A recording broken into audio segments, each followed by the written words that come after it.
pool, we need to leave the room, please. Unless you're designated pool, we need to exit the room. Thank you. Alex, you're not pool, are you? We are doing the cup thing. All right, so you're the one staying? Yeah. Okay, you're the one staying. Yep.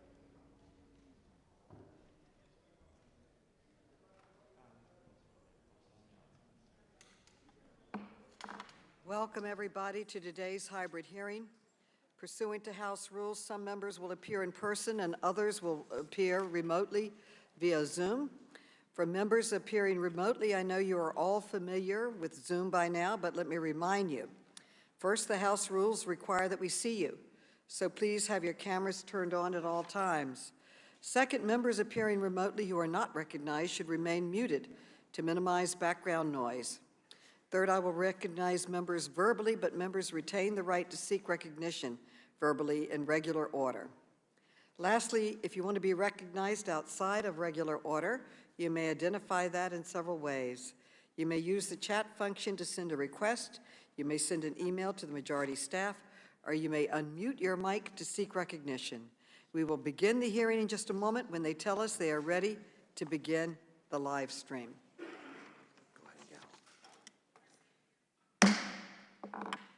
The committee will come to order. Without objection, the chair is authorized to declare recess of the committee at any time. I now recognize myself for an opening statement.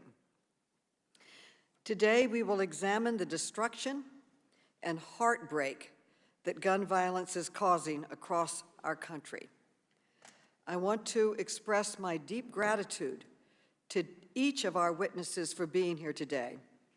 I am particularly grateful to our witnesses who will be discussing the loss of their loved ones and their personal experiences from recent mass shootings in Uvalde, Texas, and Buffalo, New York. Despite their pain, these witnesses express their strong desire to share their stories with this committee and the public. I know that I speak for every member of this committee when I say that we are inspired by your bravery. For a parent, there is no greater pain than the loss of a child. But across the country, senseless gun violence is claiming the lives of our children and loved ones in places where they should be safe. Our schools, our supermarkets, even our churches and our synagogues.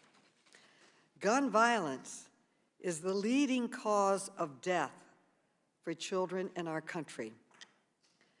As a society, we are failing our children and we are failing each other. This out-of-control gun violence is a uniquely American tragedy. As you can see in this chart, in 2019, the United States suffered 17 times more gun deaths than the next highest G7 country. We stand alone in mass shootings. Other countries pass sensible gun safety laws and protect their children. And no other country comes close to the number of school shootings we have. Between 2009 and 2018, the U.S. had 288 school shootings. All other G7 countries combined had just 5. Some of my colleagues across the aisle have blamed the violence on mental illness. They have blamed violent video games. They have blamed family values. They have even blamed open doors. They have blamed everything but guns. But we know the United States does not have a monopoly on mental illness, video games, or any other excuse. What America does have is widespread access to guns. That includes assault weapons, which were designed to kill as many enemy soldiers on the battlefield as possible, as quickly as possible. Yet in many states, these weapons of war can be purchased by an 18-year-old just by walking into a store. Assault weapons were used in the recent massacres in Buffalo, Texas, and Tulsa, just as they were in Parkland, Newtown, San Bernardino, Orlando, Las Vegas, and so many other mass shootings. These weapons have no place in our communities. No civilian needs an assault rifle, and the Second Amendment does not protect the right to own a weapon of war. It's time that we banned assault rifles from our streets, from our communities, from our homes. But if we are going to truly address the gun crisis, we need to be honest about why our country has failed to act sooner. The truth is, the gun industry is making billions of dollars selling the weapons that are killing our children, and they are fighting tooth and nail to keep doing it. That is why I have launched an investigation into 5 leading gun manufacturers that sell assault weapons used in mass shootings. We need to know why these communities are marketing military weapons to civilians and how much they are profiting from the death of our children. Of course, mass shootings are just one part of this crisis. We can't forget that gun violence is a steady drumbeat in so many of our towns and cities, especially in marginalized communities. Black men make up more than half of all gun victims in the United States, despite making up less than 6% of the population. Latinos are twice as likely to be killed by a gun and 4 times as likely to be wounded by a gun as white Americans. We need transparency into how guns are reaching the hands of criminals, which is why this committee has been working to identify the gun dealers that are selling the most guns used in crimes, including across state lines. Today, the House is voting to pass common sense gun safety legislation, which is a crucial first step in addressing this crisis. I am particularly grateful this bill will include key provisions similar to a bipartisan bill I first introduced more than 10 years ago with the strong support of former Chairman Elijah Cummings. My bill will make gun trafficking a federal felony and strengthen penalties for straw purchasers, which will help stop the flow of guns into the hands of criminals. My goal for today's hearing is simple. I am asking every member of this committee to listen with an open heart to the brave witnesses who have come forward to tell their stories about how gun violence has impacted their lives. Our witnesses today have endured pain and loss, yet they are displaying incredible courage by coming here to ask us to do our jobs. Let us hear their voices. Let us honor their courage. Let us find the same courage to pass common sense laws to protect our children. I now recognize the distinguished ranking member, Mr. Comer, for an opening statement. Thank you, Chairwoman Maloney, and all of our hearts go out to the victims and the families in Uvalde, Texas, and Buffalo, New York. To those who are testifying before us today, there are no words to describe the horror you have faced and the deep anguish you feel. The American people grieve with you. As elected representatives in Congress, it's our obligation to work to ensure that these violent crimes and tragedies never happen again. Americans of all backgrounds should be empowered to defend themselves against rising violence. The increased violence we have witnessed since the summer of 2020 is unacceptable. Murders and aggravated assaults are all up. This is a trend we must reverse. We have recently witnessed several high-profile, senseless acts of murder and mayhem that have impacted all Americans, including, tragically, our defenseless and innocent school children.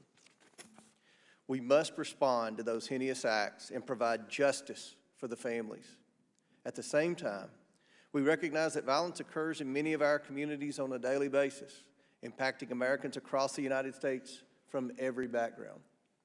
Too often, tragedies are politicized for partisan gain, and we have seen many seek to leverage these crimes and their victims to push for radical left-wing policies or to buttress their campaigns to get elected.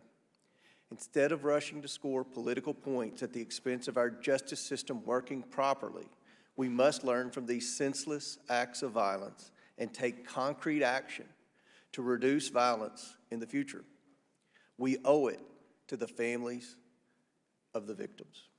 They deserve justice, and we owe it to the American people. We must and can prevent similar tragedies. We all want to live in a country where we can achieve our American dream without the threat of violence in our communities. We must work together to deliver sensible solutions to secure our schools, protect our most vulnerable among us, and bring to justice those responsible for these heinous crimes. Our local officials cannot defund our police, and our prosecutors cannot be soft on crime. I believe that we must carefully consider the security posture of vulnerable targets sought out by evil people. We must ensure that every American has a safe environment in which to live their lives in peace. And that requires thinking creatively about solutions to harden our infrastructure, enforce our existing laws, and work to foster a culture that values conflict resolution and dialogue over violence. I strongly believe that there is an important place for law-abiding gun owners to serve in protecting themselves, their families, and their communities from violence. Our Second Amendment is an important tool in securing our individual rights to self-defense. Knee-jerk reactions to impose gun control policies that seek to curtail our constitutional right to bear arms are not the answer. Gun ownership is on the rise in America. People want to protect themselves and their families. We should commend all law-abiding gun owners who safely use, store, and carry those firearms, not vilify them for blatantly political purposes. I also believe we must continue to empower our law enforcement professionals to serve and protect our communities honorably. As I said before, defund the police and soft on crime prosecution policies have been a failure across the board. Efforts to divert violent criminals out of the criminal justice system have failed, leading to the victimization of the very communities those policies were promised to help.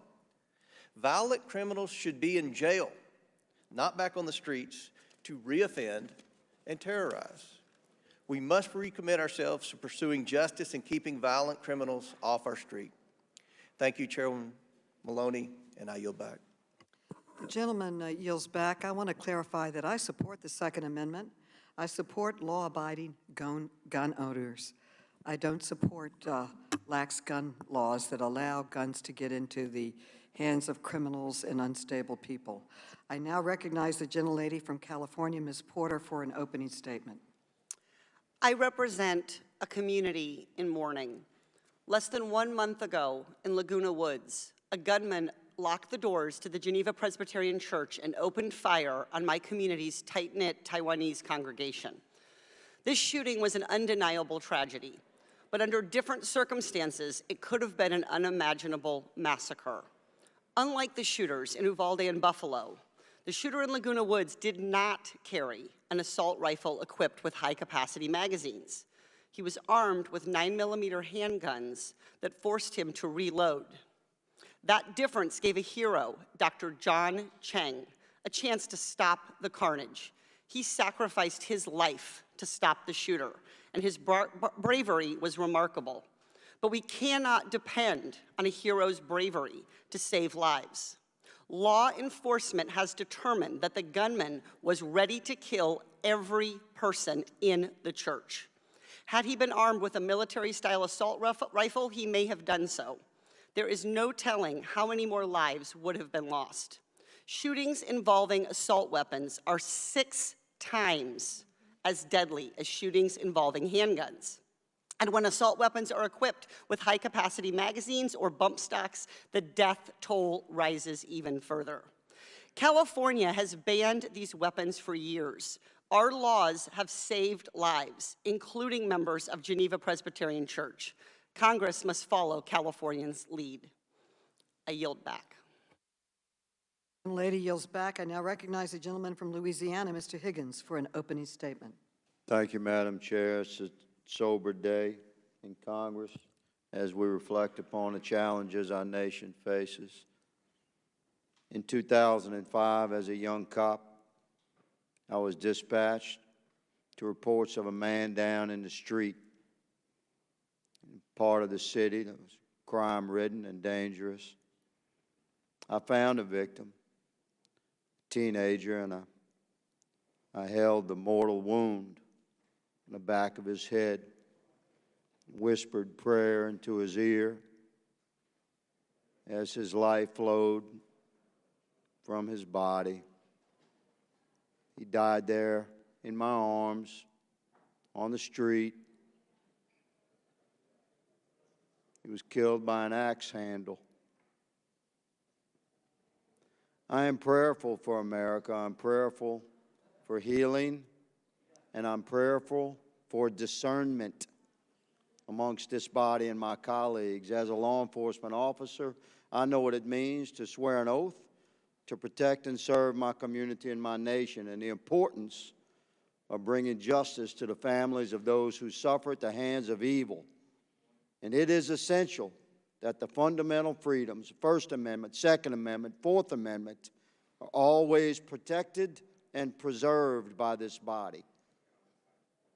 I was sworn as a man, I swore an oath to uphold the Constitution of the United States, and I will never back down from defending that Constitution, including the rights of law-abiding Americans to keep and bear arms.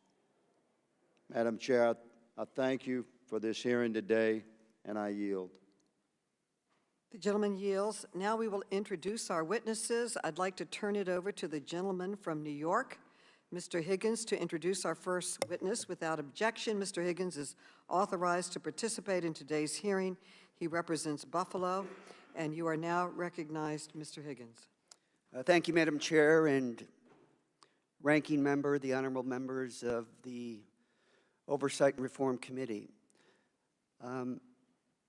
The Greek tragic poet Aeschylus says that we suffer our way to wisdom. He says we suffer our way to wisdom. To live is to suffer, to endure the suffering is to give meaning to the suffering.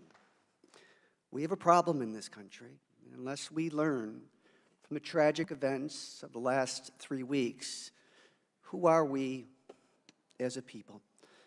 And this brave group of panelists from 2 cities that were devastated, a destruction beyond human comprehension, we have to find a way to deal with this. In Buffalo, the shooting started at 2:30 in the afternoon and was concluded in 2 minutes and 3 seconds. One shooter, a semi-automatic weapon, 13 people shot, 10 dead, one shooter.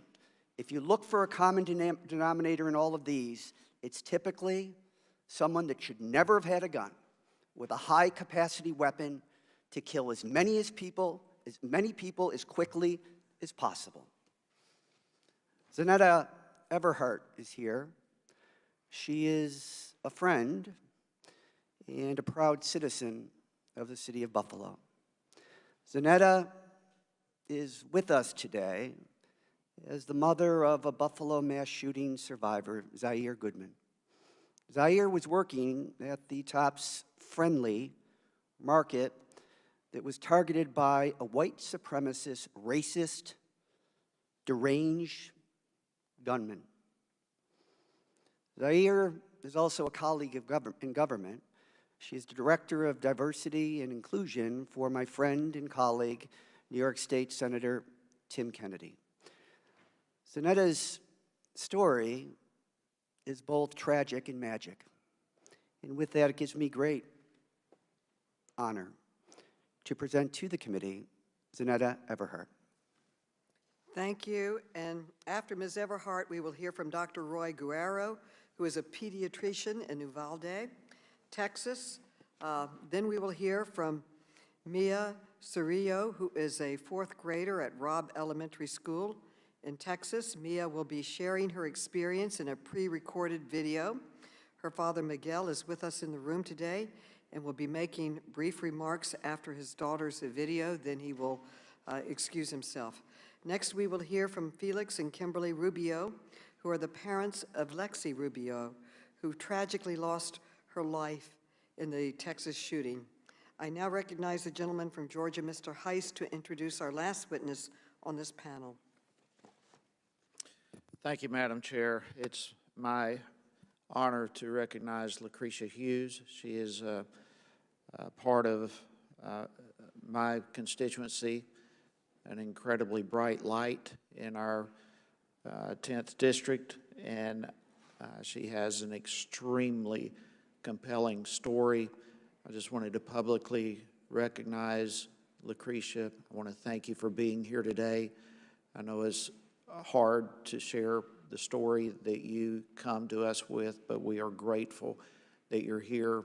And I just, Madam Chair, I want to say thank you for just these few seconds to recognize Lucretia Hughes and welcome her here. I yield. Thank you. The witnesses will be unmuted so we can swear them in. Please raise your right hands. Do you swear or affirm that the testimony you are about to give is the truth, the whole truth, and nothing but the truth? So help you God. I do. Let the record show that the witnesses answered in the affirmative. Thank you, and without objection, your written statements will be made part of the record. With that, Ms. Everhart, you are now recognized for your testimony. Please testify, Ms. Everhart. Thank you, Chairwoman. Zaire Myson Goodman, my son, or as I like to call him, the kid, was shot and injured by a domestic terrorist on Saturday, May 14, 2022, at the Tops grocery store where he was an employee in a historically Black community on Jefferson Avenue in Buffalo, New York. Zaire, the kid, is now a 21-year-old man. He's pure joy. He's everything that is good in this world. And as I sit here before you today, I can hear my son telling me to stop being extra and get to the point. I was going to tell you all a bunch of fluffy, funny stories about Zaire, but I have a message. So I'll get to the point. As Director of Diversity and Inclusion with New York State Senator Tim Kennedy's office, stories of gun violence and racism are all too familiar, but now these stories are Zaire stories. These problems literally knocked on my front door. These are issues that as a country we do not like to openly discuss. Domestic terrorism exists in this country for 3 reasons. America is inherently violent. This is who we are as a nation. The very existence of this country was founded on violence, hate, and racism, with the near annihilation of my Native brothers and sisters. My ancestors brought to America through the slave trade were the first currency of America. Let me say that again for the people in the back. My ancestors, the first currency of America, were stripped of their heritage and culture, separated from their families, bargained for on auction blocks, sold, beaten, raped, and lynched. Yet I continuously hear after every mass shooting that this is not who we are as Americans and as a nation. Hear me clearly. This is exactly who we are. Education. Majority of what I have learned about African American history, I did not learn until I went to college, and I had to choose those classes. Why is that? Why is African American history not a part of American history? African Americans built this country from the ground up. My ancestors' blood is embedded in the soil. We have to change the curriculum in schools across the country so that we may adequately educate our children. Reading about history is crucial to the future of this country. Learning about other cultures, ethnicities, and religions in schools should not be something that is up for debate. We cannot continue to whitewash education, creating generations of children to believe that one race of people are better than the other. Our differences should make us curious, not angry. At the end of the day, I bleed, you bleed. We are all human. That awful day that will now be a part of the history books, hopefully, let us not forget to add that horrific day to the curriculum that we teach our children. Guns. The 18-year-old terrorist who stormed into my community armed with an AR-15, killing 10 people and injuring 3 others, received a shotgun from his parents for his 16th birthday. For Zaire's 16th birthday, I bought him a few video games, some headphones, a pizza, and a cake. We are not the same. How and why? And what in the world is wrong with this country? Children should not be armed with weapons. Parents who provide their children with guns should be held accountable. Lawmakers who continuously allow these mass shootings to continue by not passing stricter gun laws should be voted out. To the lawmakers who feel that we do not need stricter gun laws, let me paint a picture for you. My son, Zaire, has a hole in the right side of his neck, 2 on his back, and another on his left leg, caused by an exploding bullet from an AR-15. As I clean his wounds, I can feel pieces of that bullet in his back. Shrapnel will be left inside of his body for the rest of his life. Now I want you to picture that exact scenario for one of your children. This should not be your story or mine.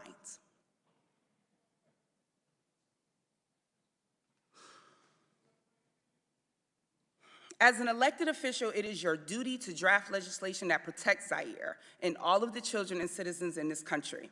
Common sense gun laws are not about your personal feelings or beliefs. You are elected because you have been chosen and are trusted to protect us. But let me say to you here today, I do not feel protected.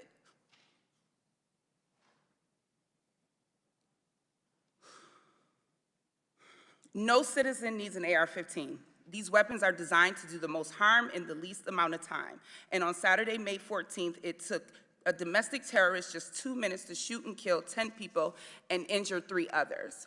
If after hearing from me and the other people testifying here today does not move you to act on gun laws, I invite you to my home to help me clean Zaire's wounds so that you may see up close the damage that has been caused to my son and to my community.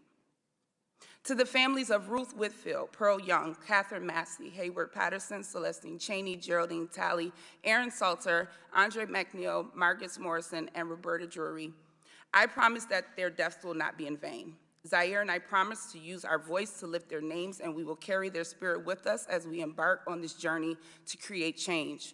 I know that their collective souls watched out for Zaire that day, and I am eternally grateful to them for that. To the east side of Buffalo, I love you. I'm speaking directly to my people, to my hood. From Bailey to Broadway, to Kensington, to Fillmore, to Delavan, to Jefferson, and every street in between. Just like the potholes that we want filled in, yes, I keep it real, together we will continue to fill those streets with love, no matter what people say about the east side of Buffalo. We will not be broken. I was born there, raised there.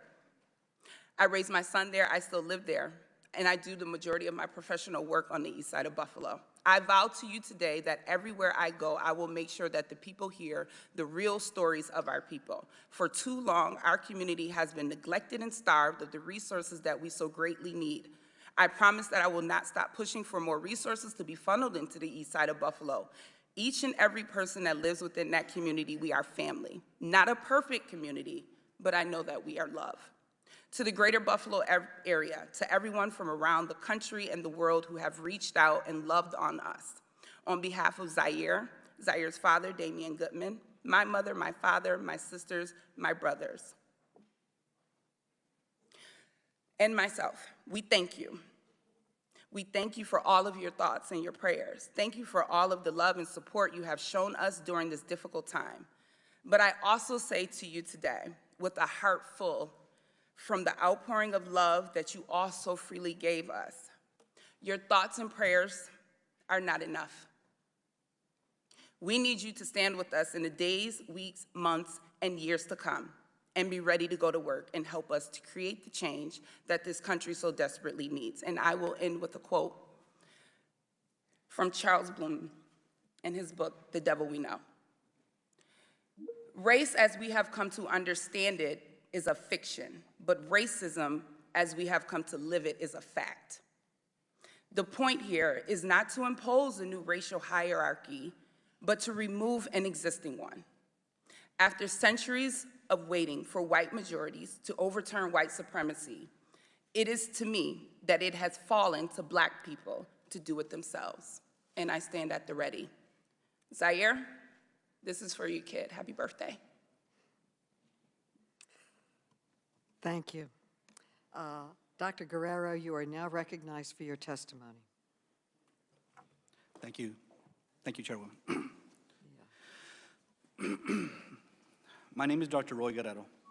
I'm a board-certified pediatrician and was present at Uvalde Memorial Hospital the day of the massacre on May 24th, 2022 at Robb Elementary School.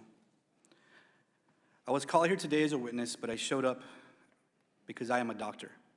Because how many years ago I swore an oath to do no harm. After witnessing firsthand the carnage in my hometown of Uvalde, to stay silent would have betrayed that oath. Inaction is harm. Passivity is harm. Delay is harm. So here I am, not to plead, not to beg or convince you of anything, but to do my job, and hope that by doing so, it inspires the members of this House to do theirs. I've lived in Uvalde my whole life. In fact, I attended Robb Elementary School myself as a kid. As often is the case with us grown-ups, we remember a lot of the good and not so much of the bad. So I don't recall homework or detention. I remember how much I loved going to school. What a joyful time it was. Back then, we were able to run between classrooms with ease to visit our friends. And I remember the way the cafeteria smelled at lunchtime on hamburger Thursdays. It was right around lunchtime on a Tuesday that gunman entered the school through a main door without restriction, massacred 19 students and 2 teachers, and changed the way that every student at Robb and their families will remember that school forever. I doubt they'll remember the smell of the cafeteria or the laughter ringing in the hallways. Instead, they'll be haunted by the memory of screams and bloodshed, panic and chaos, police shouting, parents wailing. I know I will never forget what I saw that day. For me, that day started like any typical Tuesday in our pediatric clinic. Moms calling for coughs, boogers, sports physicals, right before the summer rush. School was out in 2 days. Then summer camps would guarantee some grazes and ankle sprains, injuries that could be patched up and fixed with a Mickey Mouse sticker as a reward. Then at 12:30, business as usual stopped, and with it, my heart. A colleague from a San Antonio trauma center texted me and said, "Why are pediatric surgeons and anesthesiologists on call for a mass shooting in Uvalde?" I raced to the hospital to find parents outside yelling children's names in desperation and sobbing as they begged for any news related to their child. Those mothers' cries I will never get out of my head. As I entered the chaos of the ER, the first casualty I came across was Mia Cerrillo. She was sitting in the hallway. Her face was still clearly in shock, but her whole body was shaking from the adrenaline coursing through it. The white Lilo and Stitch shirt that she wore was covered in blood, and her shoulder was bleeding from a shrapnel injury. Sweet Mia, I've known her my whole life. As a baby, she survived major liver surgeries against all odds. And once again, she's here as a survivor, inspiring us with her story today and her bravery. When I saw Mia sitting there, I remembered having seen her parents outside. So after quickly examining 2 other patients of mine in the hallway with minor injuries, I raced outside to let them know that Mia was alive. I wasn't ready for their next urgent and desperate question. Where's Elena? Elena is Mia's 8-year-old sister, who was also at Robb at the time of the shooting. I had heard from some of the nurses that there were 2 dead children who had been moved to the surgical area of the hospital. As I made my way there, I prayed that I wouldn't find her. I didn't find Elena. But what I did find was something no prayer will ever relieve. 2 children whose bodies had been pulverized by bullets fired at them, decapitated, whose flesh had been ripped apart, that the only clue as their identities was a blood-splattered cartoon clothes still clinging to them, clinging for life and finding none. I could only hope these 2 bodies were a tragic exception to the list of survivors. But as I waited there with my fellow Uvalde doctors, nurses, first responders, and hospital staff for other casualties we hope to save, they never arrived. All that remained was the bodies of 17 more children and the 2 teachers who cared for them, who dedicated their careers to nurturing and respecting the awesome potential of every single one, just as we doctors do. I'll tell you why I became a pediatrician, because I knew that children were the best patients. They accept the situation as it's explained to them. You don't have to coax them into changing their lifestyles in order to get better or plead them to modify their behavior as you do with adults. No matter how hard you try to help an adult, their path to healing is always determined by how willing they are to take action. Adults are stubborn.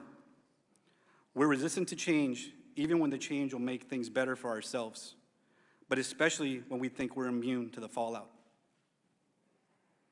Why else would there have been such little progress made in Congress to stop gun violence?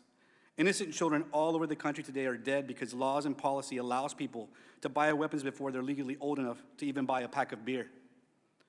They're dead because restrictions have been allowed to lapse. They're dead because there are no rules about where guns are kept, because no one is paying attention to who is buying them. The thing I can't figure out is whether our politicians are failing us out of stubbornness, passivity, or both. I said before that as grown-ups, we have a convenient habit of remembering the good and forgetting the bad. Never more so than when it comes to our guns. Once the blood is rinsed away from the bodies of our loved ones and scrubbed off the floors of the schools and supermarkets and churches, the carnage from each scene is erased from our collective conscience, and we return again to nostalgia, to the rose-tinted view of our Second Amendment as a perfect instrument of American life, no matter how many lives are lost. I chose to be a pediatrician. I chose to take care of children. Keeping them safe from preventable diseases, I can do. Keeping them safe from bacteria and brittle bones, I can do. But making sure our children are safe from guns, that's the job of our politicians and leaders. In this case, you are the doctors, and our country is the patient.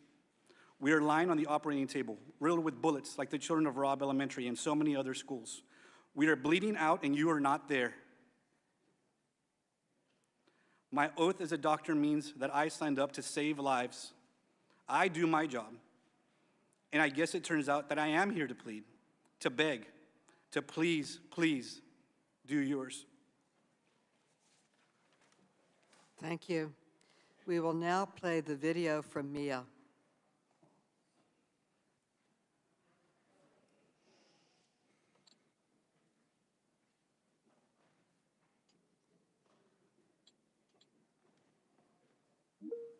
My name is Mia Cedillo, and I go to Robb Elementary.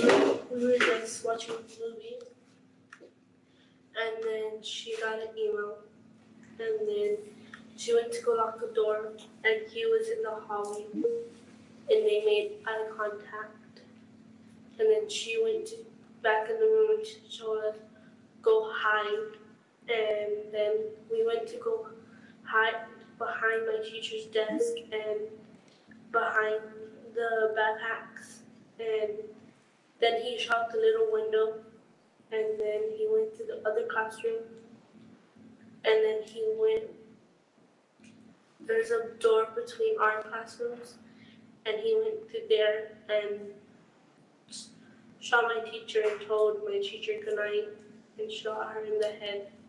And then he shot some of my classmates and the whiteboard.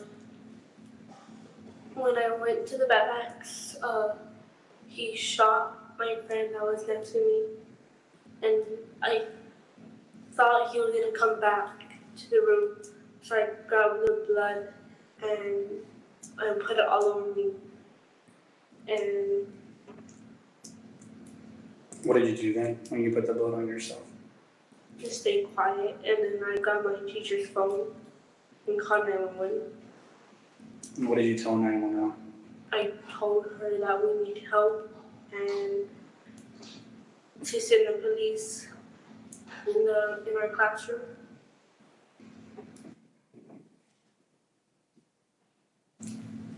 If there was something that you want people to know about that day and about you, right?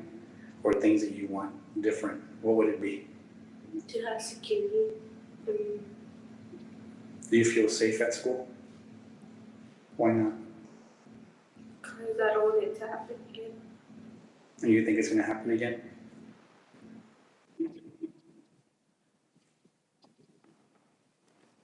Mr. Cirillo, you're now recognized. Hello.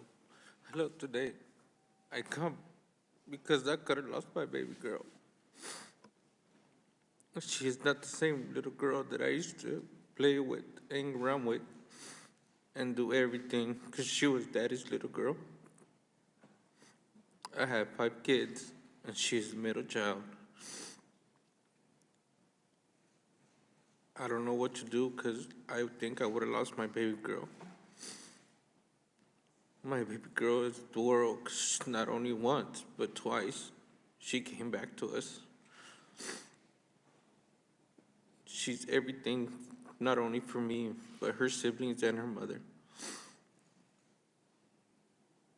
I thank y'all for letting me be here and speak out, but I wish something will change, not only for our kids, but every single kid in the world, because schools are not safe anymore.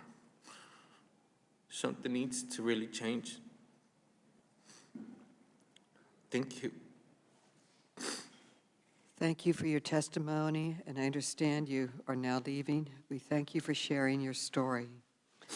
Thank you, and Mr. and Mrs. Rubio, you are now recognized for your testimony.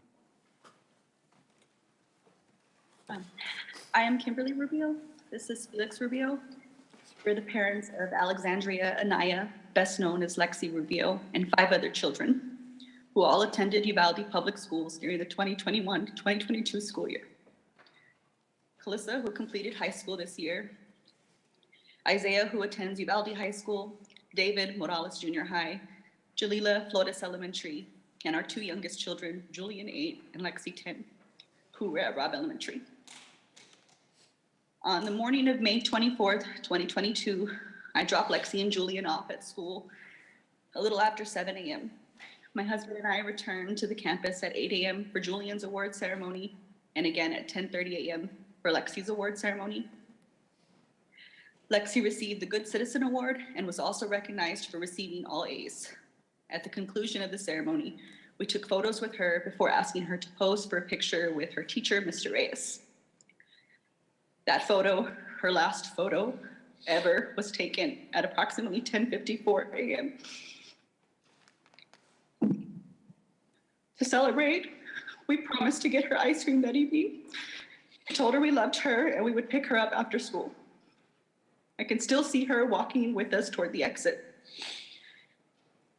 In the reel that keeps scrolling across my memories, she turns her head and smiles back at us to acknowledge my promise. And then we left. I left my daughter at that school, and that decision will haunt me for the rest of my life.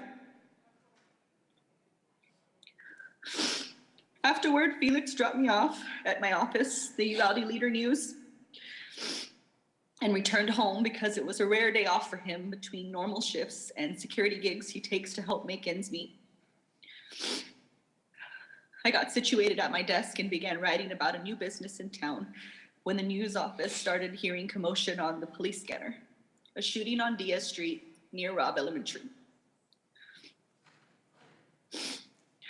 It wasn't long before we received word from my son's teacher that they were safe, secure in the classroom. Once evacuated from campus, the children were reunited with parents and guardians at the Civic Center.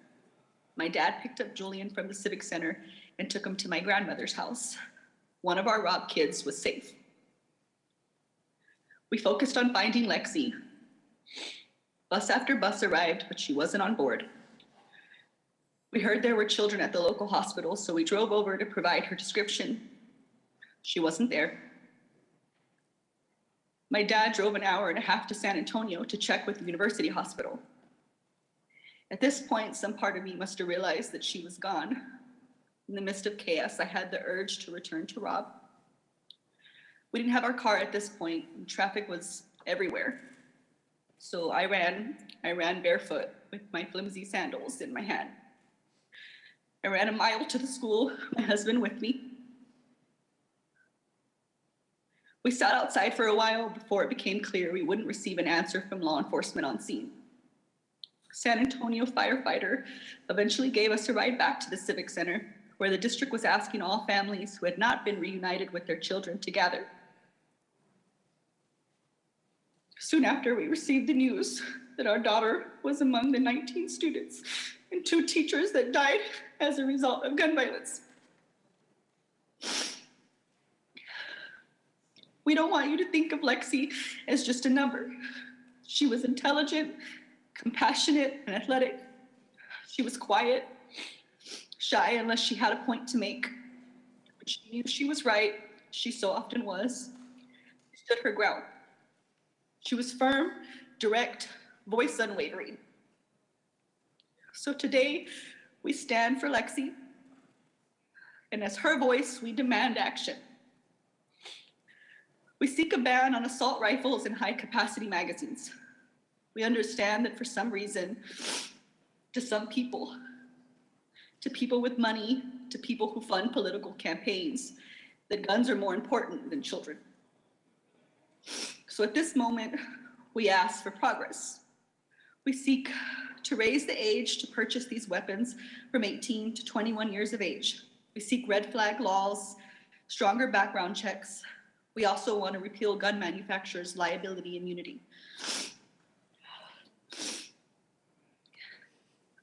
You've all seen glimpses of who Lexi was, but I also want to tell you a little bit about who she would have been. If given the opportunity, Lexi would have made a positive change in this world. She wanted to attend St. Mary's University in San Antonio, Texas, on a softball scholarship.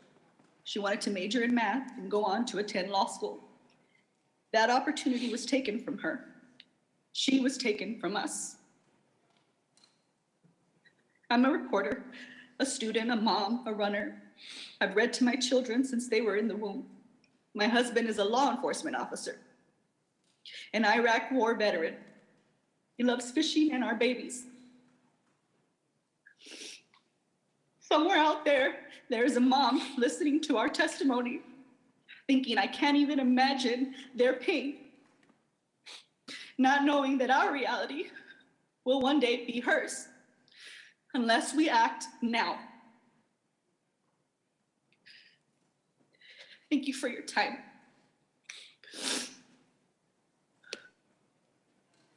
Thank you for your testimony. Ms. Hughes, you are now recognized for your testimony. Honorable Chairwoman Maloney, Ranking Member Comer, distinguished members of the committee, thank you for allowing me to be here today to address the violence in our country. My name is Lucretia Hughes Klukin. I have 4 children and 9 grandchildren. On the night of April the 2nd, 2016, my family got a phone call that would change our lives forever. My ex-husband answered the phone and let out a blood-curdling scream, a scream of pain from the depths of his soul. He screamed, he cried, he's gone, he is gone. Our 19-year-old son, Emmanuel, went to a party early that night. After we got the call, we was frantic. We called his phone, no one answered. We called even the police. I went to Facebook and I had to ask, is my son dead? I found out that he was shot point blank in the head and killed while playing dominoes. No one spoke up for weeks, and the killer was on the run. No one was going to snitch, but that is the street life. Words can't describe how hard it is to bury a child. I ache for anyone and all who have done the same. My son's death was a result of a criminal with an evil heart and a justice system failing to hold him accountable for the laws he had already broken. You see, a convicted felon killed my son with an illegally obtained gun. Our gun control lobbyists and politicians claim that their policies will save lives and reduce violence. Well, those policies did not save my son. The laws being discussed are already implemented in cities across this country. We have decades of evidence proving they do not work. St. Louis, New York, Chicago, Washington, Atlanta are gun control utopias, and they are plagued with the most violence. 10 more laws, 20 more laws, 1,000 more won't make what has already illegal more wrong or stop criminals from committing these crimes. And y'all are delusional if you think it's going to keep us safe. I am a walking testimony of how the criminal justice system and the gun control laws, which is steeped in racism, by the way, have failed the Black community. By the age of 25, I had already went to 18 young Black men funerals at the age of 25. I have one Black man in jail, one Black man in the grave, and my young grandson gonna be raised without a father. And it's a curse on the Black community and everyone else's. Something has to change. Thoughts and prayers and calls for more gun control isn't enough. How about letting me defend myself from evil? You don't think that I'm capable and trustworthy to handle a firearm? You don't think that the Second Amendment doesn't apply to people that look like me? Who and you who would call for more gun controls are the same ones that are calling to defund the police. Who is supposed to protect us?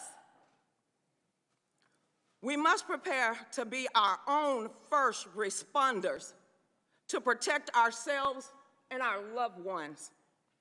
I am a legal, law-abiding citizen, and I don't need the government to save me. I teach people how to use a firearm. I empower others to look at me to understand the Second Amendment is their right.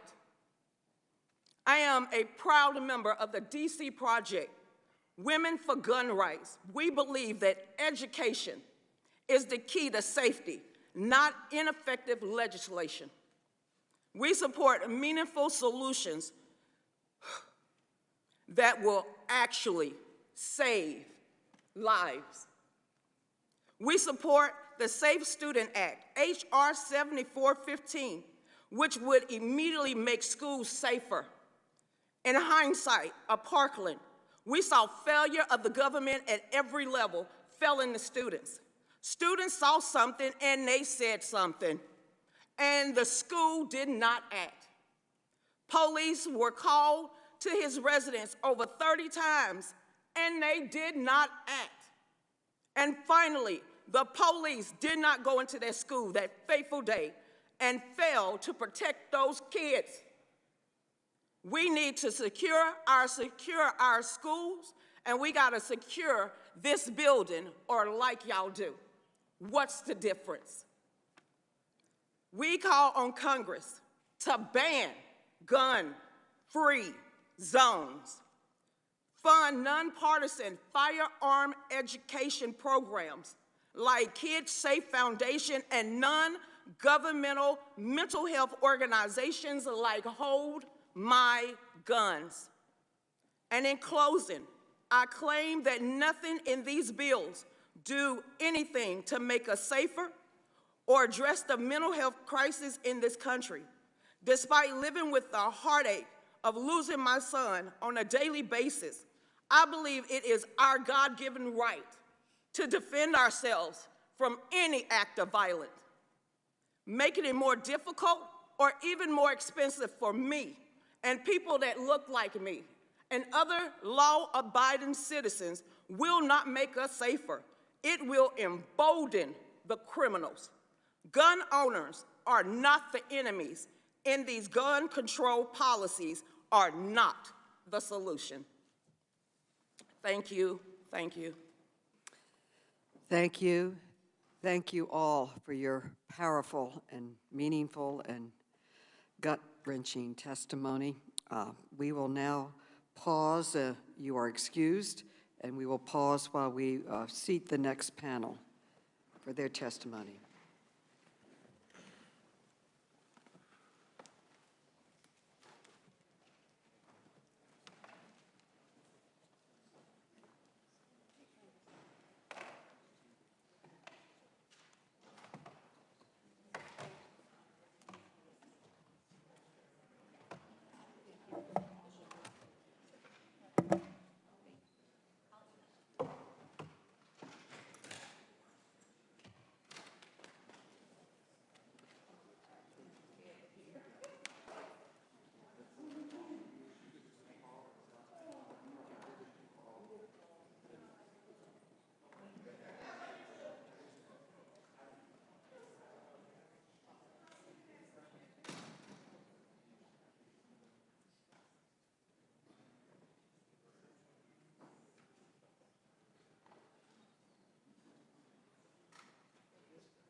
Meeting will resume. We are now ready for our second panel, and I'd like to introduce our witnesses. The first witness is the Honorable Eric Adams, who is the mayor of the City of New York. Then we will hear from Greg Jackson, who is the executive director of the Community Justice Action Fund. Next, we will hear from Becky Pringle, who is the president of the National Education Association. Next, we will hear from Joseph Grumalia, who is the police commissioner of Buffalo, New York. Then we will hear from Nick Suplina, who is the senior vice president for law and policy at Everytown for gun safety. Finally, we'll hear from Amy Swearer, who is the legal fellow at the Edwin Meese Center for Legal and Judicial Studies in the Heritage Foundation. The witnesses will be unmuted so that we may swear them in. Please raise your right hands. Do you swear to affirm that the testimony you are about to give is the truth, the whole truth, and nothing but the truth, so help you God? Yes, I do. Let the record show that the witnesses answered in the affirmative. Thank you. Without objection, your written statements will be made part of the record. With that, Mayor Adams, you are now recognized for your testimony. Thank you for coming. Turn on your mic. Thank you. Thank you very much. Again, I want to thank you, Madam Chairwoman Maloney, for the invitation to testify today. I also want to thank all the members of the House Committee on Oversight and Reform, members from the New York City congressional delegation, and everyone who has testified today, especially those who have so bravely shared their stories of losing loved ones to gun violence. I was particularly touched by hearing the husband and wife that lost their baby girl. As a father with one son, it was extremely impactful to all of us. I am Eric Adams, and I am honored to appear before you today as the 110th mayor of the great city of New York to discuss the ways we can protect public safety and prevent gun violence. Ladies and gentlemen, it is high noon in America. Time for every one of us to decide where we stand on the issue of gun violence. Time to decide if it's more important to protect the profits of gun manufacturers or the lives of our children. Time to decide if we are going to be a nation of laws or confederation of chaos, and we must do it now. It is high noon in America, our country, the country I love. The clock is ticking every day, every minute towards another hour of death. I'm here today to ask every one of you and everyone in this Congress to stand with all of us to end gun violence and protect the lives of Americans. We are facing a crisis that is killing more Americans than war, a crisis that is now the #1 cause of death for our young people, a crisis that is flooding our cities with illegal guns faster than we can take them off the street. The New York City Police Department has taken over 3,000 illegal guns off our streets this year alone, but the guns just keep coming. This is a crisis that transcends party lines and affects both rural and urban communities. I know this firsthand as the co-chair of Everytown's nonpartisan coalition on Mayors Against Illegal Guns. No matter what our party affiliations, we are united in our mission to stop crime, save lives, and bring an end to gun violence. Because this isn't about blue versus red. This is about right versus wrong. Whether it is on the street wearing a badge or in these chambers taking a vote, we must stand for what is right. First, we need Congress to take the handcuffs off the Bureau of Alcohol, Tobacco, Firearms, and Explosives, known as ATF, and let them do their jobs. That means confirming President Biden's nominee as soon as possible. And we must work together to dam all the rivers that lead to the sea of violence. Common sense gun reform must become the law of the land. I'm pleased that today the House will vote on H.R. 7910, the Protecting Our Kids Act, and I urge swift passage of the gun violence prevention package for consideration in the Senate. I also urge the Senate to pass H.R. 8, the Bipartisan Background Checks Act of 2021, and H.R. 1446, the Enhanced Background Checks Act of 2021. These are bipartisan gun safety bills that will make our cities and our people safer. I stand with President Joe Biden in calling on Congress to act now to regulate or ban assault weapons in this country. Even if we only raise the age required to buy one of these weapons, lives will be saved. And we need Congress to direct federal aid to localities and states that support not just law enforcement and violence prevention, but also access to high-quality health care, child care, education, and housing. We must build a society while youth are on a path to fulfillment, not a road to ruin. As mayor, my greatest responsibility is protecting the lives and the safety of the people of New York City. This is my calling, my duty, and my life's work. I did it as a police officer, in a uniform and wearing a badge, and I do it now as the elected leader of our largest American city. But I need your help to further protect our people and to save lives. The time is act now. It's high noon in America. Thank you. Mr. Jackson, you're now recognized for your testimony. Mr. Jackson. Thank you, Chairwoman Maloney, Ranking Member Comer, and the rest of the committee for inviting me on this really important topic. My name is Greg Jackson. I'm the Executive Director for the Community Justice Action Fund, the only national gun violence advocacy organization led by a survivor of color. But I'm not here by choice. I'm here by circumstance. In 2013, just miles from this chamber, I was shot as an innocent bystander while I was simply walking home. And when I arrived at the hospital, I wasn't welcomed with nurses and surgeons. No, I was met with investigators that questioned me as a suspect first and a patient second. I spent 21 days in the hospital, 6 months learning how to walk again. But what was most terrifying and tragic was that when I turned on the TV, I was watching members of Congress have the same debates that we're having right now. That was 9 years ago. Every year, over 110,000 people are shot or killed by gun violence.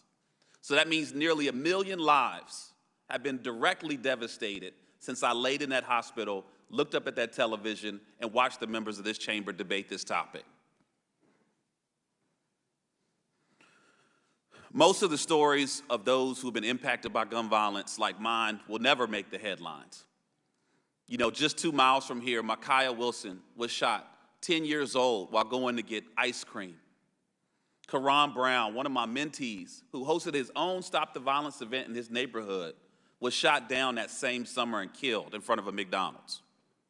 And Pamela Thomas, here in D.C., who was so afraid of gun violence in her community that she wrote her own eulogy just to be shot by a stray bullet in front of her son. These stats are not stats, these are stories of real people that are dying in our streets every single day. Every day, 110 Americans are killed with guns and 200 are shot or wounded. And we've talked a lot about this being the #1 cause of death for all youth, surpassing car accidents, drug overdoses, and COVID-19. But amid this pandemic, we've also seen a 35% increase in homicides, and this still remains the #1 cause of death for Black men, the #2 cause of death for Latino men, and the #2 cause of death for Black women. We are here because we cannot and must not hide from the harsh truth. Gun violence is destroying communities around the country, and every day families experience firsthand the devastation gunfire brings. To eliminate gun violence, we must swiftly recognize that this is a public health crisis that deserves a public health response. At Community Justice, we address gun violence by focusing on those who have been most impacted by the crisis. And we urge Congress to invest in community-based solutions that we know can address those public health risk factors, that can reduce the risk factors of those impacted by gun violence, but also address the root causes. But we also strongly urge that any supply-side approach not only focus on the shooter, but on the supplier and the source of firearms that are flooding into our communities. In moments of crisis, Congress has proven to be as resilient as the American people and take action. When coronavirus struck our country, Congress authorized bipartisan legislation to provide resources and regulations to save lives. When Ukraine was in crisis, Congress sprang into action and mobilized bipartisan authorization to authorize immediate aid, economic investments, mental health resources, and other services to support those communities. But I'm here to say that we are in crisis in America today. Each time, we did the hard thing because it was the right thing to do, and this crisis is no different.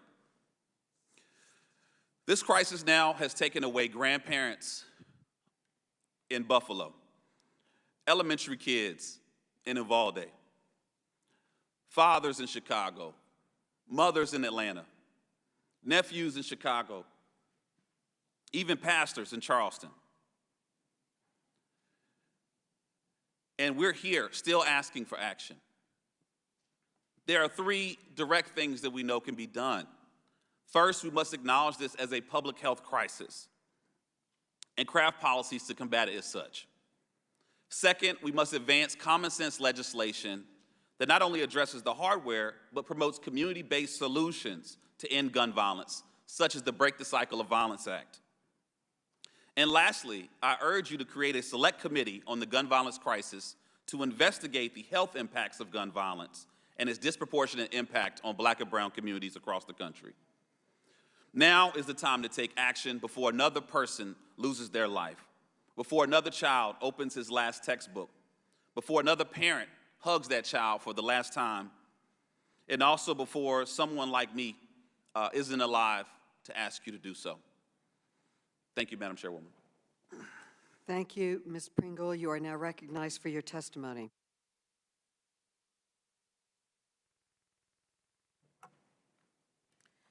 Good morning, Chairwoman Maloney, Ranking Member Comer, and committee members.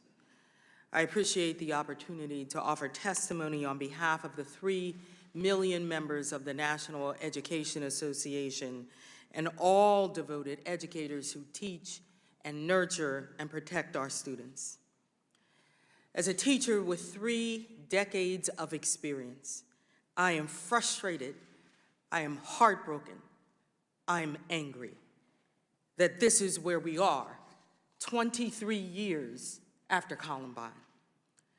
On April 20th, 1999, I had been a middle school science teacher in Pennsylvania for 23 years. No experience or training had prepared me for the questions my middle-level learners asked me. As I joined my fellow teachers in shock and disbelief of the carnage that ended the lives of 12 students and 1 teacher, the only thing that comforted us was the belief that this society would never let it happen again. But the list continued to grow, didn't it? Virginia Tech, Sandy Hook, Marjorie Stoneman Douglas, and now Robb Elementary. Kids were celebrating at the end of a successful school year. For 19 children and 2 teachers, it would be the last days of their lives. These massacres occurring in suburban, urban, and rural schools are not isolated incidents. Tallying up the number of killed or wounded children does not begin to tell the full horrific story. Camille, a student who survived Sandy Hook, experienced severe panic attacks for years. She is one of the more than 311,000 students exposed to gun violence since Columbine. Their trauma will likely endure for the rest of their lives. Students across our country are writing goodbye notes and wills just in case. Unfortunately, their fear is perfectly rational. Here in America, we are 25 times more likely to die by gun than people in other developed nations. So the question we must ask, is this who we are? Is it? Our country has already experienced nearly 240 mass shootings in 2022 alone. But that number does not begin to capture the scope of this epidemic.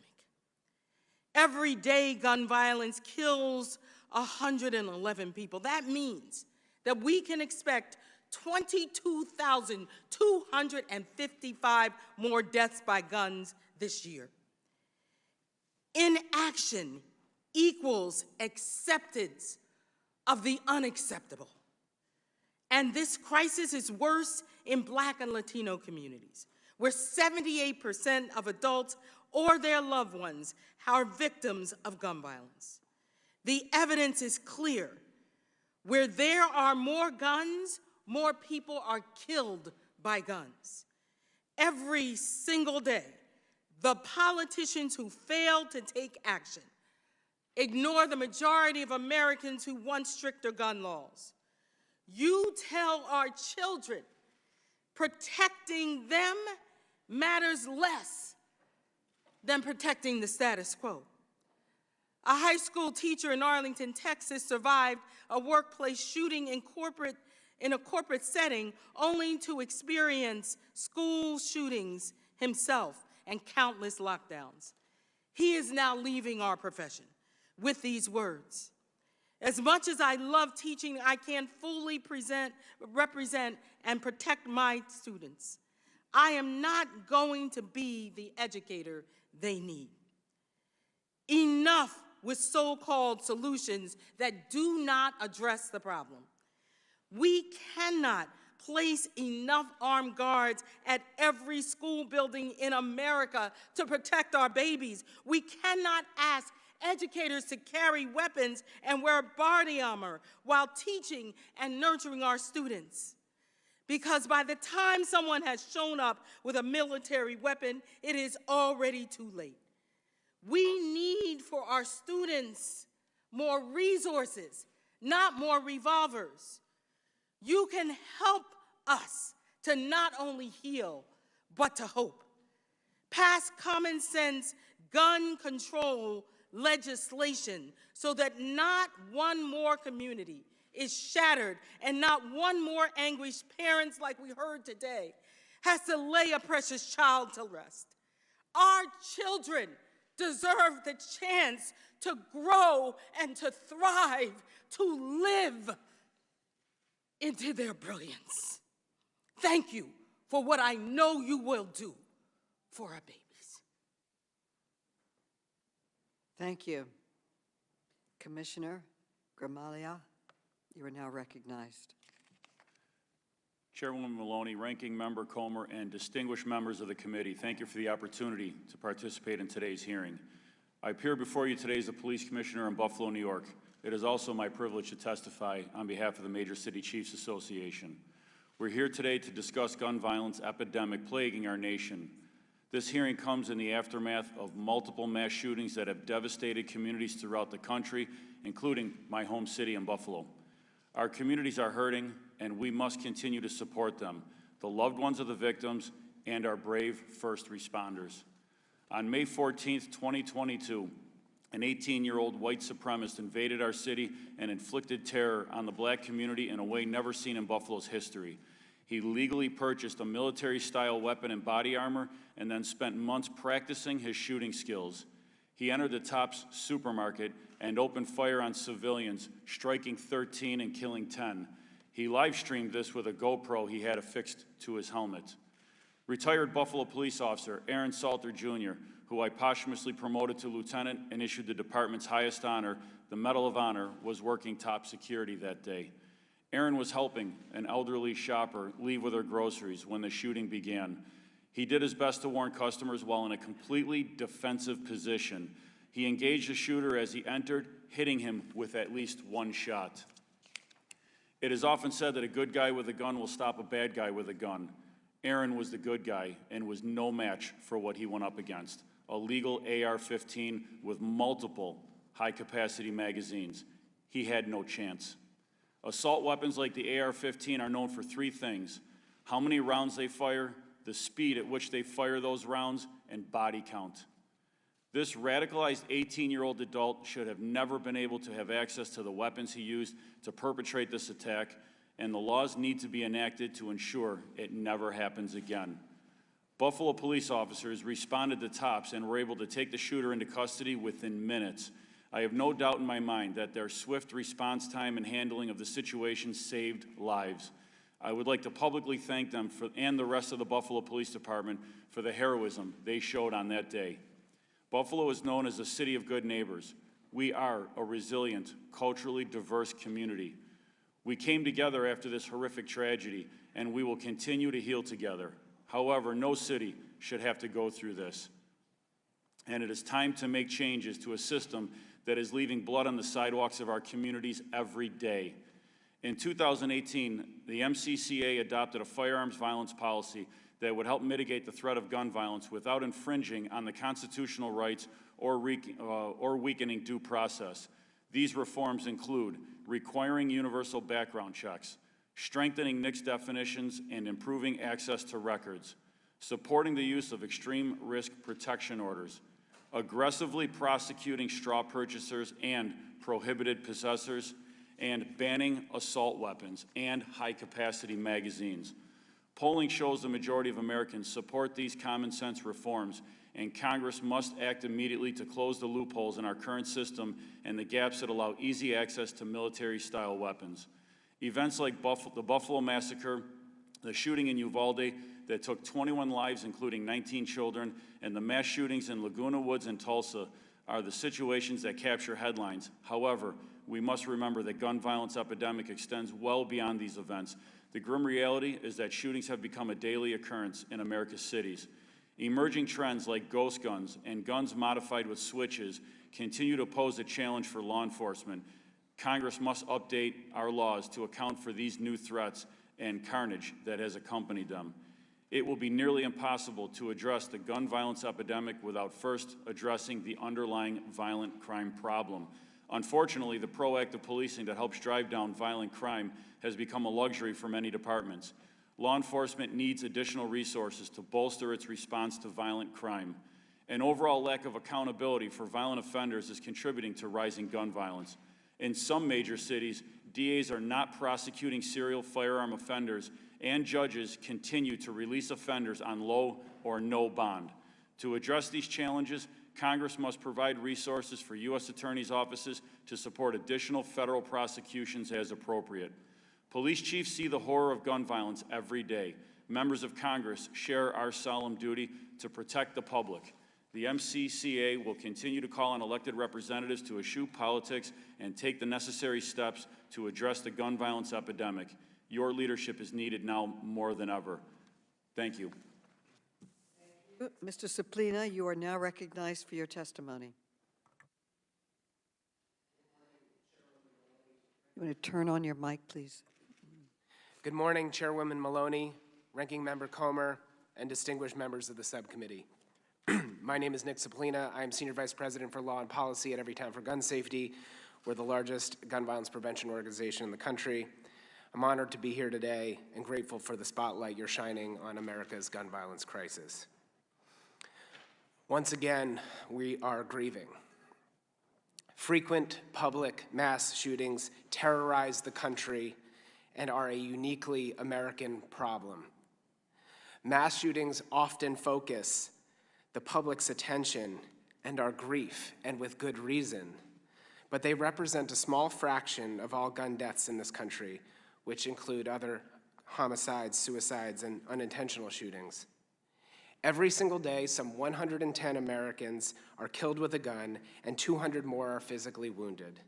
We estimate that 1/2 of all Americans have been touched by gun violence, either directly or someone they care for.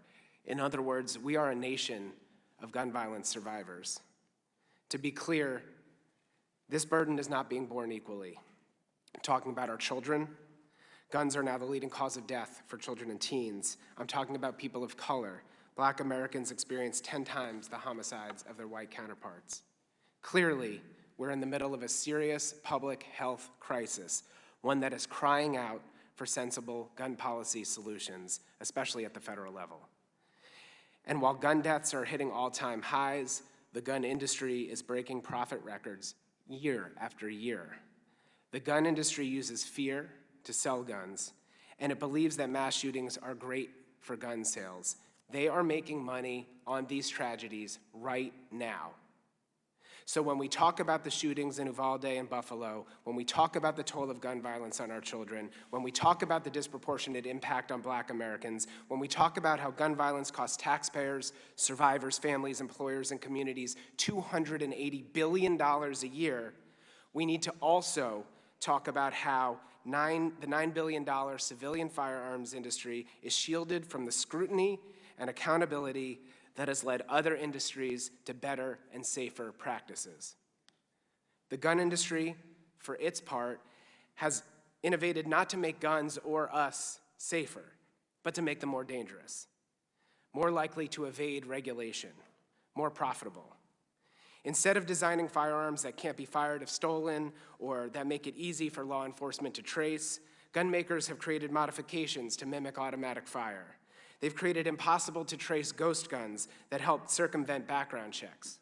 And they've designed AR-15s that can be modified in minutes to bypass a state's assault weapons law, as we saw in Buffalo. And now, in a crowded field, gun manufacturers are trying to market in increasingly brazen ways, often touting the deadliness of products, glorifying combat, and attempting to appeal to younger and younger audiences. Finally, let's not forget the industry has done almost nothing to take steps to prevent diversion of guns into the criminal market and to gun traffickers. Between 2016 and 2020, over 1 million of the industry's firearms were recovered by law enforcement in connection to crimes. More and more of these guns carry the telltale signs that they were purchased with the intent to traffic or illegally use them.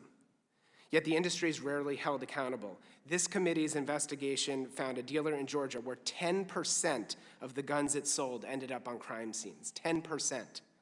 And we wonder why it's so easy for criminals to get guns. So why is no one holding the gun industry accountable for its dangerous practices? In 2005, at the behest of the NRA, Congress passed the Protection of Lawful Commerce in Arms Act, which insulates the industry from most legal threats.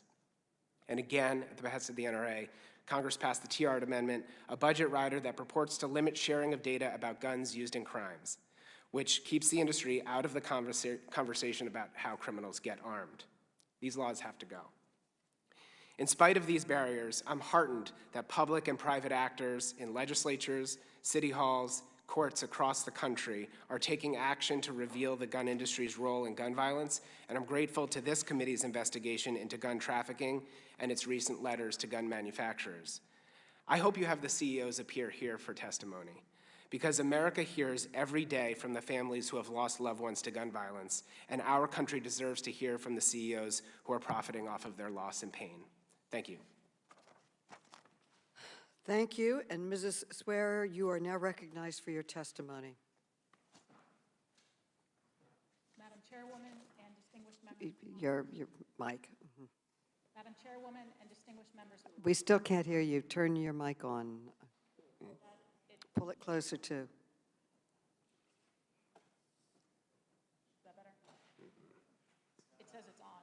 It's not on. The green light is on, ma'am. I will try to speak a little bit louder. Madam Chairwoman and distinguished members of Congress, my name is Amy Swearer, and I'm a legal fellow at the Heritage Foundation, where my scholarship focuses on the Second Amendment and gun violence prevention. I've testified before various legislatures after several mass shootings: Parkland, Virginia Beach, El Paso, and unfortunately, too many others. And I hope to God this is the last time I ever have to testify before a legislative body after a mass shooting again. I fear that it won't be. And I fear that it won't be because the conversation has become predictable. An unspeakably horrific event like Uvalde or Buffalo happens, reflexively, almost compulsively, come calls for Congress to pass a whole host of gun control measures, largely targeting peaceable, law-abiding citizens. Should anyone dare question the constitutionality, practicality, or even the effectiveness of any of these policies, their opposition is immediately framed as callous obstructionism, and their legitimate concerns are brushed aside as, and I quote, bullshit. Any viable alternatives are deemed frivolous without so much as a passing thought to their usefulness. And so I will once again run through all of the problems with the serious problems with commonly proposed gun control measures. It's all detailed in my written submission, which I hope you read. Semi-automatic rifles are the type of firearm least often used to commit acts of gun violence. Pistol grips and barrel shrouds don't make them any more or less deadly in the context of mass shootings. While these features can and do make a difference in the context of lawful self-defense for civilians, which is why millions of peaceable Americans own them. Standard capacity magazines are commonly possessed by law-abiding citizens for lawful purposes. The few rigorous studies on their prohibition have found that the evidence for their success at lowering rates of gun violence is inconclusive at best. The context in which mass public shootings occur renders magazine limits effectively useless at saving lives. 18 to 20-year-olds are legal adults otherwise endowed with all of the rights and duties of citizenship, including the right to keep and bear arms. Even if it were constitutionally appropriate to punish a mass of responsible young adults because a handful of them committed atrocities, the vast majority of mass public shooters are 21 or older. And then I'll repeat the same viable alternatives that would be far more effective in a far more immediate way, again detailed in the written submission that I hope you read. Take violent crime seriously under existing federal laws and encourage your state and local counterparts to do the same. Authorize schools to shift the over $100 billion in unused COVID relief funds to physical security improvements, the hiring of armed trained staff, and the hiring of licensed mental health professionals. Promote responsible gun ownership without simultaneously imposing financial burdens on gun owners or hindering their ability to immediately respond to violent threats. Invest in the nation's mental health infrastructure to combat the 2/3 of gun deaths that are suicides, and the list goes on. Now, Congressman, I am fully aware that when you are burying your child, nuanced policy discussions are irrelevant. It doesn't matter, it shouldn't matter to a 4th grader hiding under her desk, covering herself in her dead classmate's blood, whether the real problem here is a barrel shroud or the several dozen missed opportunities to intervene along the way. But it should matter to you, because you are the ones making public policy decisions. Many of you are the ones implying that a lot of victims would be alive today but for a mass shooter's pistol grip and a background check that he already passed. Many of you are the same ones mocking anybody for, quote, talking about doors, when a single locked door in Uvalde would likely have saved 21 lives, and when all of us just walked in here today into this building with its limited public access points, its one-way locking security doors, and its plethora of armed officers. What happened in Uvalde and in Buffalo is horrific. It is horrifying. No one should ever have to experience that type of unfathomable trauma. And I cannot even begin to imagine what those families are going through right now. Everybody with a soul has it shattered over acts like this, and we have seen it shattered every single time, from Columbine to Parkland to Uvalde. We did not somehow, this didn't get easier for us. We did not grow numb somewhere along the way to the reality of this. It's not as though our family members don't also teach 4th graders, or we don't also send our kids to school. It's not as though we don't also shop in grocery stores or go to country music festivals or work in hospitals, as though we don't also feel the tremendous, horrible weight of these tragedies somewhere deep inside of our souls, because we do. No, we oppose these policies precisely because the lives of these victims mattered, because the grief of their loved ones is real, because we all want thriving communities where families are flourishing instead of burying their children. The opposition has always been, and is still today, a genuine concern that these policies suffer from serious constitutional and practical defects, that they will not have the impact you promise people they will. And we have always proposed alternatives that would be more effective and less constitutionally suspect. What we have rarely been met with are open ears. And I hope for the nation's sake that today is different, because I would really love to never testify after a mass shooting again. Thank you. Thank all of you for your very important testimony. I now recognize myself for questions. As a mother, it is hard to find words to express the grief and outrage I feel and others feel in this room listening to the stories from our witnesses today. No child should be cut down by a gun. Lexi Rubio should have been able to grow up, live her dreams, become a lawyer, major in math, visit Australia. 11-year-old Mia should not have been forced to cower in fear as she watched her teachers and friends massacred. And the close-knit, vibrant Jefferson Avenue community in Buffalo, many of whom came today to stand with us, should not be forced to reckon with the violent deaths of friends and ones gunned down by a racist weapon. We are in a crisis, but we are not powerless. Congress just needs to find the courage to act, and I hope we find it today when we pass on these sensible and vote on these sensible gun reform bills. Let's start with assault weapons. The shooters in Uvalde and Buffalo were too young to buy alcohol, but they were both purchased assault weapons legally. Ms. Pringle, as an educator, your organization represents millions of teachers, some of whom have witnessed horrific gun violence, some of whom have been murdered, and its aftermath. Would banning assault weapons save the lives of teachers and students? It absolutely would. There are many other common sense steps that we can take. We can strengthen background checks, raise the minimum age to buy a gun, require waiting periods. Commissioner Grimale, you are on the front lines against gun violence every day in Buffalo. Would these common sense measures save the lives of police officers and others in your community? They absolutely would. Mayor Adams, New York City already has adopted many gun safety measures, and you have moved quickly to take further action. But guns from other states with lax gun laws keep flowing into New York. Why is it so important that we pass federal gun safety laws? As we indicated, we removed 3,000 guns off our streets. But in addition to that, we have witnessed an over 240% increase in what's called ghost guns. If we don't have a combined effort with the intervention items we're putting in place, the prevention, and also stop the flow, many of the guns that we're witnessing are purchased or stolen from outside our state. One gun in particular, a suspect was found with a gun and was stolen in July 27, 2020.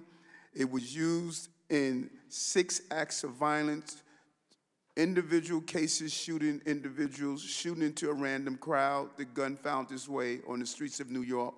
So it's more than what we do locally. We need assistance with the partnership of the federal government to stop the flow of guns in our cities. Other countries have taken common sense steps to keep guns away from criminals, and they have succeeded in saving countless lives. We stand alone in the world with the number of mass shootings and deaths from guns. And as you can see in this chart, the American people overwhelmingly support gun safety reform. So, Mr. Ceplina, in your view, why has Congress failed to adopt these common sense measures that most Americans and most countries in the world have adopted? Well, to put it bluntly, Chairwoman, the gun lobby presents a formidable obstacle in this country. Oftentimes, and you've heard it already today, the Second Amendment is used as a reason to not advance common sense gun reforms, even while the court has not said that the very reforms that you're proposing would violate. Quite the opposite, the courts have upheld over and over and over again. So the lobby what it sees as its job to make every gun law one step closer to confiscation, which is a lie. Conspiracies abound about the government coming to take your guns.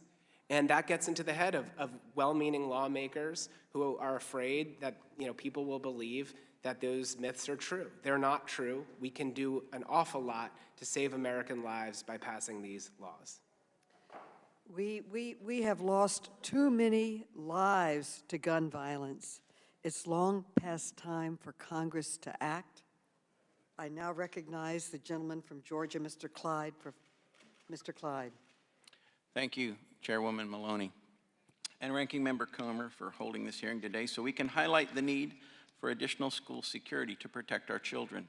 I join the nation in mourning for the 19 children and 2 adults who senselessly lost their lives due to an evil act committed about 2 weeks ago. While every loss of life is a tragedy, no one should weaponize or politicize the abhorrent acts to punish law-abiding citizens.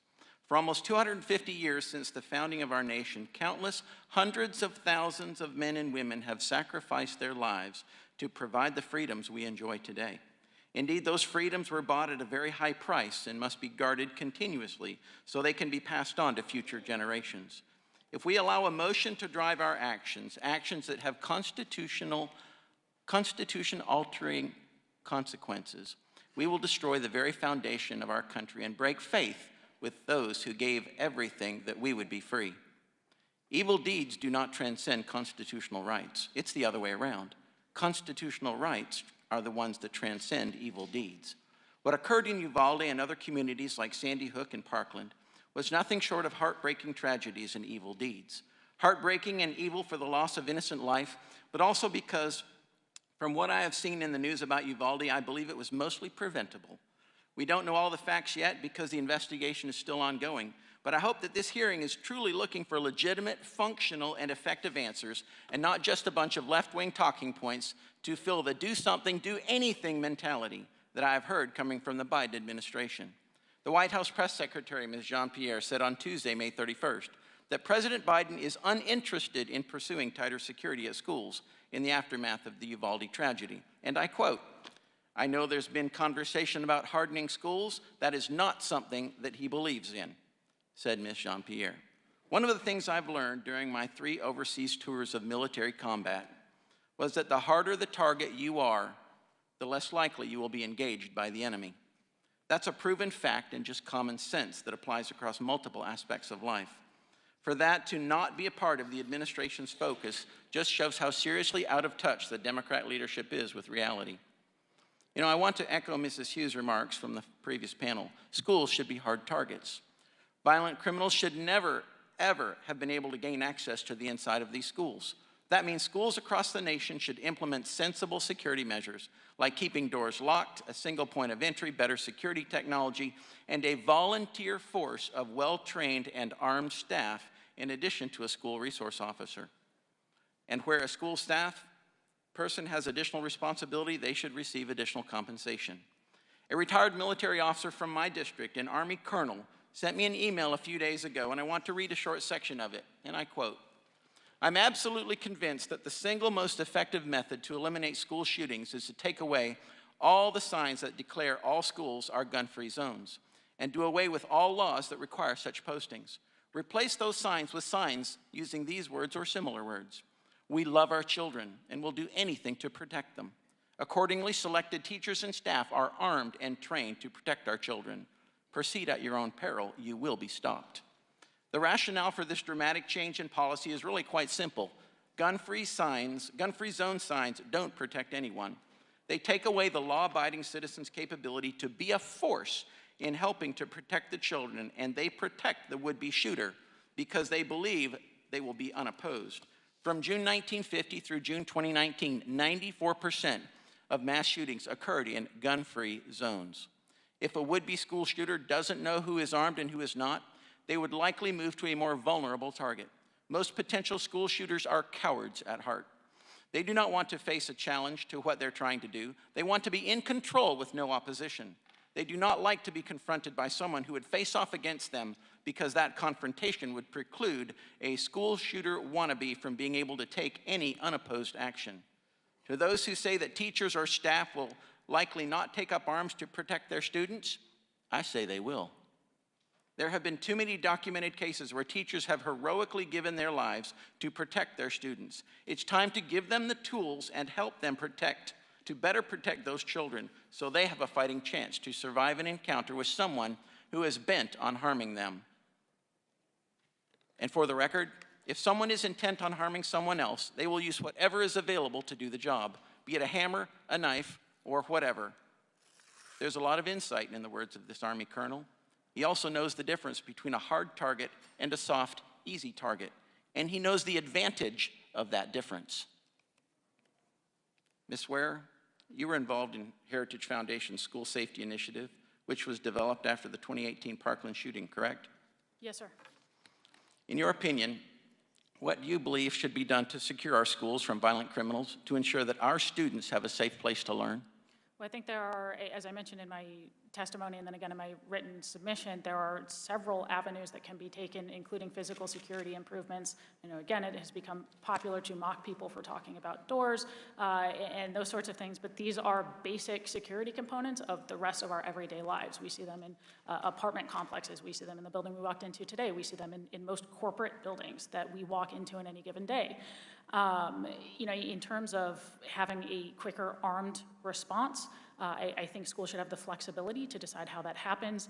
If you look in my written submission, in a footnote, there are, just from the last couple of years, a good number of examples, and it's just a smattering of them because I didn't want the footnote to be 12 pages, of armed responses saving lives, whether from school resource officers or from, including in one case, from an armed staff member who stopped a kidnapping and then prevented an armed individual from entering the school where other children were. And I think, again, a key component of this is not just looking at physical security, but also, you know, as plenty of witnesses have mentioned, having the adequate mental health resources. You know, we're not talking about blaming mental illness, but we are talking about, when you look at, one, what it means for human The flourishing. gentleman's time has expired. I would end by saying, looking at licensed mental health professionals in schools. Thank you very much. I yield back. The gentleman from Massachusetts, Mr. Lynch, is recognized for 5 minutes. Thank you, Madam Chair. Thank you for holding this hearing. I want to thank the panel of distinguished witnesses. Thank you for coming before this committee to help us with our work. I also want to thank the previous panel, the families of the victims who had the courage and selflessness, I think, to, despite their pain, come here with the sole purpose of preventing other families from suffering a similar loss. So I thank them. Madam Chair, I'd like to ask unanimous consent to submit for the record a report and analysis conducted by Coctrong Bui, Alicia Palapiano, and Margot Sanger-Katz over at the New York Times. It's an analysis of 106 mass shootings since Columbine in this country. And I want to read an excerpt. It describes best what they found. To quote this report, if the key gun control proposals now being considered in Congress had been law since 1999, 4 gunmen younger than 21 would have been blocked from legally buying the rifles they used in mass shootings.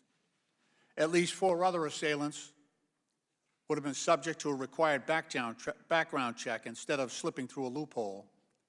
10 others might have been unable to steal their weapons because the efforts required to encourage safer gun storage.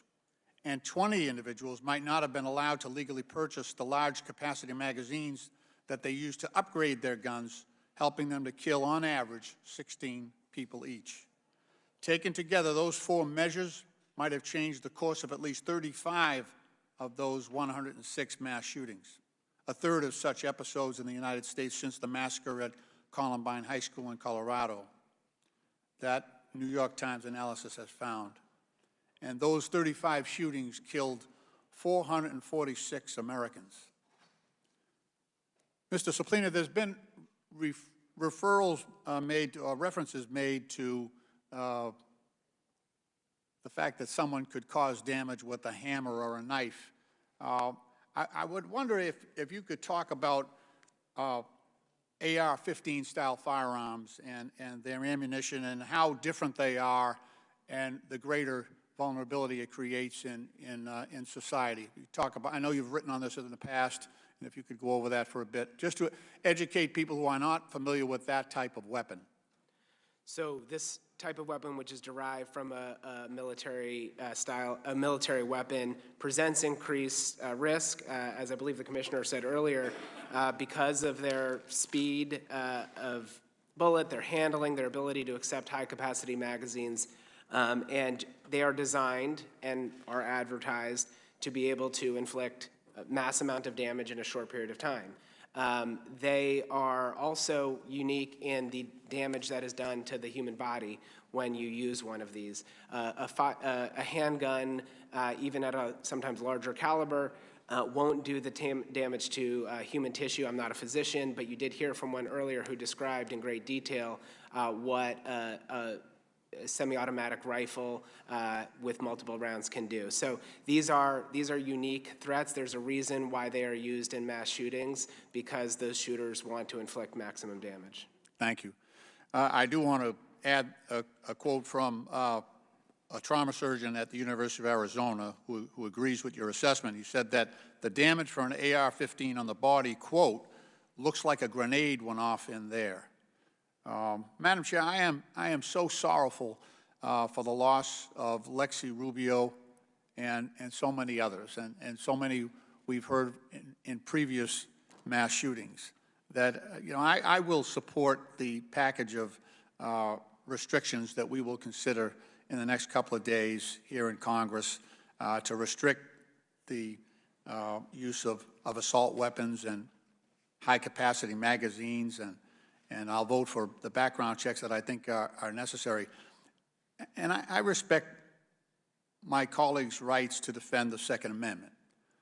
But I will note when in defending the Second Amendment, you have to go to military experts and battlefield commanders for advice on how to protect our kids while they're in school. We got a problem. We've got a problem. Think about that you're going to military battlefield commanders, combat veterans, for advice on how to protect our kids while they're sitting in school trying to learn. I just urge my colleagues to think hard on this and consider supporting the package of bills that we have before the Congress this week. Thank you, and I yield back. The gentleman yields back. The gentleman from Texas, Mr. Sessions, is now recognized.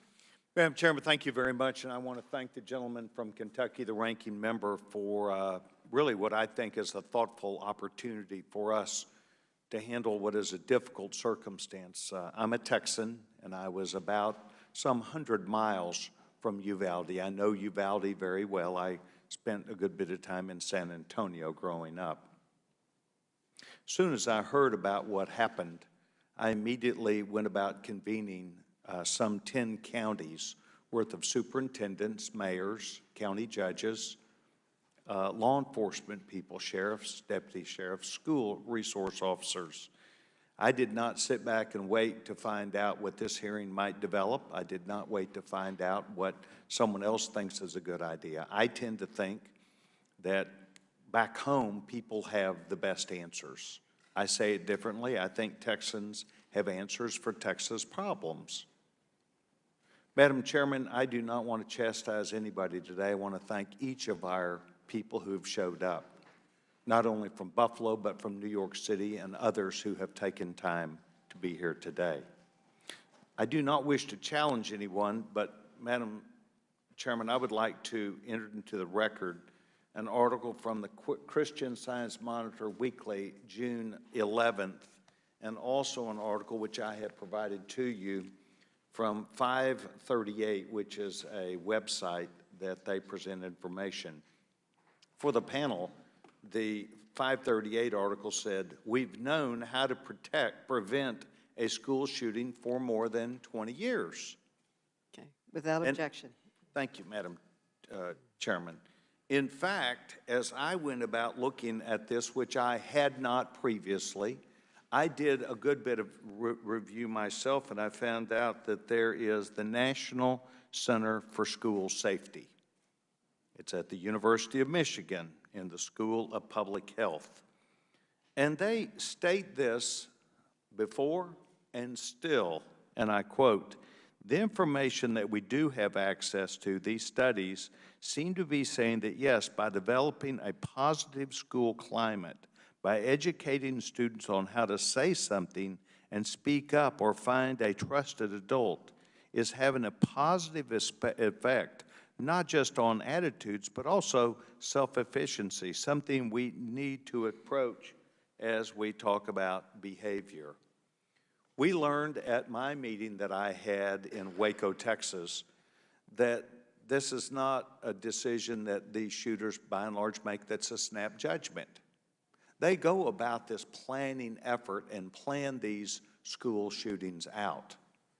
They happen to people who have become isolated in school, have been picked on, been made fun of, have been bullied, and these people go off into, by and large, a deep hole where they are not able to effectively balance their lives. This is a public issue problem in our schools of mental health issues. I go to schools probably every 2 weeks, and my observations that I have publicly stated are that I have seen our schools, there are a lot of children, a lot of young adults who are tested in ways where I think they're reaching out for help.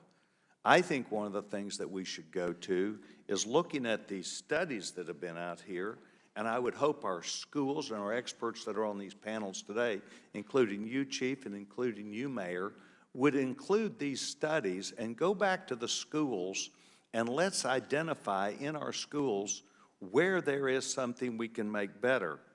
This article also says a work in projects and in progress, and it talks about how talking to students every day. When I grew up, we would recite the Pledge of Allegiance to the flag, taking a few minutes. And I know we've heard testimony that everything about America is racist, but I think that in our classrooms, we need to talk about our nations, our rights and our responsibilities, but taking time every day to be nice to each other, leaving notes, knowing each other, and then listening to people who emanate and identifying people who have problems. It is my hope, Madam Chairwoman and our ranking member, that instead of taking to the floor this immediate action, we would really listen to you and other experts. And Madam Chairman, I would like to see if we would call Justin Hines, who is Director of National Center for School Safety, Assistant Professor at the University of Michigan School of Public Health. I believe we need professionals who have studied these things. I say this as an opportunity to each one of you. I want to thank you. We listen to you, and I hope you will hear us back. Thank you very much, and may God bless the people of Uvalde, Texas, who are struggling through this at this time, and our nation. Madam Chairman, I yield back my time. The gentleman yields back. The gentleman from Illinois, Mr. Krishnamurthy, is recognized. Thank you, Madam Chair. Commissioner Gramaglia, thank you for your service to the people of Buffalo. I was born in India, and I immigrated first to Buffalo, New York. And so the fact that you said that it's a city of good neighbors is very poignant for me.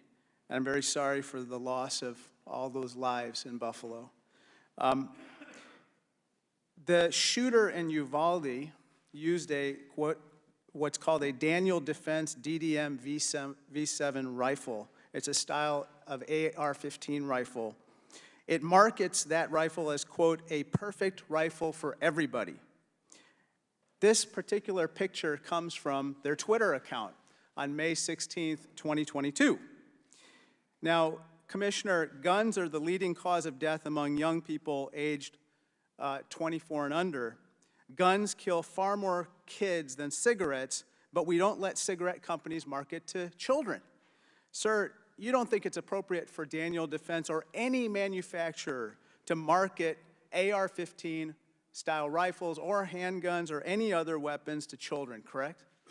I think that picture behind you is very disturbing, is what it is. And no, I don't believe that that should be the case. And why do you find that picture disturbing? How many children in our country because of a lack of safe storage on weapons have either accidentally taken their own lives or somebody else in that household or another friend within that house who was there visiting. It's disturbing. Shortly after the Daniel defense rifle was used in the Uvalde shooting, this picture was taken down from their Twitter account, and indeed their Twitter account was made private. I think they had second thoughts about advertising in this manner as well. Ms. Swearer, in 2019, while testifying before the House Judiciary Committee, you went viral in a viral video talking about the lethality of AR-15s. You said, quote, "Your mother struggled to hit a stationary target from 6 yards out under ideal conditions, and then she picked up an AR-15, and I watched my mother put a fist-sized grouping of lead in the center mass of the target 20 yards out. When accuracy and stopping power matter, they are simply better." You said that, correct, Ms. Swearer? Yes, I did.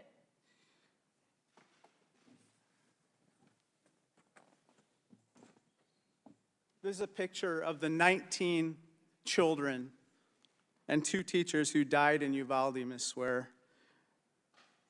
You mentioned the AR-15 stopping power, but I gotta believe these little children were not the ones you were talking about stopping, correct? No, I was talking about stopping the individual who showed up to shoot them. And Who did show up to shoot that individual was a bunch of law enforcement officers with an AR-15. And Ms. Swearer, your mic's not on, but The green light is on. We'll take care of it. It's on there. Okay. I can hear you, Ms. Swearer. It's good. I can hear Ms. Swearer.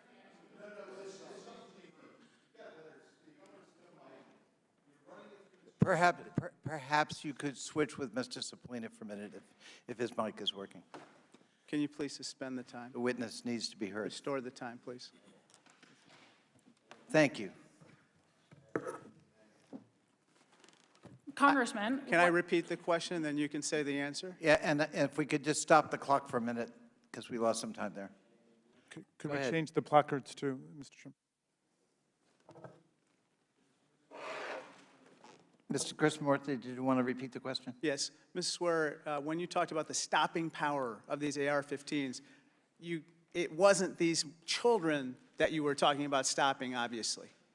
No, I was referring to individuals like the one who went into that building and spent 78 minutes shooting them, and I hope, as was the case in Uvalde, that the people who show up to stop shooters like that have the AR-15 precisely for its stopping power, and that is exactly what happened in Uvalde. That is why cops are routinely exempt from these prohibitions. This man to confront legally civilian purchased threats these AR-15 in a civilian rifles, context. correct?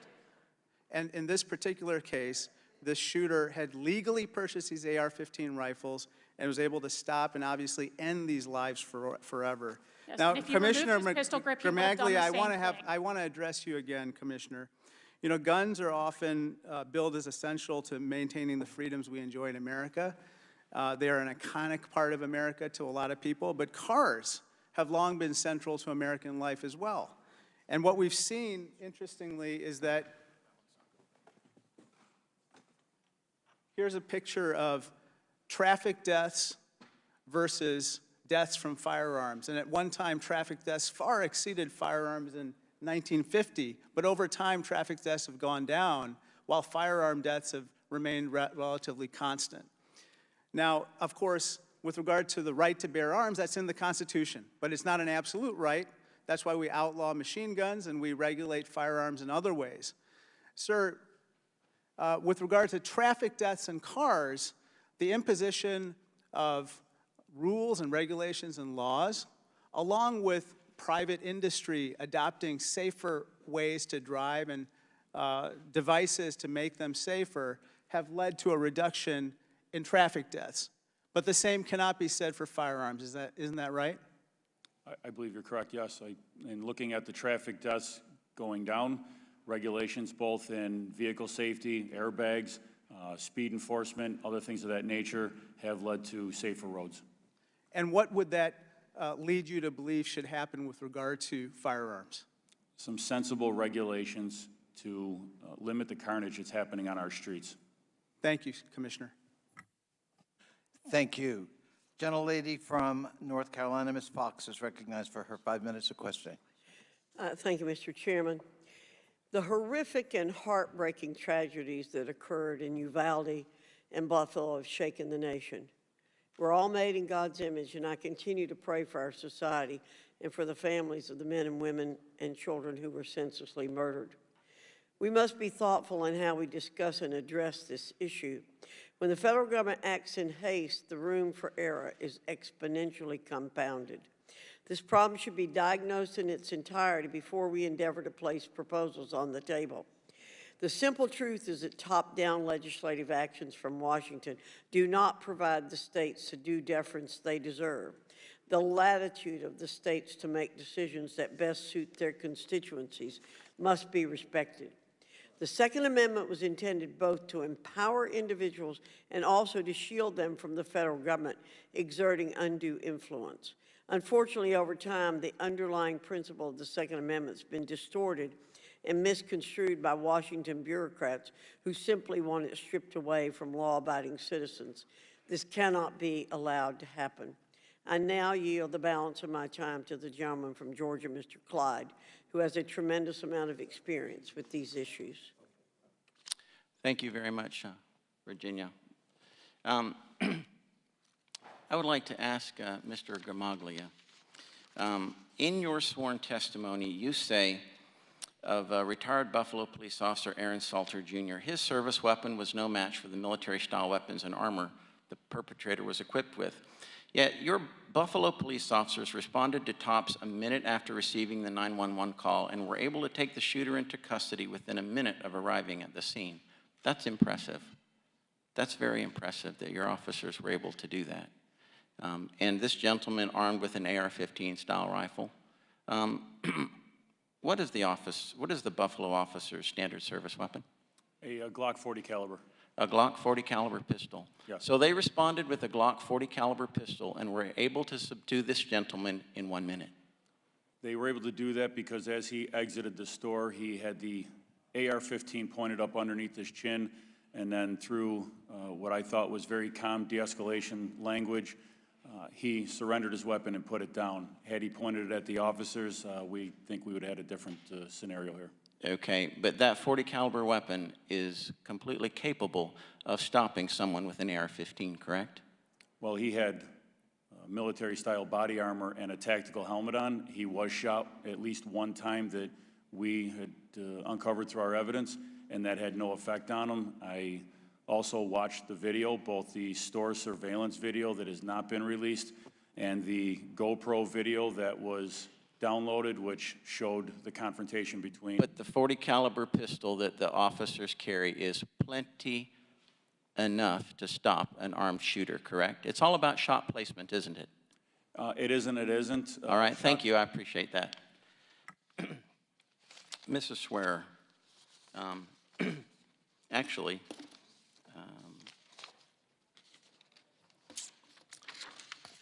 have mass shootings or school shootings been carried out with other weapons other than AR-15s? Yes, Congressman, they have. Okay. What other weapons? And what's the primary weapon, if you will? So the primary weapon is actually a plurality are handguns alone. Another sort of larger segment are several variations of firearms, some combination of rifles, handguns, shotguns, and then a smaller percentage are rifles alone. Okay, thank you very much. So handguns are still very, very potent firearms. Madam Chairwoman, I would like to introduce this article into the record, and I request unanimous consent. It's a Fox News article, May the 28th, 2022, and it's entitled, "West Virginia Woman with Pistol Shoots Kills Man at Graduation Party, Saves Several Lives." Without objection. All right, thank you. You know, what happened in Uvalde was an incredible tragedy, and it had a very terrible ending. But something very similar happened the very next day, that Wednesday, in Charleston, West Virginia. And a particular woman in West Virginia fatally shot a man who had begun firing an AR-15 rifle into a crowd of dozens. The woman was attending a West Virginia party. She drew her pistol and fired on the convicted felon. No one at the party was injured. and the gentleman obtained his weapon illegally. Criminals will obtain their weapons however they want. They will get them illegally. More gun laws are not going to stop that, not in any way, shape, or form, because criminals simply do not obey the law. The gentleman's time has expired. Madam Chair. I yield back. I'd like to ask permission to insert into the record an article, Why Do Something Won't Work, from the Wall Street Journal, Thursday, June 2nd, 2022. Thank you. Without objection. The gentleman from Virginia, Mr. Conley, is now recognized. I thank the chair, and I thank our witnesses for being here today. I was the chairman of Fairfax County when the Virginia Tech massacre occurred. At that point in American history, that was the worst gun massacre in our history. I buried 6 young children, students, that week. 6. I'm still in touch with many of the families years later. And the emptiness in their hearts and souls cannot be filled. It is a tragedy that lives with them forever. Those children were killed by a mentally ill person who should not have had access to weapons, but did. He wasn't a criminal. He was mentally ill. We hear excuse after excuse that gun laws don't work. The Australian experience would suggest otherwise.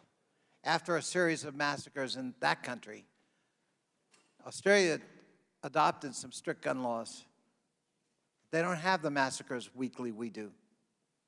It changed behavior because it changed access to weapons and ammunition. We've heard the answer is arm our teachers. That would be the solution. Ms. Pringle, you deal with teachers. Would that be a good solution from your point of view? Absolutely not. We know that the majority of not only our teachers, but our parents do not believe that arming teachers would in any way prevent the carnage that we have seen for over 23 years. I just want you to imagine, I was a middle school teacher. My responsibility was to ensure that every student was nurtured and that they could learn, come to school ready to learn every day. And now the suggestion that I, as a teacher, would be responsible for carrying a weapon and making a split moment decision about whether I was going to shoot someone or not, whether that responsibility would be mine to bear, that is a distraction from what we know we need to do in this country, which is to pass comprehensive gun control laws, something we have never done. In the short time that we did ban assault weapons, we saw that carnage go down, didn't we? Yes, we did. But we've never passed comprehensive gun legislation in this country. Thank you. We need to do it now. Mayor Adams, welcome. Mayor Adams, you're the mayor of, I think, the largest city in the United States. Yes. Would it be a good idea from your point of view as the mayor of that city and your commitment to reducing crime in that city to arm our teachers in all of your schools in New York City? Would that be a solution from your point of view? No, and I think the facts show that between 1996 to 2010, one study found that police officers were 3 times more likely to die from gun violence with a heavy flow of guns in their city. So it's harmful to the law enforcement community, it's harmful to our civilians, and it's harmful to our children. Mr. Gramagilia, Police Commissioner, would arming teachers help your force? Would it have made a difference in your community in Buffalo? I think what we have to be careful on is to not militarize our schools and make students feel like they are in a system where they are surrounded by weapons in an institution where they're supposed to be learning. I certainly agree with that, hardening our targets, making sure our schools are safe buildings, having a strong school resource program where school resource officers are engaging with their students, are building trust within their students. But I think we have to, caution against over-weaponizing our schools. It causes fear in our students, and I think we need to engage our students in these conversations. And just real quickly, and Ms. Pringle's point, the use of weapons and the decision to use them for law enforcement can be a split-second judgment, and that requires careful training, does it not? It's a considerable amount of training for absolute split-second decisions that are second-guessed for years on. Thank you. I yield back. The gentleman yields back. The gentleman from Georgia, Mr. Heiss, is recognized for 5 minutes. Mr. Heiss. Thank you, Madam Chair. Just for the records, from what I can research and understand, there are some 300,000 or so crimes committed every year, violent crimes in which guns are a part of the situation. There are between 500,000 and 3 million incidences a year where guns prevent violent crimes from taking place. So let's clarify here, the issue is not gun violence. Guns are not the issue. We have a people violence problems who misuse guns and other means whenever they intend to harm individuals. And the answer to this situation, when you have violent people, the answer is not defunding the police. The answer is not pitting one group of Americans against another, which we see far too often these days. The answer is not ignoring the rule of law. The answer is not releasing criminals into our streets or allowing them into our country. The answer is not a lack of consequences for those who commit crimes and being soft on crime for those who commit violent crimes. We have got to look at the problem, which is violent people. And at some point in this country, we've got to recognize that there is great value in upholding the rule of law. We've got to recognize and teach that there is a such thing as moral absolutes, not the least of which is respecting one another and respecting life. We've got to, in the midst of this conversation, I believe, embrace religious beliefs. Look, there are risks that come with a free society. We all understand that. But we have a moral and a spiritual crisis in this country right now, and that is reflected in violent people that we see more and more. But it is impossible for us to have a system of government, which we have in this country, where we have limited government and maximum freedom, if we do not have a citizenry that is capable of self-governing their own lives with an authentic understanding of right and wrong. And so for us to take out of the equation any mention of moral absolutes or the role that our founders mentioned and described as indispensable supports to our system of government, which is morality, religion and morality, then I believe we're making a mistake in all of this discussion. These things cannot be ignored. Mayor Adams, let me real quickly begin with you, and if we can go quickly. New York City is certainly one of the leading examples of gun restrictions and gun restrictive measures in the United States. Yes or no? Your mic was off. Yes, I'm sorry, yes. And yet, we all know New York has continued in recent years to see a rise in crime. Yes or no? Yes. Okay. In January of this year, you released in a press statement regarding your blueprint to end gun violence in New York City.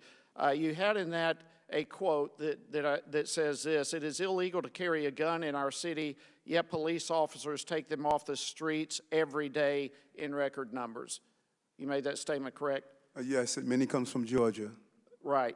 And so here we still have, in a city that has the greatest among the greatest gun restriction laws in the country, a rise in crime and guns being carried off the streets in record numbers every day, it doesn't appear that the attempts that are produced by the gun restrictions are having any effect of keeping bad people from getting guns, and taking the constitutional rights away from American citizens only helps criminals, is I guess what I'm getting to. Ms. Swearer, let me come to you. If we continue down this path of restricting gun rights from American citizens, making it easier for criminals to have targets, knowing that there will not be guns by legal citizens there to defend themselves, what kind of impact will that have in the long run? First, I want to make sure that, is my mic still not on? Can we put a pause? No, Use your neighbor's mic. Use your neighbor's mic. Maybe that'll work better. My apologies. I was told the issue had been taken care of. Congressman, to answer your question, criminals are rational actors. You look at the studies on this and the way in which criminals operate. Obviously, they don't want to confront someone with a firearm any more than we would want to if we were criminals. They are rational actors. You mentioned the statistics on defensive gun uses. I think that is important to point out. I would also note how much lower that is, considering there are a number of states that essentially do not allow ordinary law-abiding citizens to protect themselves with firearms in public, and or who make it far more difficult for individuals to keep and bear arms even inside their own homes, and so that could be considerably higher under different circumstances. That said, again, I appreciate you pointing that out, but again, criminals are rational actors. To pretend otherwise is borderline silly. So of course— Gentleman's time has expired. Okay. Thank you. Thank you, Madam Chair. The gentleman from Maryland, Mr. Raskin, is now recognized. Thank you, Madam Chair. Buffalo, Uvalde, Sandy Hook, Tree of Life, Mother Emanuel Church, El Paso, Walmart, Pulse Nightclub, Las Vegas, Columbine. The bloodbath continues. In the history of our species, a number of civilizations have practiced or allowed human sacrifice, including the sacrifice of children. The Carthaginians, the Mesopotamians, the Incas, the Aztecs. Will we be recorded as such a society that accepts the sacrifice of innocence? Gun violence is the #1 cause of death of children in the United States of America today, which makes us globally unique. We have rates of gun violence and gun death 20 times higher than other industrialized nations like France, the United Kingdom, Israel, Norway, Sweden, Japan. No other nation comes close to what we see here, even though we have comparable levels of mental health problems and mental illness.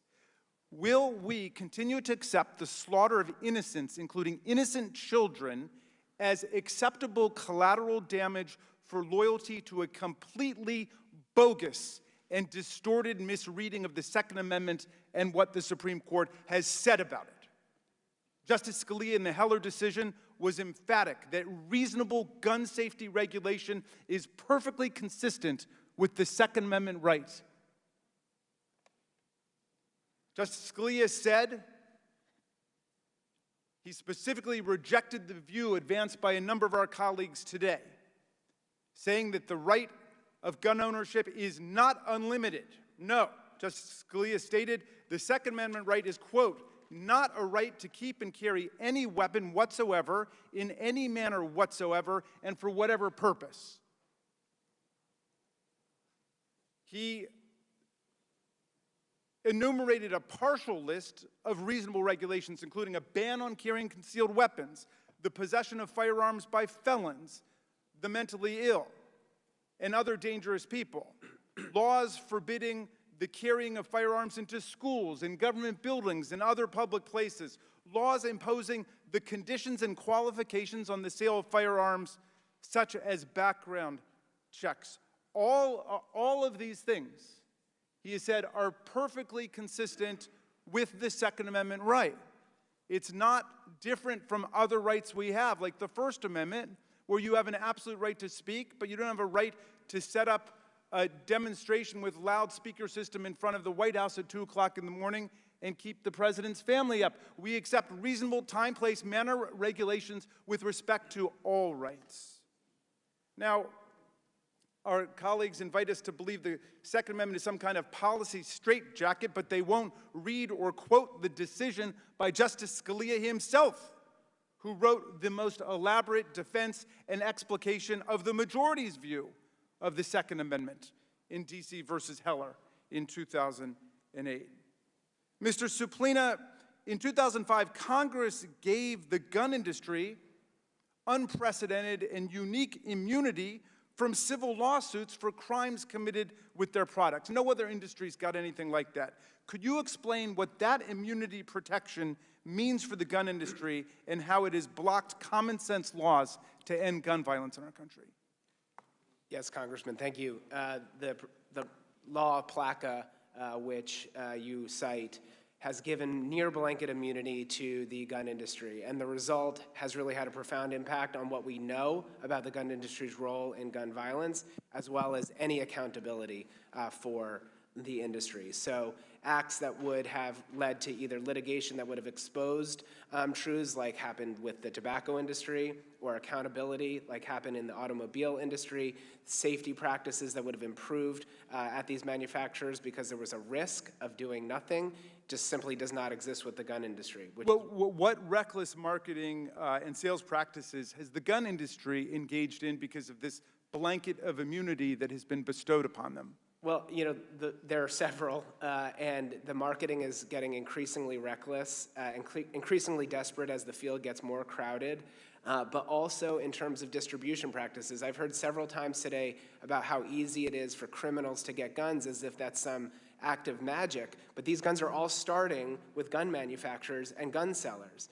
We know that certain gun manufacturers are fueling gun shops that are selling disproportionately into illegal markets. And the gun industry is protected by PLACA because they say, oh, we're following the law. Well, the numbers speak for themselves.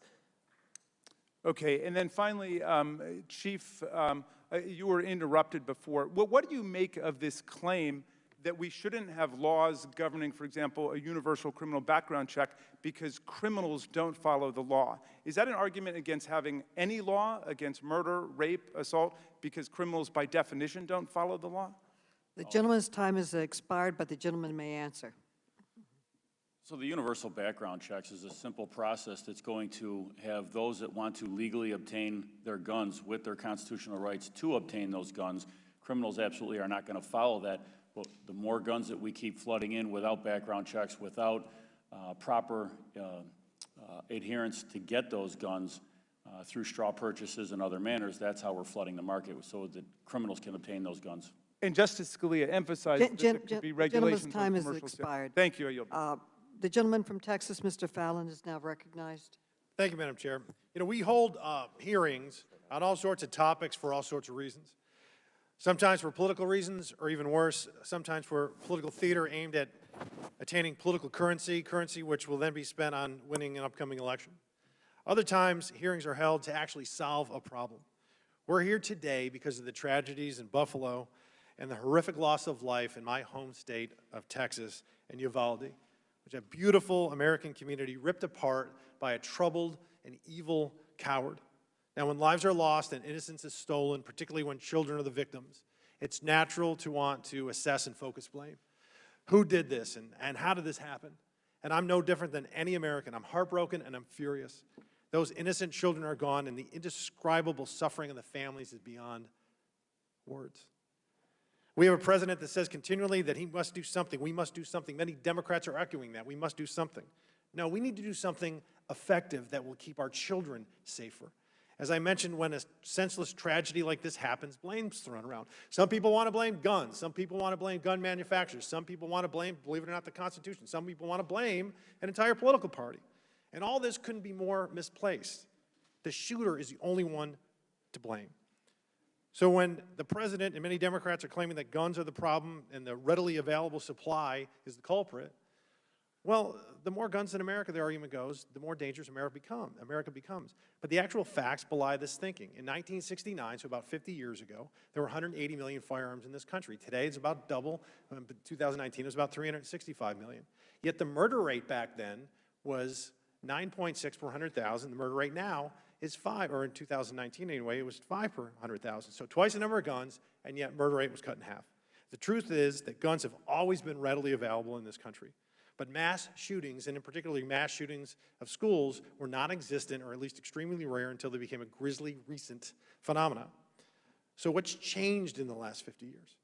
There's been a noticeable breakdown of the family, there's been an erosion of faith, and there's been a seismic drop in social interactions in large measure due to the overuse of these dang smartphones and the proliferation of social media, which is probably better described as anti-social media. Senseless mass shootings are not committed by well-adjusted, successful, socially polished people. They're committed by disturbed, unstable loners with mental disease. By the end of the year, so we started. Madam Chair, Madam Chair, can I get my time back? Yes. Thank you. Rule out what we don't want. Thank you.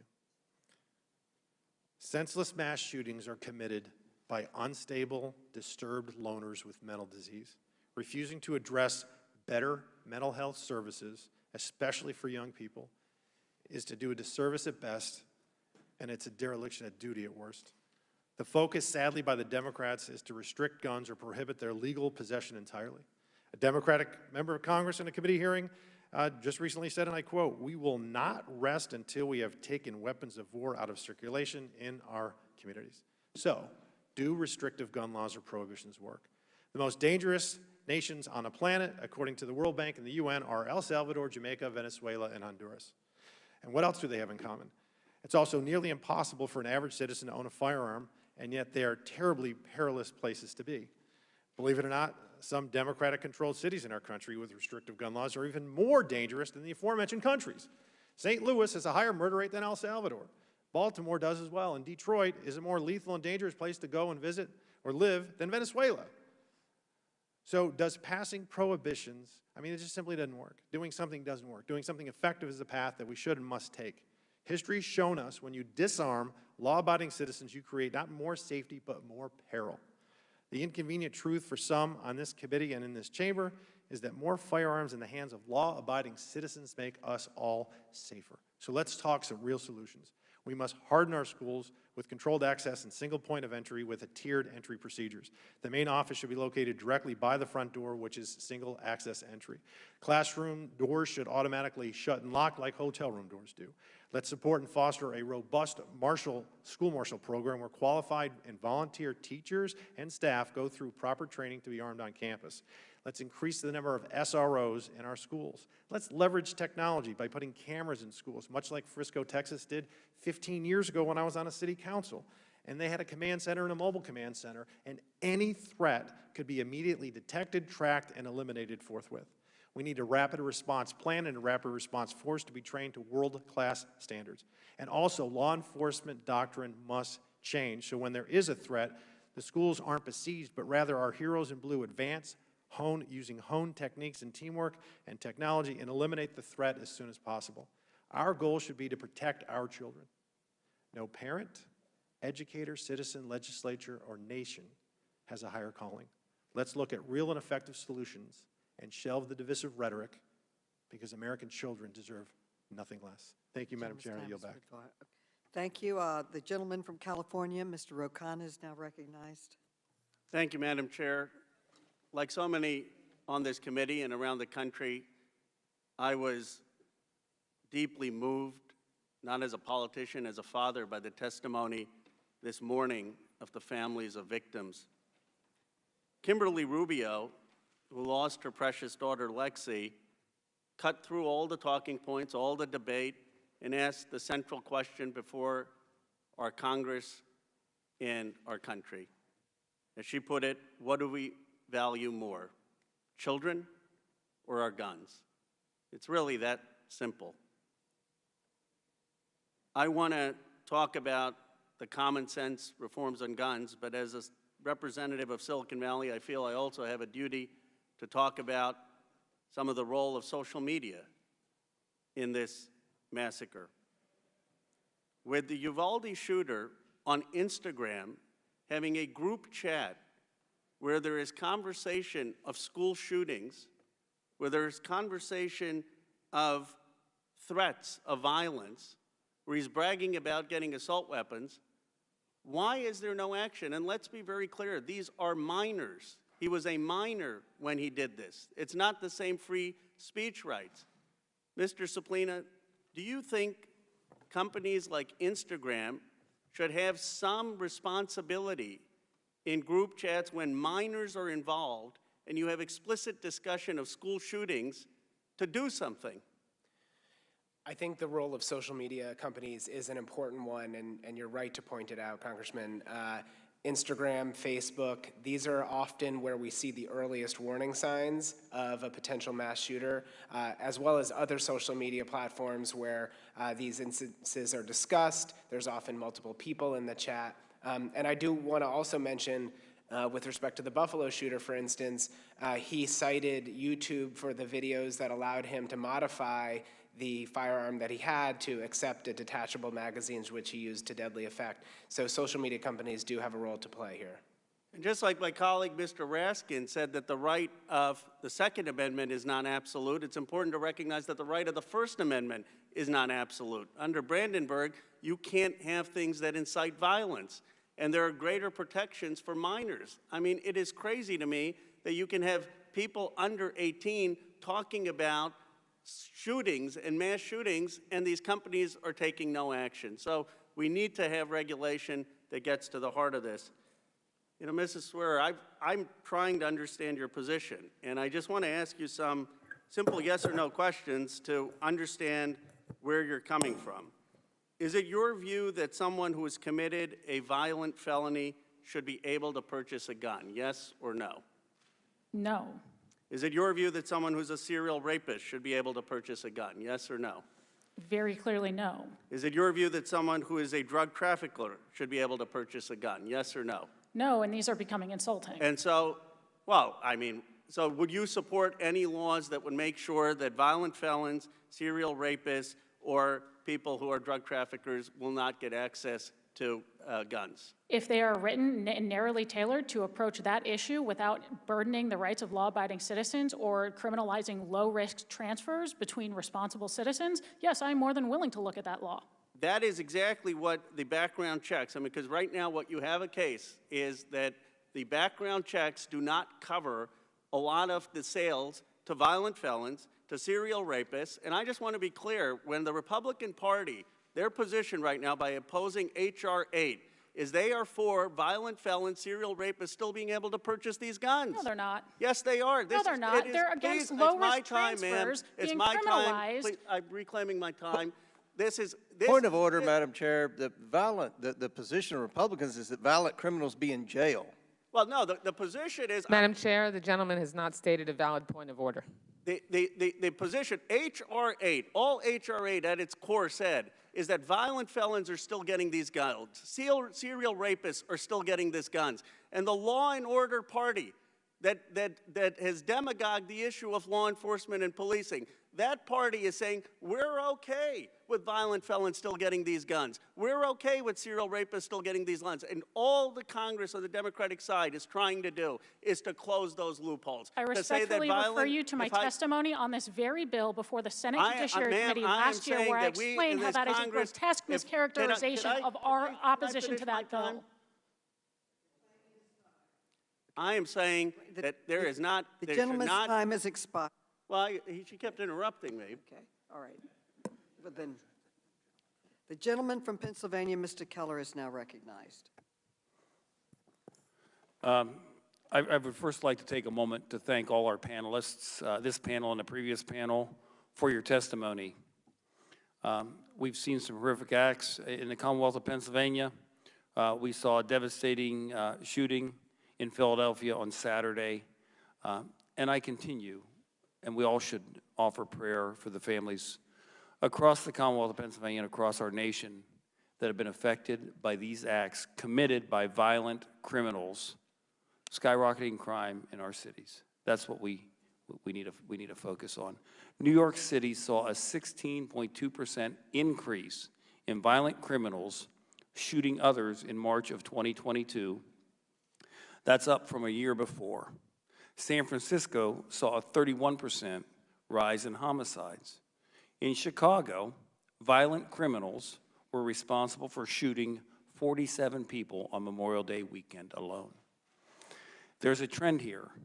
Crime is rising in cities that have the most restrictive laws on firearms and have the least severe criminal enforcement penalties on the books. And in fact, cities that don't enforce the laws that are on the books.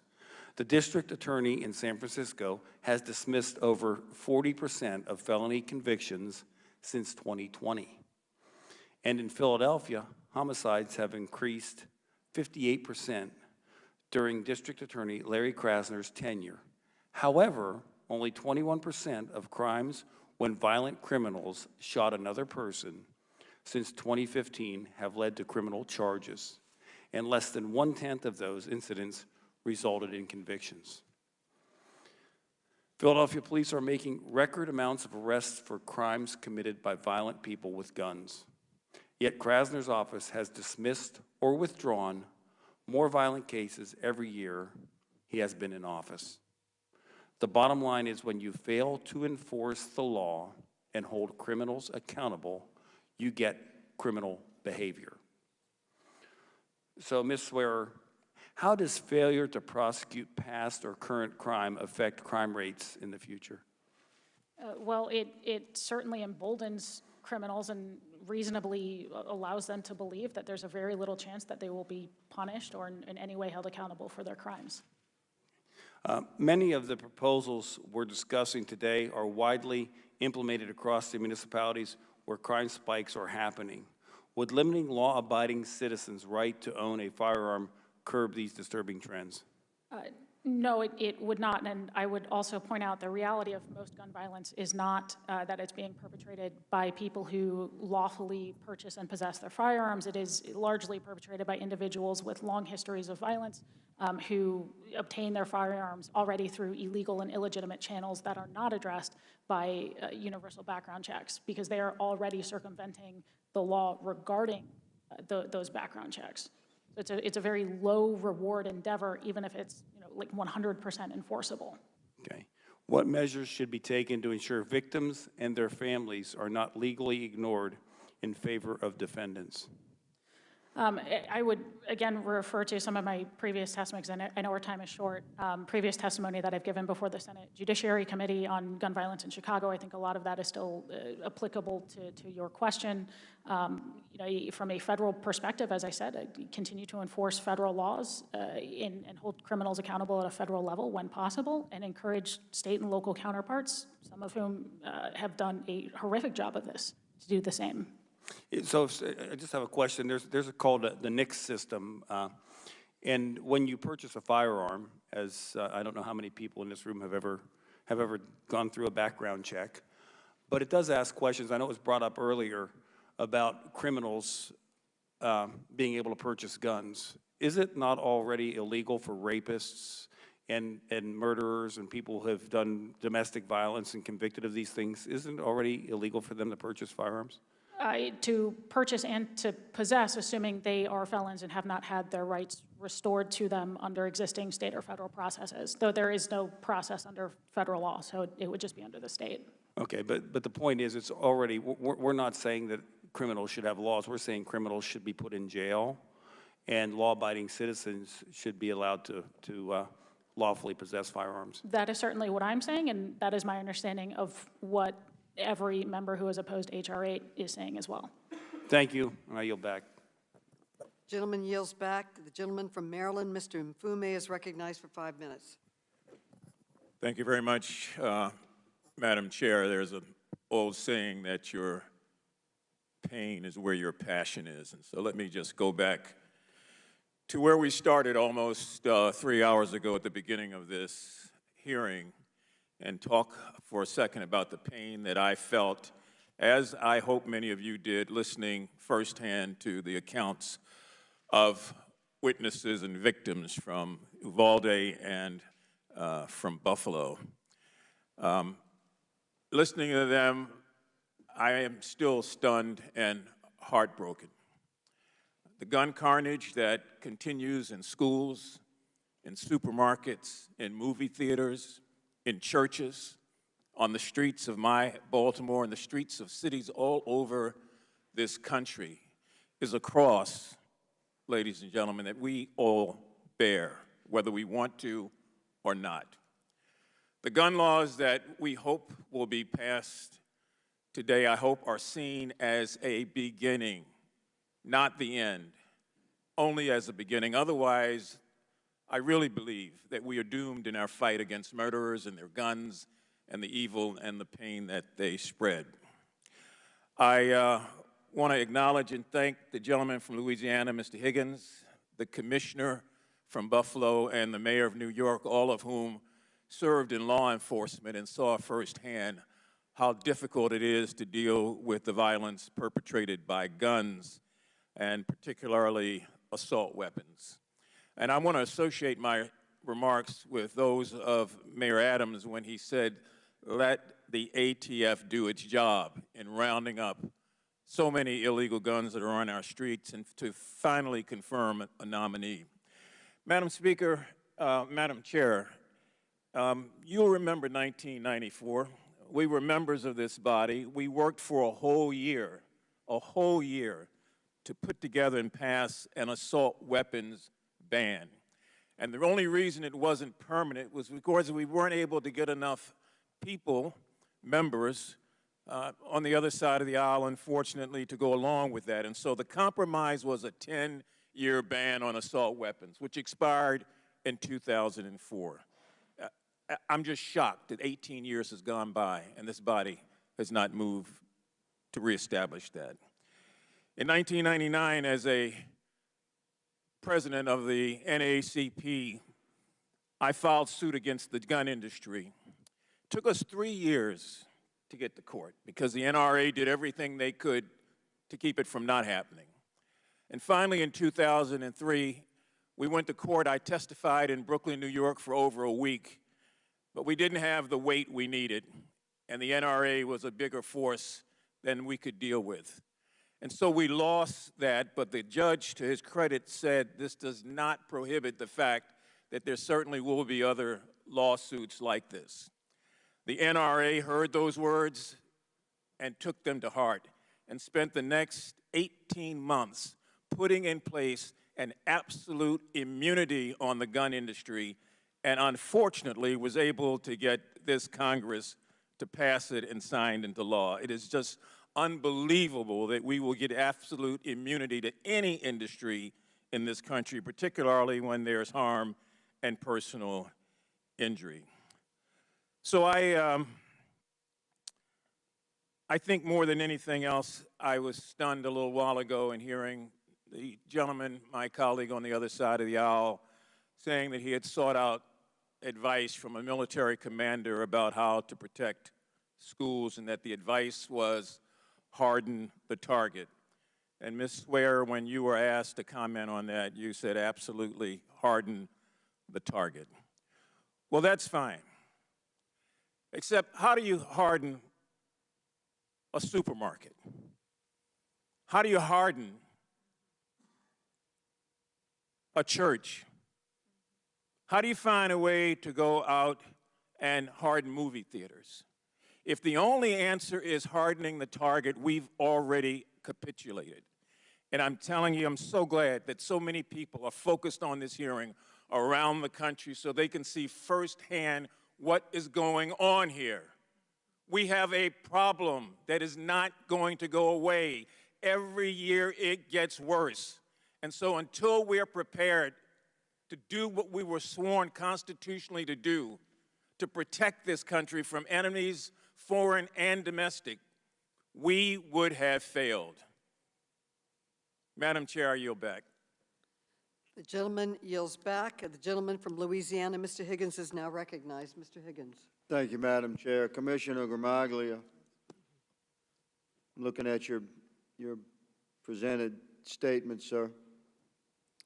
say you support confiscating guns from individuals determined to be a threat to themselves or others.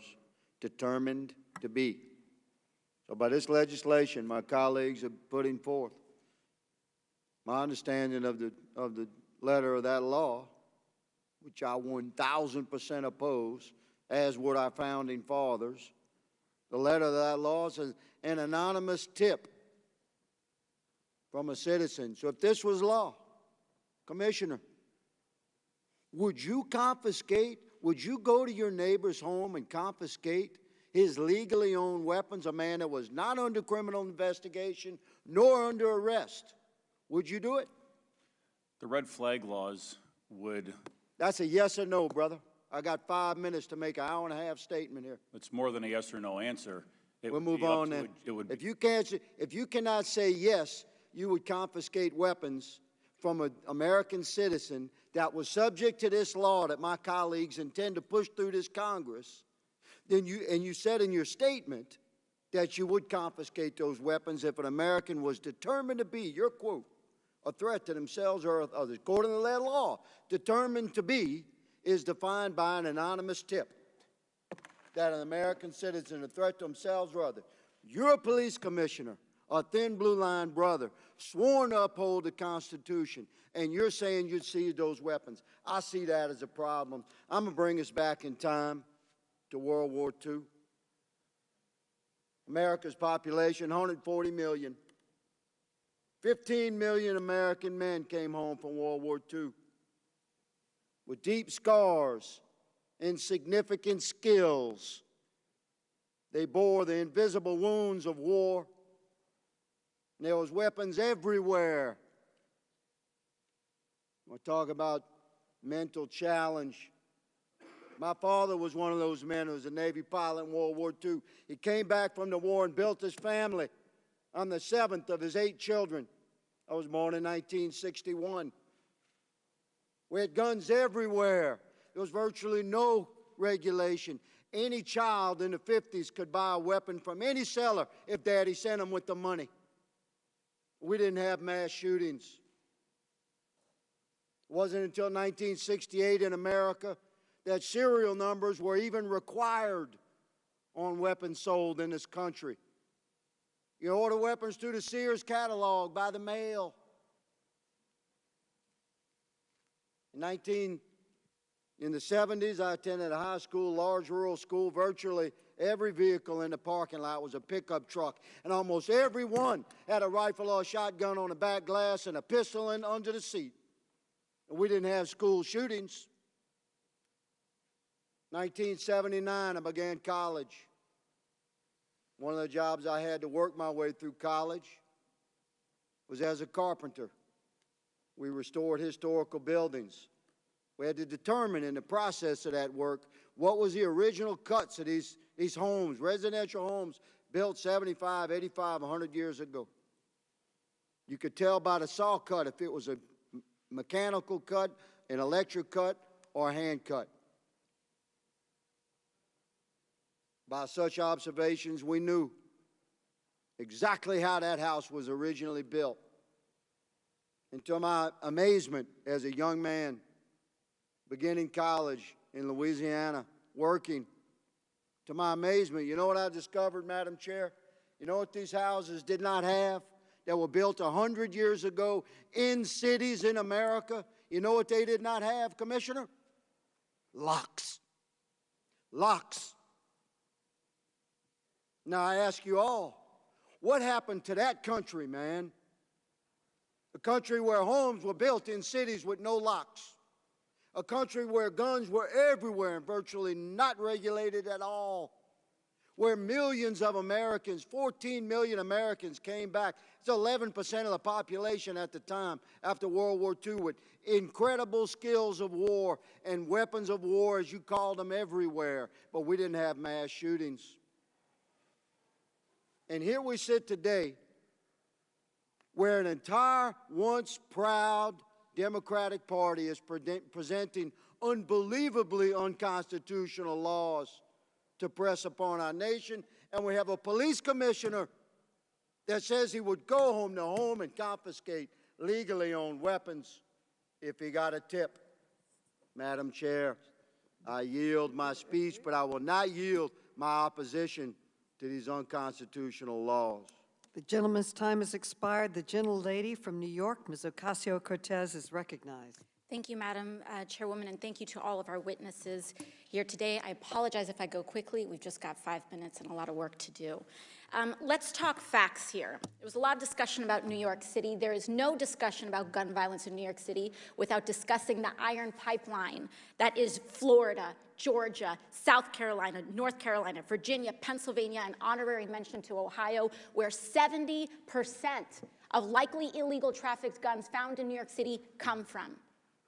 There's no discussion about gun violence in Chicago without talking about Indiana, because the violence and the mothers that we have to comfort are losing children due to the guns and the carnage and the lawlessness unleashed by those states. I move on. Every week in recent memory, we have had at least one mass shooting. Ms. Pringle, you are the president of the National Education Association. You represent teachers. Between 2009 and 2018, how many school shootings did the United States have?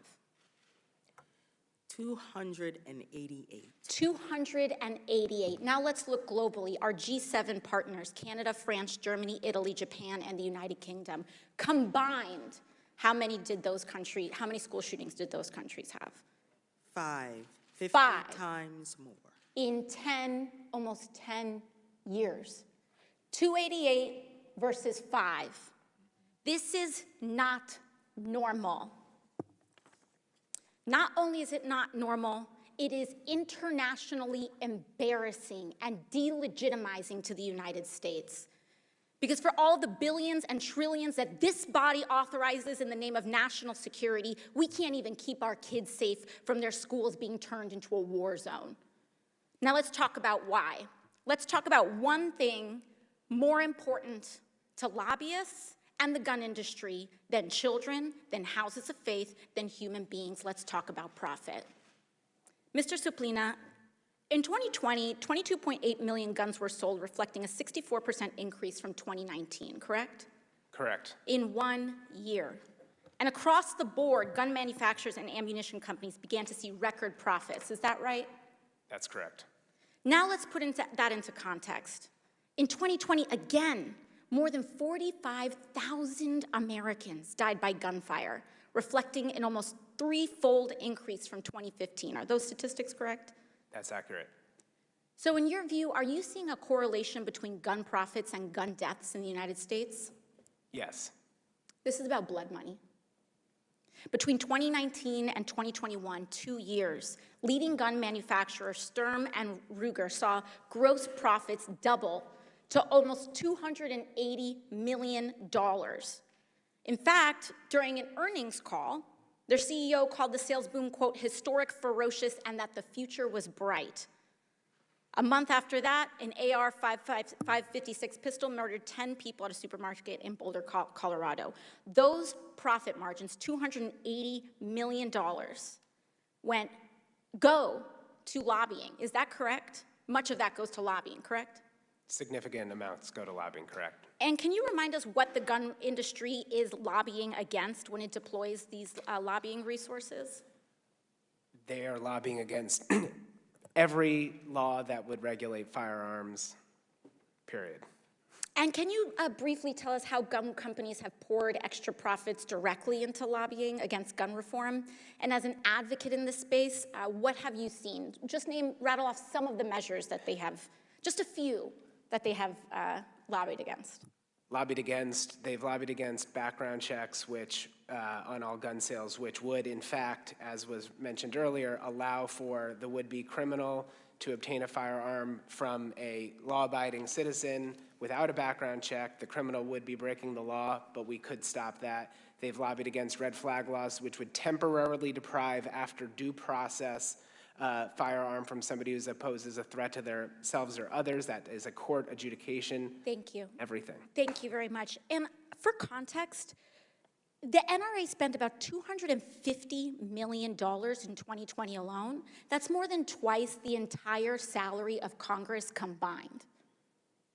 in 1 year lobbying against gun safety laws.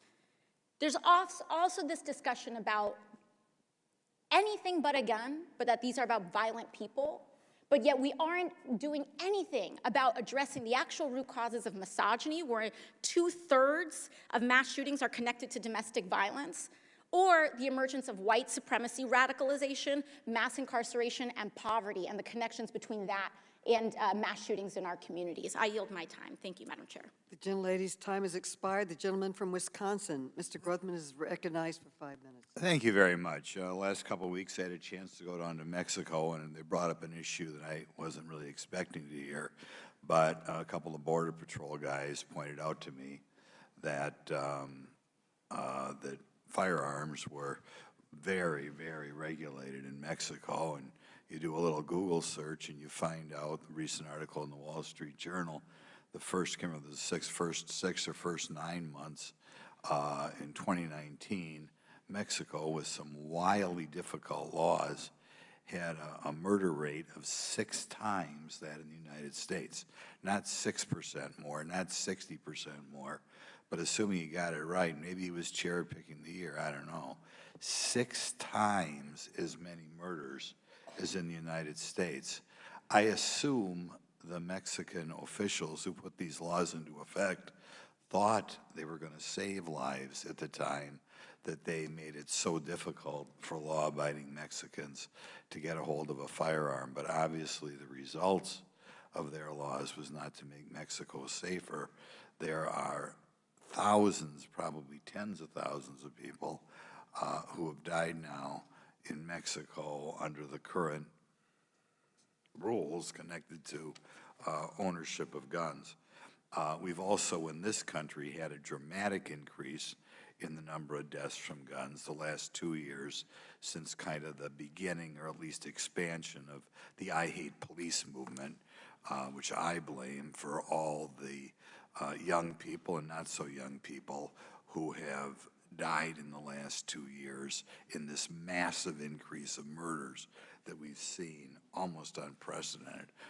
First of all, I'd like Mrs. Swear to comment a little bit on that Mexican statistic and comment on the dramatic increase in the number of homicides in this country in the last 2 years. Not because it's easier to own guns, but kind of because rhetoric, a lot of the rhetoric coming out of this building, this anti-police rhetoric. Congressman, I will respectfully refrain from commenting on the statistics you pointed out from Mexico. I'm not overly familiar with any of the underlying causes. I will, to the greater point, say Mexico is, to my awareness, one of the only other countries in the world with a right to, quote, keep and bear arms, which is sort of a misnomer in that country, as you point out. So it's fundamentally different understanding of what that means than clearly in our country. As to, I'm sorry, please remind me of the second aspect. Well, the massive increase in murders in this country in the last 2 years. I think it's hard to pin that down to any one simplistic notion of what is causing that. Certainly, I think problems with policing and calls to defund the police, loss of trust between communities and police members, that all plays a role, as I pointed out in my written submission. Okay. But I think it's a number of things. Yeah, I'll give you another question then. This week I'll be reintroducing something called the Student and Teacher Safety Act, which will allow schools to use existing grants they have, meant in part for improving school conditions and learning, to improve or boost school safety. Following the Uvalde shooting, the White House Press Secretary said that President Biden does not believe in hardening schools to provide more security resources or law enforcement officers. If these measures can be effective in preventing another mass shooting, why do you think the president is not open to hardening schools this way? I cannot read the president's mind, but my guess is he would rather focus on other ways of addressing it. I would also very quickly like to point out, to reference something Congressman Mfume said, to seem to infer that we only care about or have only mentioned one aspect of a greater issue, which is focusing on physical security. Congressman, I respectfully don't know if you were not here for my opening statement or have not read my written submission, but I respectfully have pointed out roughly a dozen other issues as well. This is comprehensive in nature. It is not one thing or the other. It is both. I've been here for 3 hours since before the hearing started. I heard your testimony. My reference was to schools, and my reminder was those are Madam not Chair, the I only think he's source. out of Gentleman order. is not recognized. Well, Yeah. witness, address me, Madam Chair. Okay. Could you give me another few seconds back? Someone jumped in there. Well, could you give us, if President Biden is going to stand between us and trying to improve the physical security in school districts, can you give us other ideas that we can use to prevent these tragedies? Sure. As I mentioned in both my written and oral testimony, I think we can focus very clearly on building up the nation's mental health infrastructure, both specifically in schools and generally across the board. We are talking about 2/3 of gun deaths every year that are suicides, which is clearly plays into an aspect of mental health, which is problematic. We are talking about with mass shootings, individuals who clearly show signs of being a danger to themselves or others, but who are otherwise, not felons yet, and oftentimes cannot be involuntarily civilly committed. So looking at, targeted interventions with adequate means of due process, and also just behavioral risk assessment. We've talked about Instagram and threats on Instagram. What's concerning to me is that so many people saw so many signs, especially in Uvalde, and it appears that nobody reported them or knew to report them or knew how to report them or didn't think anything would be done about it. Okay, And the that is gentleman's time has expired. Yeah. Okay, the gentlelady from California, Ms. Porter, is now recognized. Ms. Swear, in 2019, you testified on Representative Cicilline's bill, the assault weapons ban, before Congress. At the 2019 hearing, Representative Jim Jordan asked you if law-abiding people will be less safe to protect themselves if that bill was passed. Do you remember your response? I have a general idea of what I would have said under that circumstance, but no, I don't remember my specific words. You said, and I quote, "I think worse than that, sir, you will see millions of otherwise law-abiding citizens become felons overnight." Yes. For nothing more than having scary-looking features on firearms. I was quite surprised by your answer. You read the bill before you came to Congress to testify against it, yes? If we are referring to the ban on assault weapons? Correct. Yes. So you knew that the bill would allow any gun owner to maintain possession of any semi-automatic assault weapon that was lawfully possessed before the bill became law. No, so that is the case under that bill. The problem is, Reclaiming anytime my that is time. transferred to anybody Reclaiming else, my time, that Madam now becomes Chair, an would issue. you please instruct the witness that the time belongs to me? If you don't want to hear an answer to my question, I'm not sure why it's being asked. The gentlelady has reclaimed her time. So you knew that the bill, you said yes in response to my question, that you knew the bill would allow the gun owner to maintain possession of any semi-automatic assault weapon that was lawfully possessed before the bill becomes law. Ms. Swearer, I respect that we have different opinions on Representative Cicilline's assault weapons law, but we cannot have different facts. We have a duty to debate the merits of proposal. You falsely testified under oath. Would you like the explanation of no, why I will I said not. that? I have not yielded, Ms. Swearer. Suspend. Madam Chair, if she's going to ask questions, shouldn't she let the witness have time to The answer? gentleman is not recognized. You falsely testified under Madam oath. Chair, point of order. Point of order. What is the gentleman's point? I've been accused of falsely testifying under oath, the- and I would like to the- address it. The gentlewoman has accused her of perjury. Is she going to hold to that, or are you going to allow the witness to respond to that accusation of criminal conduct? You have not come forward with a significant point of order. Ms. Porter will continue. I asked you if that bill was correct, if the bill would allow any gun owner to maintain possession, and you said yes. Yet you testified that the bill would allow people to become felons overnight. Earlier today, you testified that you hoped that this was the last time you testified before Congress. For the sake of our nation and the integrity of this Congress, I said Congress, do too. after a mass shooting, trying to figure out how to solve a problem that we are all heavily invested in solving. Ms. Swear, That is I have not insulting. Point of order, asked a point of order. question. How dare you? Reclaiming my time. How dare you misstate the law? How dare you at ask questions that you legislation. do not even want an answer to? Ms. Swear, I'm moving on. I'm a lifelong consumer protection advocate. From 2015 to 2020, there were at least 2,070 unintentional shootings by children. 765 of those children died. A consumer product that causes this much harm to the public would normally be subject to a recall.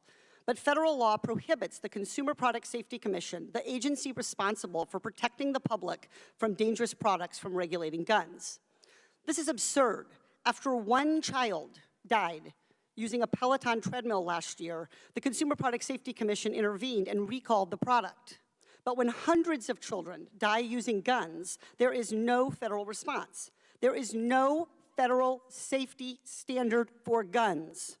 Even though 40,000 Americans hurt or kill themselves or other people in hundreds of accidents every year.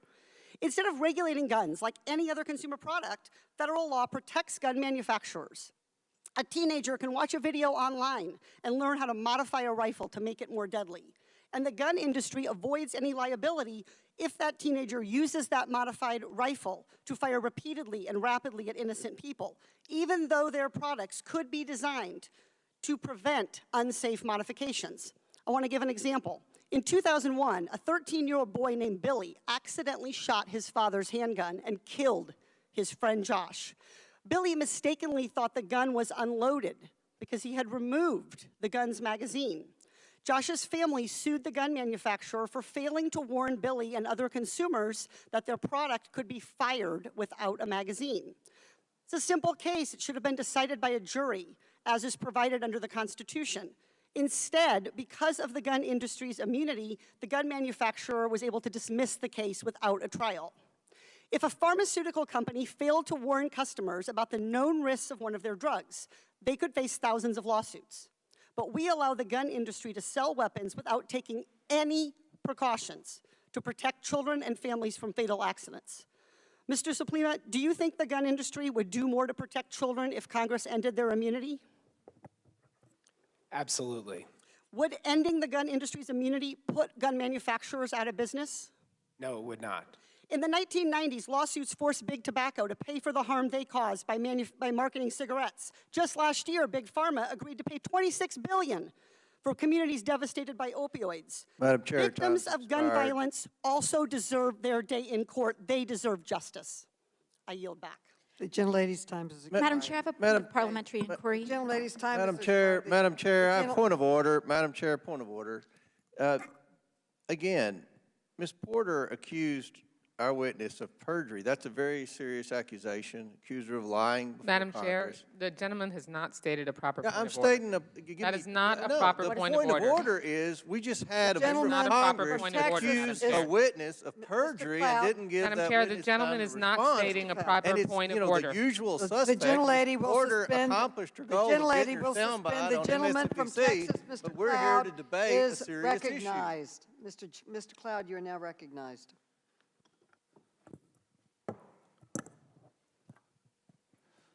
Thank you all for being here.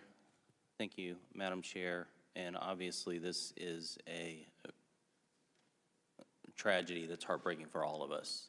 And naturally, coming out of this, as we look for solutions, emotions are naturally high because we're all grieved by the fact that we see this in our nation. There's going to be 1,000 reasons why we're asking. The investigations are ongoing, obviously.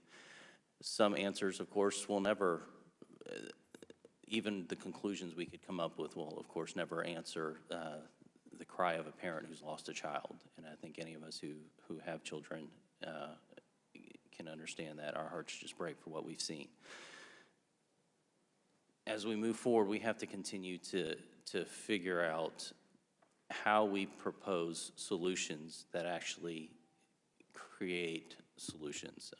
Very often in this Congress, we do things out of a best of intent and have the worst of results. And a lot of data, there's a lot of data that points to the fact that gun control leads not to more safer communities, but to more dangerous communities. For example, one of the proposals out there right now is to raise the age of being able to own a rifle. And in our federalist society, we have many states, and so we're able to kind of test these things out. And as far as I know, the only peer-reviewed article, study that's been done on that, it was in the Journal of Law and Economics, talked about it and looked at it and said, if anything, there was a 6% increase from states who began to implement age requirements or raised age requirements. So we have to tread passionately but very carefully as we continue to address this from a policy perspective. I'd like to bring up a topic that I think needs to be added to this conversation, and Representative Heiss and Higgins touched on this quite a bit, because a lot of times here in Congress, politicians like to get away with measuring our personal compassion. Usually it's on a spending bill, so we'll measure our personal compassion by how much money of other people's money we spend. And generally it's the more money we spend, the more compassion we have, in a sense. I've always found that absurd. In the same way as we do this, it would be wrong for us, just out of the sake of doing something, to measure our personal compassion by how much of other people's constitutional rights we take from them and give to the federal government. And it's important to point out in history that anytime a federal government takes authority, it's always for altruistic reasons. The danger comes when the next person in charge is, or what happens after that. And many times that power is taken under good intentions and then used nefariously much later. So we have to be very careful about that. We have to keep history and context in mind in all of this. And the other thing I would say is that we should not think that any of this is monocausal. There's not one thing that caused this. There's a lot of things. But one thing I'd like to throw into the mix of this, because if there's a common denominator as we look across these, it's not age so much, it's not the firearm used or the type or even how it was required, as much as it is we see when we look at crime in our communities, when we look at the societal decline. We are in decline as a nation when it comes to the moral and societal decline in our nation. There's no doubt about it. And one of the biggest factors that is a common denominator across much of this is simply broken homes, fatherlessness. A DOJ study from the Journal of Research in Crime and Delinquency reports that the most reliable indicator of violent crime in a community is the proportion of fatherless homes. A 2019 meta-study in the Journal of Psychology, Crime, and Law found that growing up in single-parent families is associated with elevated risk of involvement in crime by adolescents. A 2019 study from the Pew Research Center finds that the U.S. has the world's highest rate of children living in single-parent households. The National Fatherhood Initiative has compiled some data, and it's adolescents from fatherless homes are more likely to commit crime. They're more likely to end up in prisons. They're more likely to end up in poverty. And so we have to figure out, for a long time, our government has subsidized even and promoted policies that continue to break down the home. And we have to do what we can to make sure we come back to this. And I would just like to give whatever time remains to Ms. Swear to address the perjury charges that have been made against you. The gentleman's time has expired. Oh, my The apologies. gentlelady from Florida, Ms. Wasserman-Schultz, is now recognized. Thank you, Madam Chair. Gun manufacturers didn't always market weapons of war to civilians, and until recently, trade shows didn't make military-style guns available to the general public. Now, gun makers aggressively market AR-15-style weapons to civilians and actively tie them to military and law enforcement weapons. Smith & Wesson, America's largest gun manufacturer, even developed a name for this marketing ploy, calling it the, quote, halo effect. Now, I want to draw your attention to the screen. Mr. Suplina, I want to ask you about one advertisement that I find troubling, this one. This is an ad for a Daniel Defense MK-18, a high-speed military-style AR similar to the Daniel Defense AR used at the Robb Elementary School shooting in Uvalde. The ad states, quote, use what they use, and that the gun features, quote, military-adopted technology. Mr. Suplina, do you believe the associations made in this advertisement are appropriate for a civilian? No, but they're very effective at selling military-style weapons to the civilian population. Reports on this gun indicate that it's favored by special forces. I would like to ask Daniel Defense why the same style guns being used in war zones should be marketed to everyday people. It is clear who gun makers are marketing to. Fred Guttenberg lost his 14-year-old daughter Jamie in the Marjorie Stoneman Douglas High School massacre in my own community. Fred filed an FTC complaint alleging that Smith & Wesson mimicked first-person shooter video games in its advertising materials to attract adolescents and young adults. Smith & Wesson's M&P 15 .223 caliber rifle was used in the Parkland massacre. Mr. Suplina, what level of culpability should gun manufacturers have when they market human killing machines to a civilian customer base? Again, this is now, unfortunately, increasingly the norm among gun manufacturers to market using, video game style ads. Daniel Defense itself referenced popular video games in its advertising, in its advertisements, and they should be held accountable for this. Thank you. Commissioner Grimalgia, I'd like to turn to you next. I want to put another advertisement on the screen. This is an advertisement for a Bushmaster XM15. Is that the same gun that was used in the mass shooting at the Top supermarket on May 14th? Yes, it was. This advertisement shows a soldier with a Bushmaster, and it states, quote, versatility on the range or during patrol. Your officers were actually on patrol that day, and many of them responded to the active shooter scene with far less advanced weaponry. How do you prepare officers to protect themselves and the public from military-grade killing machines every day? I know it was referenced that, it's no problem that they had, adequate weapons to be able to defend themselves. But is that the case?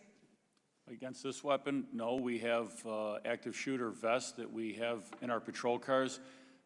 You can't wear them on a regular basis. They're far too heavy. It's something that you would have to grab and put on if you have the time to do it. Thank you. President Pringle, I want to turn to you. You've worked closely with teachers and students for years on combating gun violence. Without meaningful gun reform, students are forced to practice mass shooting drills. Just this week, and I know we stood together yesterday and you heard me talk about the high school students from my children's high school alma mater to mark the success of their fundraising drive to put Stop the Bleed kits in every classroom on that high school, in that high school campus. I mean, those are kits that are meant to triage a bleeding wound.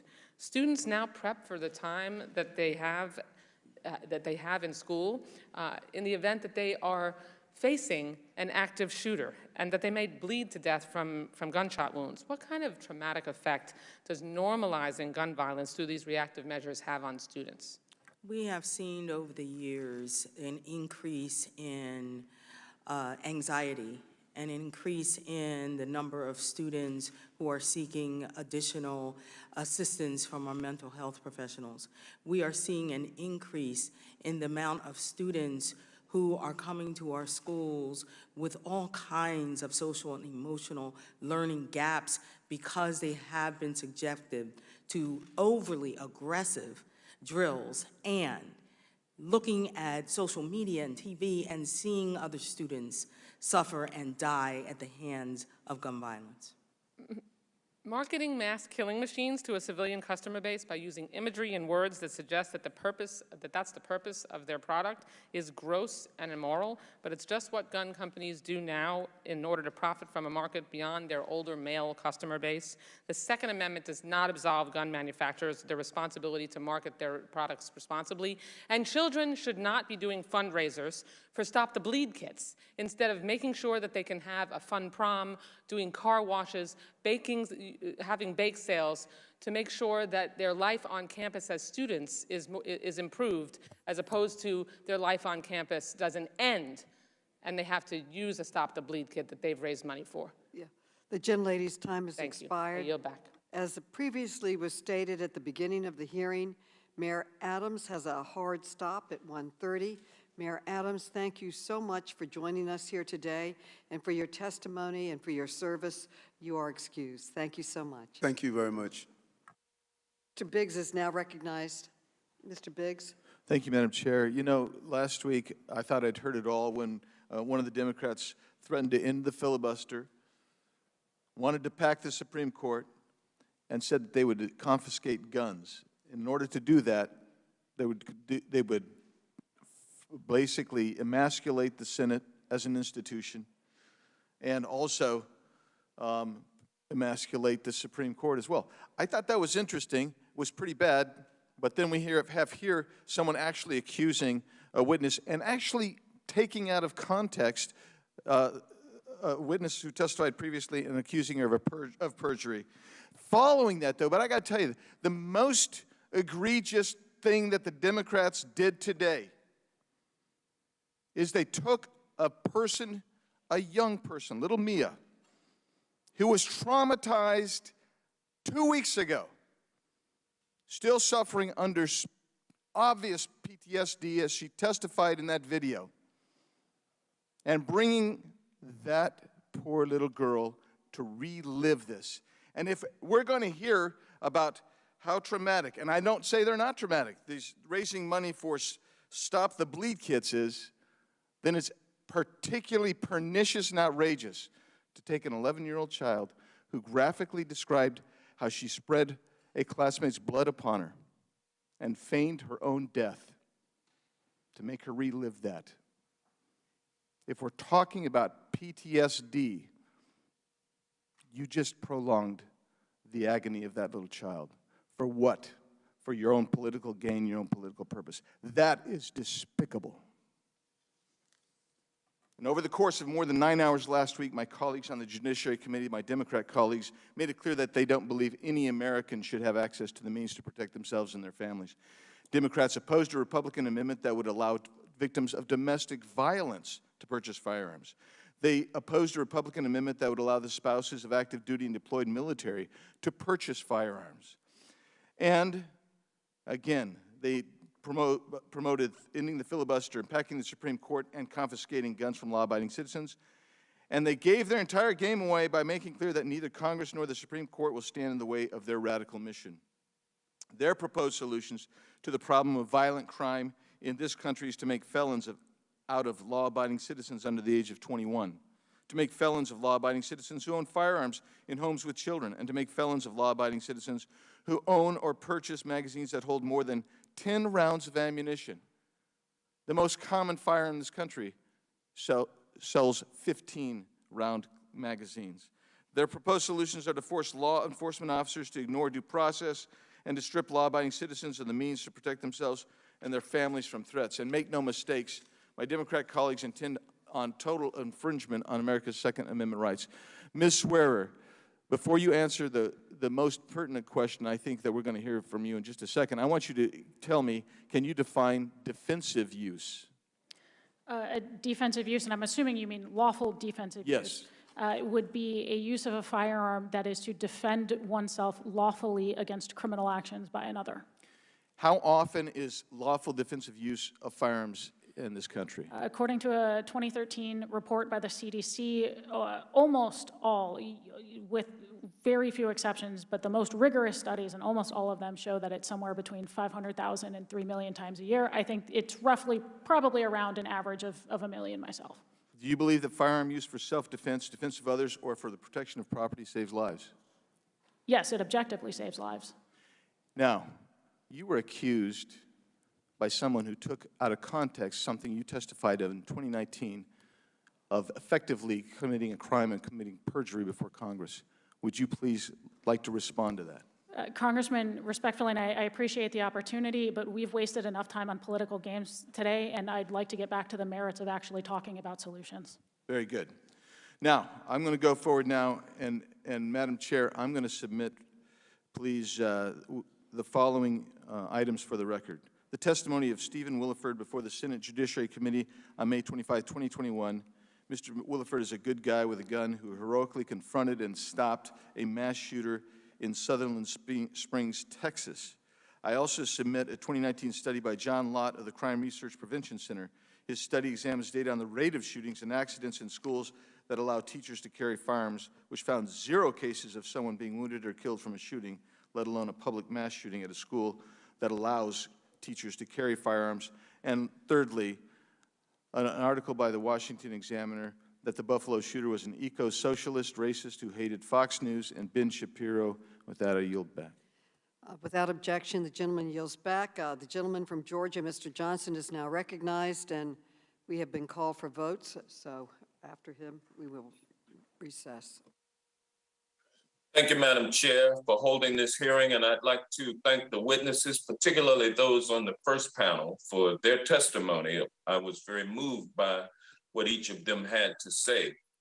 Americans have grown weary, frustrated, and frightened by the ever-intensifying cascade of gun violence afflicting our country. And they are sick and tired of their elected leaders continuing to do nothing to address the carnage. The fact of the matter is that the gun lobby, led by the NRA and the gun manufacturers that fund it, exert great influence on politicians to support its policy, which is that the only way to stop a bad guy with a gun is a good guy with a gun. You know, I mean, if that holds true, then, you know, it just doesn't make sense in a civilized society. And I'd submit to you that every person with a gun makes us unsafe as opposed to more secure. Every stopping a bad guy with a good guy with a gun just has not worked. To allow the floodgates to remain open for gun dealers to flood our streets with weapons that are more powerful than what was available last week. That policy, Madam Chair, has been a deadly failure. And if we continue the unbridled flow of firearms flooding our nation's streets, we will continue to see rising rates of gun violence in America. No other country has a problem like the gun violence problem plaguing our country, and policymakers who stand in the way of doing something to address the problem should be ashamed of themselves, and they need to be voted out of office and replaced with leaders who are willing to stand up to the NRA and pass common sense gun reform laws. It's common sense to impose a ban on the manufacture and sale to the public of military assault weapons meant for use on the battlefield. It's common sense to mandate universal background checks by closing the gun show loophole. And it's common sense to raise the age to purchase all firearms from 18 to 21. But for some reason, my colleagues insist on doing nothing to reverse what is a tide of a failed policy. It allows greedy firearms manufacturers to maintain their ever-growing profits by flooding our streets with weapons of war. And they continue to ignore the impact of their inaction, hiding behind the Second Amendment as if it were the Bible. They proclaim any attempt to pass gun safety legislation infringes on their right to carry. Well, what about the right to live of the 19 children and two teachers killed in Uvalde, the 10 shoppers killed in Buffalo, New York? What about their right to live? What about the right to live of the almost countless others who've died from street gun violence? How much more blood should be shed before we in Congress take action? Madam Chair, the House has acted to pass laws on universal background checks, but our legislation is stalled in the Senate because of the filibuster. And Congress today will pass common sense gun legislation. I should say Democrats in Congress will pass common sense gun law today and pass it on to the Senate, where it will be met with the filibuster. The overwhelming majority of Americans support the types of common sense gun safety reforms under consideration this week. And failure to act is unconscionable. Failure is an insult to the countless dead children and shattered families and communities. Failure is an insult to the people we are here to represent. And I join my colleagues in their fervent thoughts and prayers and beg my colleagues to match their thoughts and prayers with equally fervent action. Mr. Gramaglia. A paper released by the International Association of Chiefs of Police noted that when the Biden assault weapons ban was in place between 1994 and 2004, the number of assault weapons traced to crimes fell by a dramatic 66%. Since assault weapons are often used against police officers and the IACP is supportive of the assault weapons ban or the assault rifle ban, what message does it send when Republicans who loudly proclaim their support for law enforcement refuse to even discuss banning assault weapons? You know, my issue here is that we need to reduce the amount of bloodshed on our streets, and the damage that these weapons cause will lead to more bloodshed on the streets. It's more victims that are being struck, and it's something that needs to be banned. Thank you, and I yield back. Gentleman's time has expired. The gentleman from Florida, Mr. Donalds, is recognized for 5 minutes. Thank you, Madam Chair. And Madam Chair, also thank you for the indulgence before we have to go vote. Heard a lot today. Don't want to do too much speechifying because we do that too often here. Ms. Swearer, it's been referenced a lot today, actually, about the need for universal background checks and closing the quote-unquote gun show loophole. Can you actually explain in detail what that policy actually means? Sure. So universal background checks start with this general conception of what could be, you know, at its core, legitimate. Right now, most gun sales, whether it's brick and mortar gun stores, whether it's bought over the internet, anything that occurs interstate, those require a background check under existing law. The only exception is for intrastate sales between private sellers, and that is largely because they do not have access to the NICS system. They cannot, like FFLs, call up the FBI and say, hey, can you run a background check? Now, could that theoretically be a way that interstate sale for individuals who are otherwise prohibited to obtain firearms? Sure. As I point out, the problems with H.R. 8 and all of those other bills is that this is a low reward endeavor. This is already not how most criminals are obtaining their firearms. They are already obtaining them through the black market, through informal channels that are not in any way, shape, or form addressed by interstate private sales. And on top of that, things like H.R. 8 would criminalize a whole host of responsible temporary low-risk transfers between law-abiding citizens, like if your buddy wants to borrow your hunting rifle, or you're going on a month-long trip to Europe and you want your guns to be secured in your friend's safe next door, you'd have to go through a background check, legally transfer title of your guns to that individual, and then legally transfer title back to yourself when you're done. That's the problem. So, Ms. Ware, real quick. So the policy of universal background checks, would that have stopped the shooter in Uvalde from acquiring his weapon? It would not have stopped the shooter in Uvalde. Would it have stopped the shooter in Parkland from acquiring his weapon? It would not have stopped, with perhaps one lone exception, a single mass public shooter in the last 20 years, because they all either passed or were capable of passing background checks, and that's the problem. The shooter in Sandy Hook, the Newtown shooting, did that shooter kill his mother and take the guns? Yes, he did. Okay. And I think, I forget his age, but he otherwise did not have a disqualifying history. The shooter in Uvalde, did he actually shoot his grandmother in the face before he went to perpetrate the crimes in Uvalde? To my knowledge, yes. Folks, here's the deal. One of the things that we've seen through all these mass shootings, I was a member of the state legislature during the Parkland shooting, so I was in the legislature during that time period. The one thing is crystal clear, that these mass shooters that target our schools are all psychopaths. They are psychotic. In Parkland, the red flags were there for everybody to see. The school district did not act. That came out in the Parkland report. The site itself was not secured. That came out in the Parkland report. In Uvalde, the back door was open. It was open, wide open. The perpetrator shot his grandmother in the face. That is insane. I know in this bill, the proposed bill today or tomorrow, they're talking about raising the age to buy rifles from 18 to 21. Are we now going to say that a 19-year-old who is a legal adult in the United States does not have the mental capacity to own a shotgun or an AR-15, but they have the mental capacity to enlist in the military? They have the mental capacity to actually sign legal contracts? They have the mental capacity to be treated as an adult by law enforcement? And they also have the mental capacity to vote in the United States, but they don't have the mental capacity to own a shotgun or to own a rifle and not inflict harm on their fellow man? Look, man, I got 3 sons. 2 of them are school age now. When these shootings occur, man, they hurt me, because I could only imagine what it is as a parent. I'm a parent. But I also understand that I have a responsibility as a legislator to actually defend the Constitution of the United States. The Constitution, the Second Amendment is there. It is our responsibility to defend it.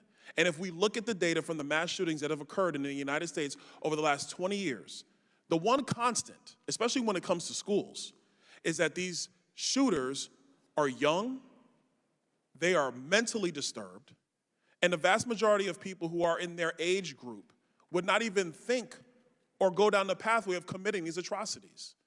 We don't pass laws because of the quote-unquote 1 or 2 psychopaths. We only pass laws in order to maintain the actual legal momentum of freedom in the United States. The Second Amendment is not there to stop psychopaths. Let's be perfectly honest with it. It is not. That's not its purpose. The purpose of the Second Amendment is clear. It is to protect the constitutional rights of American citizens. These shootings are awful. They're awful. But the data is clear about how to find the people that actually do this. And the measures put in front of us would not have actually stopped these shootings. I'll yield back. The gentleman's time has expired. Votes have been called. To allow members to vote, the committee will stand in recess until the end of the first vote series. The committee stands in recess.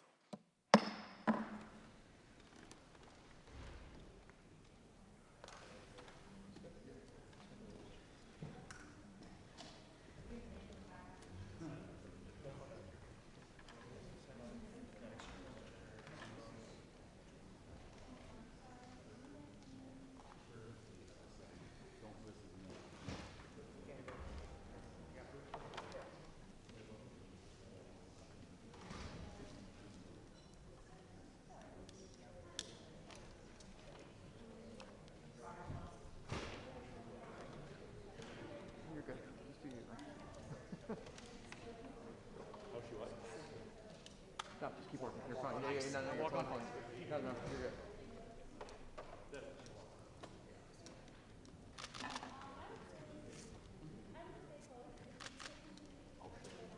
Did Adam speak up there?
We'll reconvene. The gentle lady from Michigan, Ms. Tlaib, is recognized for 5 minutes.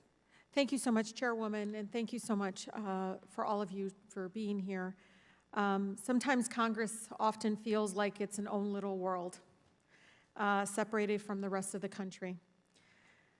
But I hope this morning, hearing the witnesses' strength and courage inspires meaningful action here. The biggest fear I have as a member of Congress, but also just really a mother in America, is that when Buffalo and Uvalde stops being in the headlines, everyone here will go on and do nothing. Other violent shootings never reach those national headlines, like the 4 shootings in the span of a week in the city of Ecorse in my district. With that in mind, I want to really talk about AR-15s. A few weeks ago in Buffalo, one person armed with an assault rifle carried out a racist act of terrorism in a historically black community.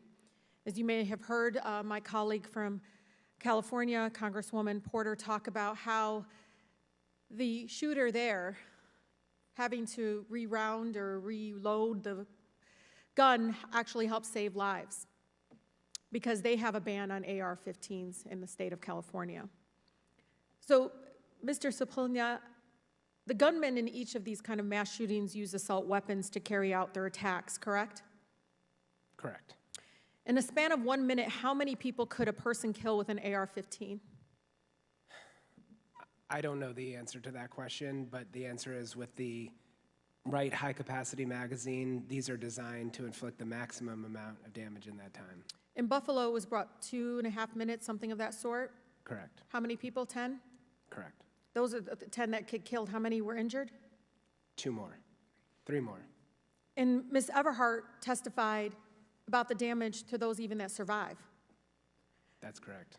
Talk about that, because I'm just thinking of the little 4th graders and 5th graders that survived the shooting and what is happening of not only the trauma, but their livelihood of having that kind of trauma to your body. Gun violence in America is deaths, it's injuries, and it's the community trauma that starts at the scene of these crimes and ripples out. And we too often don't talk about those that survive their wounds but have to live with them forever, and the family members who need to take care of them. We don't talk about the costs on society that, loss of work, loss of mental well-being costs our society, not to mention those that aren't hit by a bullet but whose lives are forever changed. So many of my friends who are in the military service and been trained to use AR-15s tell me that there's this big opposition to call them weapon of war, but they are, correct? They're not only weapons of war, but they are literally designed and based on weapons in current use in the military, correct?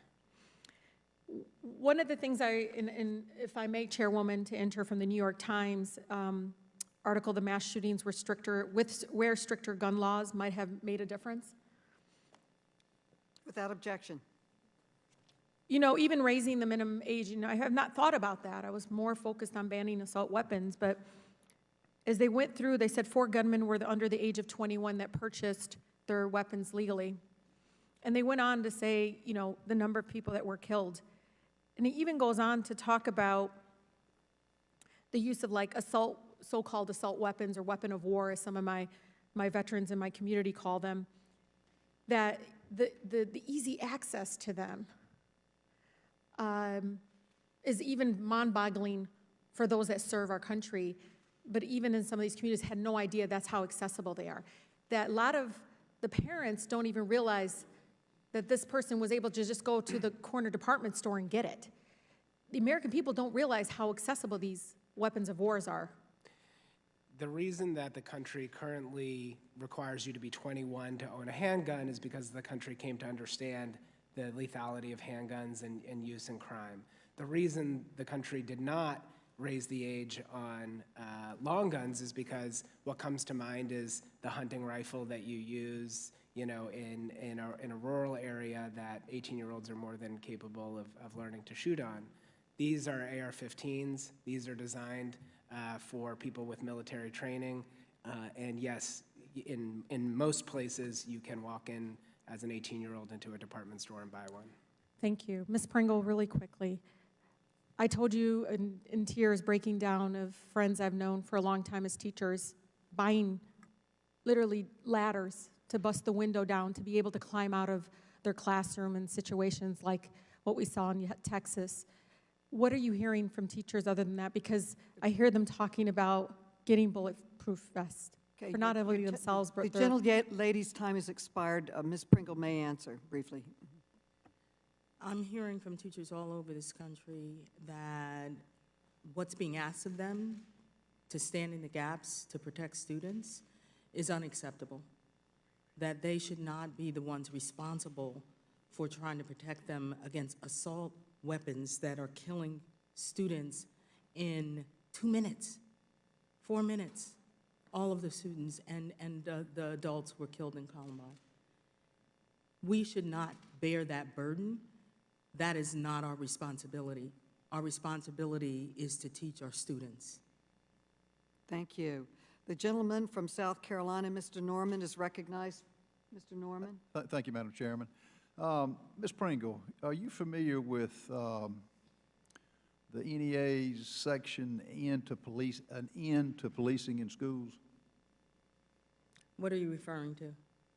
The provision that basically it's a call to action for police-free schools. The NEA has not taken a position on police-free schools.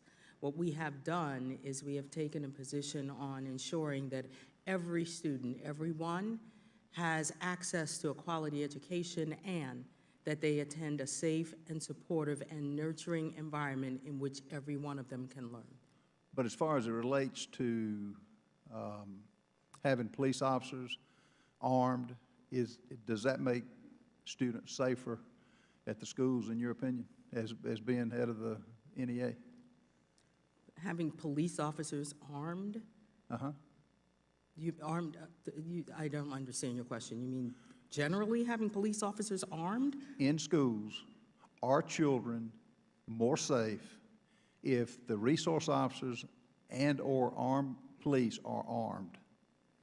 We have school resource officers in our schools where we work and engage in making sure that they have the training and the support that they need. You're not answering my question. So that they can engage with our students, social and emotional and okay, so academic you learning. do not agree that armed resource officers or police make children safer?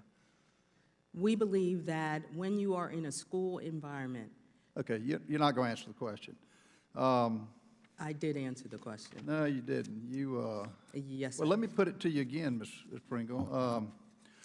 Do you think trained school personnel who are trained and are permitted to carry concealed weapons are more of a threat to students, or would they keep our students safer? This will be the last question I ask you. Our teachers throughout this country overwhelmingly reject the idea of arming teachers in our schools. More guns in schools mean more killings. Okay, so no teacher with a concealed weapon, and I assume, since you didn't answer, no resource officer ought to have a gun. The only one that should have guns are the people that come in there to do harm, is basically what you're saying. I did not say that. I didn't say that. Well, I don't, well, you did not answer the question. Ms. Swearer, the International Journal of Policing Strategies and Management concluded that the presence of a school resource officer reduces the fear of crime among students and increases feelings, increases the safety among the students. Is that a true statement? I believe, based on the evidence, that it is. There's no question about that, is it? No, I believe the evidence is pretty unequivocal. And if armed teachers or or really the police had gone in earlier, the carnage would not have been as great, correct? I think especially when you look at the preventable blood loss and the ability to get first aid to students who spent 78 minutes not receiving that first aid, yes, that is incredibly important. And you would think that arming teachers and administrators would have quicker responses to stopping school shooters, right? It is certainly, obviously, we should look at ways of ensuring that we don't get to that point, but yes, when that point has been reached, the armed response and the quickness of that response is at that point the primary thing that matters in terms of saving lives. Just like it's gotten to the point in this country under liberal administrations and the Democrats who want to disarm the police, we've got to have police officers in churches of all places who are armed, which is a sad day in this country. I want to yield the balance of my time to Mr. Clyde. Thank you to my colleague from South Carolina. Mr. Swearer, or Mrs. Swearer, excuse me, Ms. Swearer, Democrats have advocated for a gun buyback program like the one in Australia. Do you think this would work in the United States? No, I think the research on the Australia ban has one of several things that has been greatly mischaracterized today. I think when you look at rates of gun violence generally drop, but it did so in every developed country around the world during that time, including in the United States, even though our number of guns per capita almost doubled during that time. Additionally, when you look at mass shootings before that ban and after that ban, before the ban, they were very rare in Australia comparatively, especially compared to the United States. Those types of shootings were overwhelmingly not carried out by the types of weapons that were banned. And so there doesn't even seem to be some sort of logical connection, even if you're looking at, again, these very low, statistically low incidences. Thank you. The gentleman's time has expired. The gentleman from Maryland, Mr. Sarbanes, is now recognized. Thanks very much, Madam Chair. I want to thank the witnesses for being here today. I want to acknowledge, as others have done, the powerful testimony that we heard from the first panel today. As we know, we've heard the statistic now many times today, each year more than 45,000 Americans are killed by guns, and nearly 10% of those killed are children, for whom gun violence is now the leading cause of death in the United States. Yet for nearly 25 years, until 2019, the strength of the gun lobby up here on Capitol Hill prohibited the CDC from conducting research on gun violence, effectively preventing us, the federal government, Congress, and others from treating gun violence as the public health crisis that it is. In addition to the human toll, gun violence is draining our public health system. According to GAO, gun violence costs the U.S. $1 billion per year in initial hospital costs alone. Medicaid and other public programs shoulder 60% of those costs. So we're paying for this violence. To meaningfully address the gun violence epidemic in our country, as we've been saying again and again, we must pass common sense reforms while also investing in evidence-based prevention strategies and working with communities to address the complex and systemic issues that drive gun violence. And when I say common sense, what I have in mind is many of the measures that we are going to have on the floor today as part of this legislative packet and tomorrow.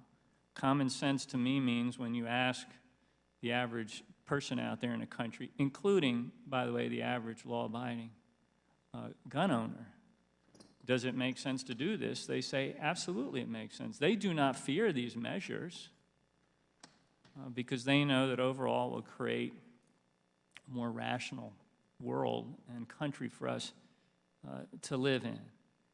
And we've heard much about the Second Amendment. No one is here to try to upend or take away the Second Amendment rights.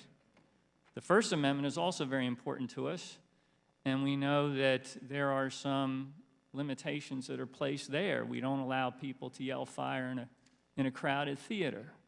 So as sacrosanct as these amendments are, we can put rational, common sense measures in place to achieve the right balance. Mr. Jackson, you're a gun violence survivor, as you so compellingly testified earlier, and you're an advocate for reform. Most recently, as I understand, you've been on the ground in Buffalo working to help the community recover from a horrific mass shooting that we saw there a few weeks ago. Can you describe what you've been seeing there in the weeks since the tragedy and what you know, based on your experience, is coming for that community in the weeks and months and years ahead in terms of dealing with this?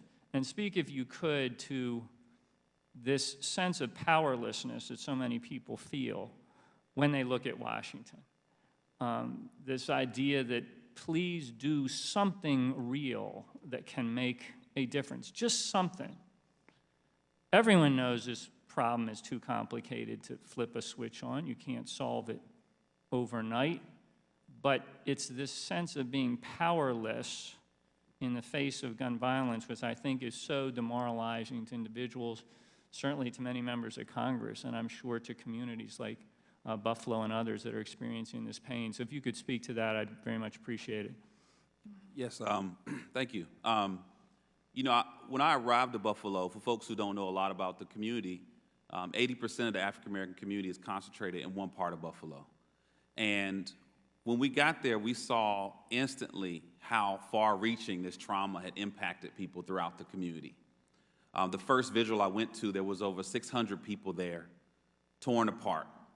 Every person you met was either a family member, a neighbor, a church member, went to school with someone, was coached by someone. Ms. Pearl Young was the first lady of her church. So you think about the generations that she touched. I met one young man who was a nephew of Hayward Patterson who had 8 children and couldn't even bring them to the funeral because he didn't want them to be re-traumatized by what had happened. And when we talk about violence and its impact, yes, 10 people were impacted and killed. Yes, we know those families, but what we don't see is the trauma that ripples through the entire community. We had people literally on their knees crying. We had folks, senior citizens and walkers, coming to memorials in tears, individuals screaming at the sky in anger.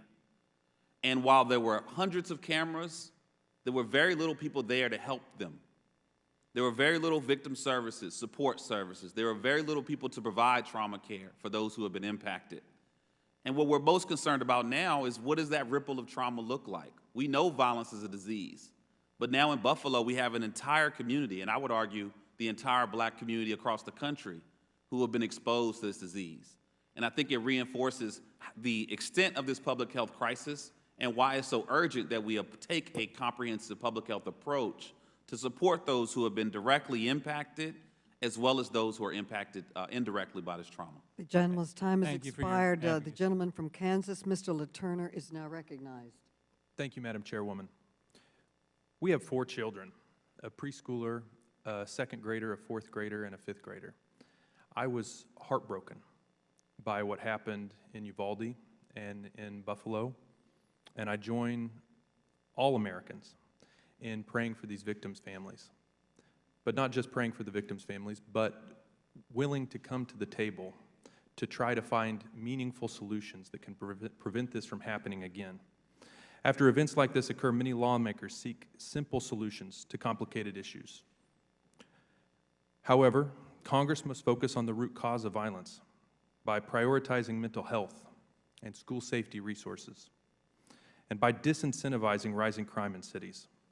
Now is the time to come together, to use and improve on the tools at our disposal and find new ways to ensure that this never happens again, rather than spend time on proposals that will not fix this problem and seeks to rob law-abiding citizens of their rights guaranteed by our Constitution.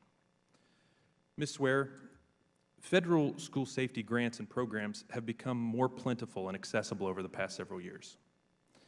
Schoolsafety.gov, for example, is a central location where HHS, DOJ, DHS, and the Department of Education collect actionable safety recommendations for schools. The site also has a grants finder tool to help administrators navigate a growing collection of federal grant programs related to school safety.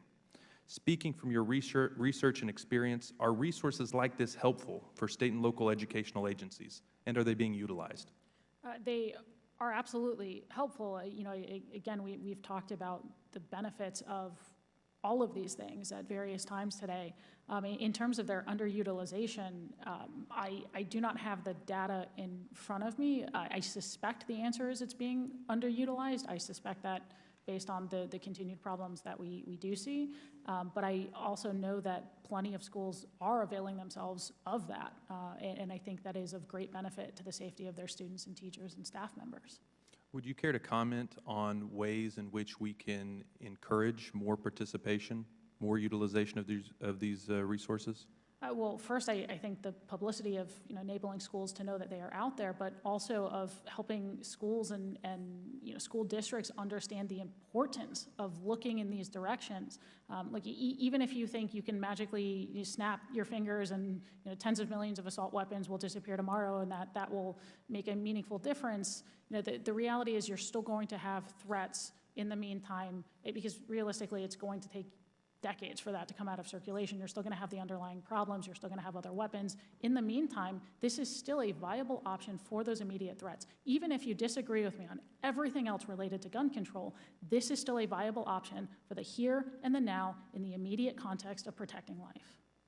What types of warning signs can be recognized in students who may consider carrying out acts of violence in schools, and how do federal grants help teachers, resource officers, administrators, and counselors identify students' mental health crises and prevent acts of violence? Yeah, so a lot of these students, especially in a school shooting context, but just generally across the board for people who commit acts of mass public violence, they have long histories at that point of showing themselves to be a danger to themselves or others, either inflicting self-harm, harming animals, having suicidal tendencies, showing other concerning signs of violent behavior. I think you've seen the quintessential examples of this in Uvalde and in Parkland. When you look at the data on thwarted school shootings and thwarted mass public shootings, it's sort of like this chain link of prevention, right? Where you had people who were able to recognize those signs, say, hey, this is a concern, be able to take it to someone with the authority to do something, to intervene. It was taken seriously, and then there was a mechanism in place to intervene. And so, any sort of process that helps all of those links along that chain come together is important, because that is how you save lives. That is how you successfully intervene, because those options for intervention are so often and so clearly there. Undoubtedly, you're right that there are ways to intervene, and we ought to encourage that and incentivize it and provide resources for it at the federal level. What are some ways, that just have a little bit of time left, what are some ways that technology can play a role in improving school safety? I'm not quite sure what you mean by technology, whether you mean social media or... I mean social media, and I mean physical security on campus. Sure, so some of it is just the physical security of being able to buzz people in and out and making sure that there is secure access and security cameras, and using best practices for physical safety, some of which involves the best practices for technology. But again, also we've referenced social media. I'm not a big tech expert, but certainly whatever it takes, that when these signs... The gentleman's time has expired. Okay. It's the same, finding the signs of danger is wherever they come from, whether it's... The gentlelady from California, Ms. Spires, is now recognized for 5 minutes. Thank you, Madam Chair. Thank you for your leadership. I must say that this has been a very tough hearing to listen to. First of all, let me thank all the witnesses who are here, and the first panel in particular. I'm haunted by what Dr. Guerrero said, that he went into the emergency room and one of the dead children was decapitated. Think about that, decapitated. Commissioner, when you went into the Tops grocery store, I think we spend too much time sanitizing what assault weapons does to the body. Can you give us some descriptions of what you saw on the ground when you got to Tops? I won't just get into that description, but I've been at numerous... No, I want you to. I want us to hear it. Yeah, I want to expand on that. I've been to numerous shootings throughout my career that were the result of high-powered rifles, assault rifles, and the cavernous holes that they leave in bodies. Decapitation is a pretty good explanation for it. Some people couldn't be buried with an open casket. Yeah, the damage was absolutely devastating. And not just in that one, but as I said, in other homicide scenes that I've been to, the devastation is just, it's incredible. I'm a victim of gun violence. I know what it does to a body. And I cannot believe that my colleagues don't recognize that prohibiting the sale of an assault weapon until the age of 21 isn't going to save lives. It's the impulsive actions by 18-year-old, probably men, that have caused 30 people's lives just in the last month. And we are not supposed to be hardening schools. They're not supposed to be prisons. Ms. Pringle, let me ask you, in your conversations with the teachers in the 199 incidents of gun violence on school grounds just last year, and the more than 311,000 students since Columbine that have been victims of gun violence experience, what does that inform you? What do the teachers tell you? I met with teachers from Sandy Hook and from Parkland, and students from Parkland, and when I was in Houston, in Texas. And what they said to me reflected what teachers all over this country are saying. And that is that the impact to the school community is forever. Is forever. It doesn't end, it's forever. And the idea of turning our schools into prisons, into places where they are not conducive to teaching and learning, that is not the solution to this problem. We all know what the solution to this problem is. It's comprehensive gun reform in this country. We know what it is. We are not supposed to be holding our students and our teachers responsible. We all heard Mr. Reyes crying from his bed in the hospital, saying, I didn't protect my students, I didn't protect my students. He should not be burdened with that. We are asking for Congress to do its job right now. Mr. Jackson, you too are, thank you, Ms. Pringle. Mr. Jackson, you too are a victim of gun violence. Does that trauma ever leave you? Not one day. Anytime you hear a loud sound, anytime you see an argument or a fight or even a movement of a crowd, I'm triggered over and over again. And I don't even need that. Every day we turn on the news and we see how prevalent violence is in our communities. You know, we say over 100,000 people have been shot or injured by gun violence, but I really think that's a low estimate. Because in my community alone, I know at least 8 people who have been directly impacted.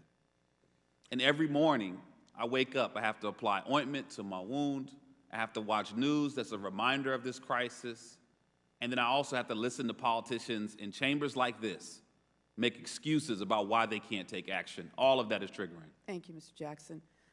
I would like to submit for the record this article that references that the young man in Uvalde who massacred 19 children and 2 teachers had $5,000 worth of guns and ammunitions, and he was working at an In-N-Out Burger restaurant. And the question, Madam Chair, that we need to ask is, where did he get the money for that?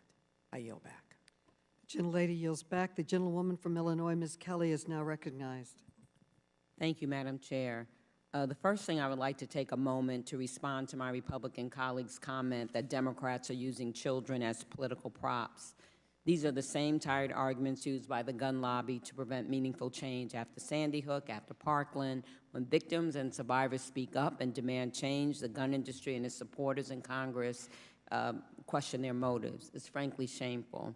Despite suffering unimaginable pain, our witnesses wanted to share their story. Even the young lady, they have dared to hope that their trauma and heartbreak could be turned into something good. They are pleading with us to do our jobs. All I'm asking my colleagues to do is open your hearts and listen, and I hope we still have enough humanity in this body to do this. We've been talking a lot about mass shootings, and I want to thank all the witnesses.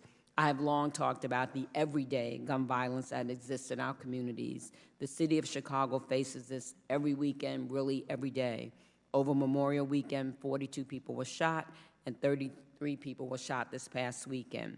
Tackling this issue will take community-based approaches. Mr. Jackson, thank you for sharing your story and the work we've done together. Your organization used community-based approaches to fight everyday gun violence through community intervention programs. Can you talk about the structural factors that drive gun violence in a community? Yes, thank you. You know, we are big proponents for community-based violence intervention strategies because we know they can reduce the risk factors and address the root causes of violence.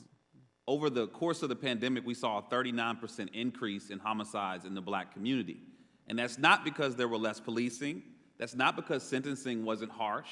That was because the other root causes of violence were intensified. When we look at the lack of access to safe spaces, economic inequality, housing instability, the reinforcement of poverty, all of those fuel violence. And then on top of that, we poured in this flood of guns into our communities. We talked about New York earlier. 84% of the guns in New York come from outside of the state.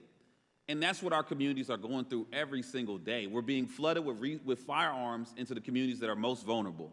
And these community-based violence intervention strategies focus on victim services for those who have been impacted, supporting their families, providing therapeutic care for those traumatized, providing intervention tactics that work with folks in the hospitals to prevent them from retaliating. We know that 40% of the people who have been shot within 5 years will be shot again or killed without any form of intervention, and hospital-based violence intervention does this, as well as cognitive behavioral therapeutic programs that work with those who are most at risk, who maybe have had a violent history, and help them shift their lifestyle through therapeutic and behavioral changes. In certain communities, we've seen violence reduced by 60%, and I have a whole list of examples, which I can submit to the record, but we know these programs work. What we also know is that the federal government has not been investing in these efforts, and has not been funding these efforts that we know bring peace to our community, and that's why we've been working together to push such legislation. And hopefully we can change that and get Stephen Horsford's and Senator Booker's legislation passed. Commissioner, you helped your community heal after the horrible mass shooting last month, or you're helping them to heal, but you also see the destruction recurring, gun violence in Buffalo. Can you talk about how your police department works with organizations to implement community violence intervention strategies? I'm a strong believer in the violence interrupters strategy. We work very closely with them. They get out in the community. They can say and do things that we can't because they're credible messengers. We use them a lot in place of where police officers might go to handle a situation. They are also very helpful in getting guns turned in at times. But the problem we have is, as my colleague over here, Mr. Jackson, said, the flood of guns that are coming into our communities, the ghost guns that are coming into our communities. And one of the scariest things I just heard the other day at a gun meeting in my department is that about a half a dozen ghost guns recently were firing fully automatic, not because they had a switch on them, because they were being modified and not modified properly, I guess, if that's a term to use for a ghost gun. But it's the flood of guns that are coming in. Where are they coming from? And we don't want to take guns away from law-abiding citizens. We want to stop the flow of guns coming in. Well, I have a trafficking/short purchasing bill I'm going to run and talk about in a little bit, because representing Chicago, we have the same problem. And really quickly to Ms. Swearer, how do you explain the number of gun owners who support what we're trying to do, or the number of Americans that support, Democrat or Republican, doesn't matter, independents? But I was at a press conference yesterday, and a swarm, they had shirts on, of gun owners support gun safety. That's what we're talking about. It's because it's not until you actually explain to them what existing laws are and how these laws fail to actually accomplish those goals. When you actually do that, those numbers drop repeatedly. And actually, I believe I saw it might have been the New York Times had an article precisely on this today. It's just because people don't understand what's being talked about when you reference an assault weapon or a universal background check. And so when that's explained to them, that number actually drops off considerably. Well, The gentlewoman's time has expired. The head of the Gun Violence Prevention Task Force is a gun owner. Val Demings is a gun owner. Many people on the task force, and they certainly know the legislation, and they're still pushing it. I yield back. The gentlelady yields back. The gentleman from Kentucky, Mr. Comer, is recognized. Thank you, Madam Chair. And again, I want to thank our witnesses for being here today. This has been a very robust discussion, very difficult issue, brings out a lot of emotion. I appreciate everything that you all are discussing and fighting for. I have the opportunity to go first in questions, and I like to go towards the end because I like to listen to the debate, try to learn listen to what other people say, and pick up some points that people make. And one of the points that Ms. Ocasio-Cortez made was that some of the guns, when we referenced the amount of gun violence in New York City, that a lot of those guns were coming from outside New York City. And I would say that's probably right. We have in Kentucky a fentanyl problem. I think just about every congressional district has a fentanyl problem.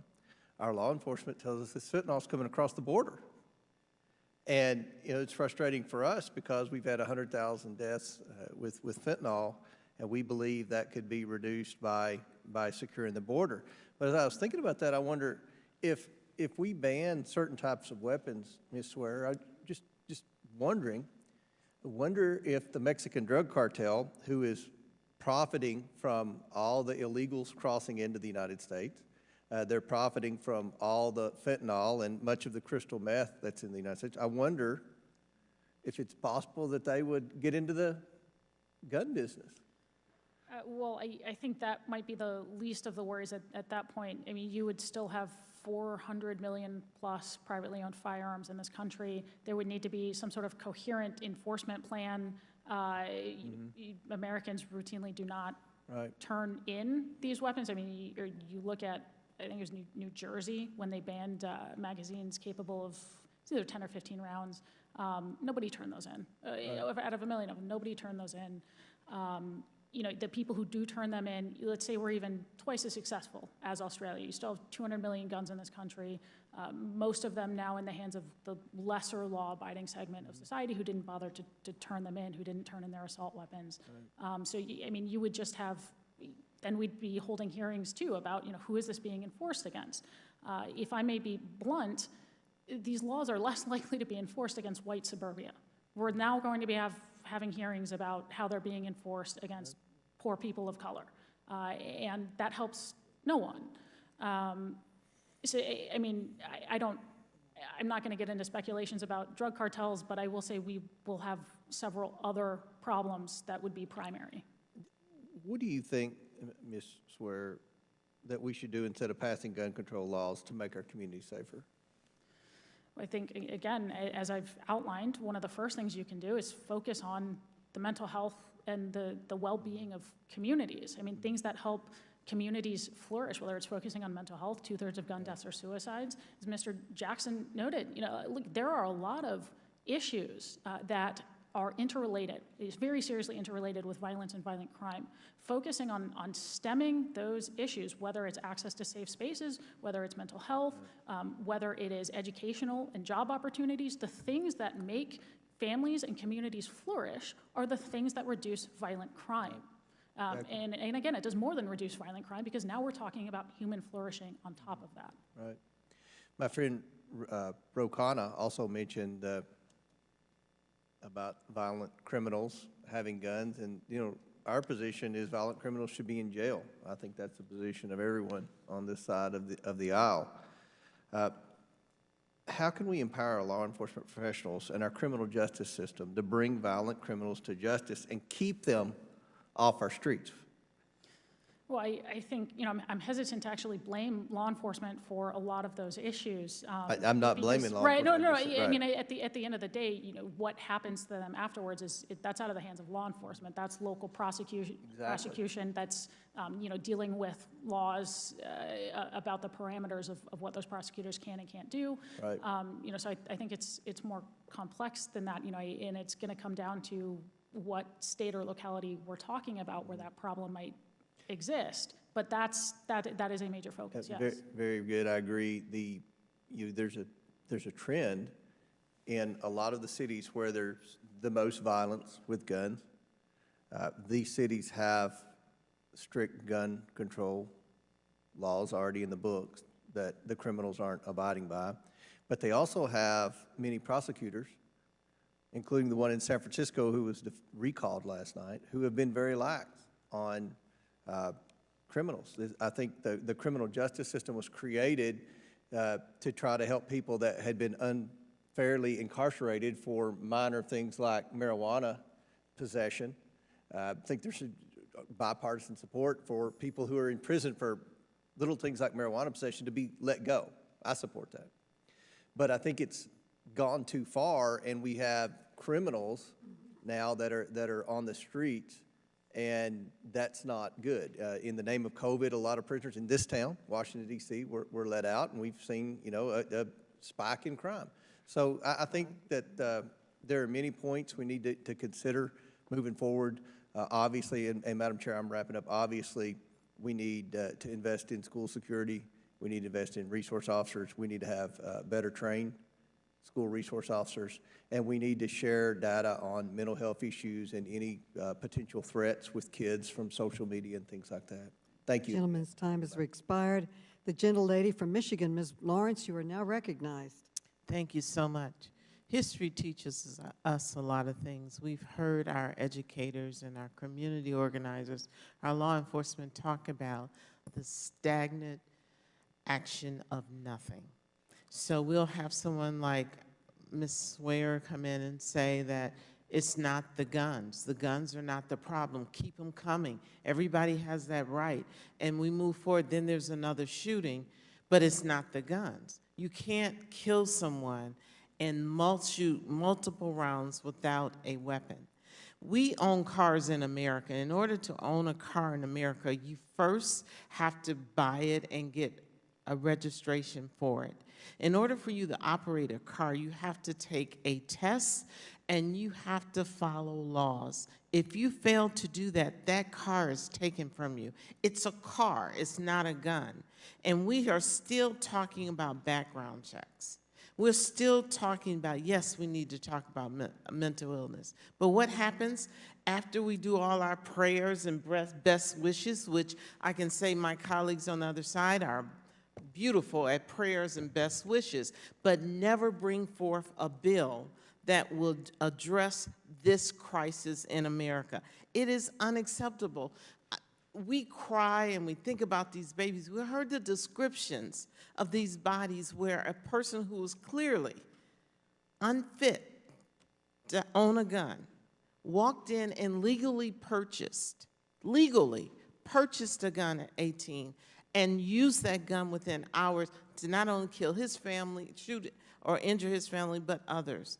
It comes a point in a time when it's this deflect, don't do it, because if they pass one law, it's a slippery slope. I've heard it. Don't let them take away your guns. That's our right.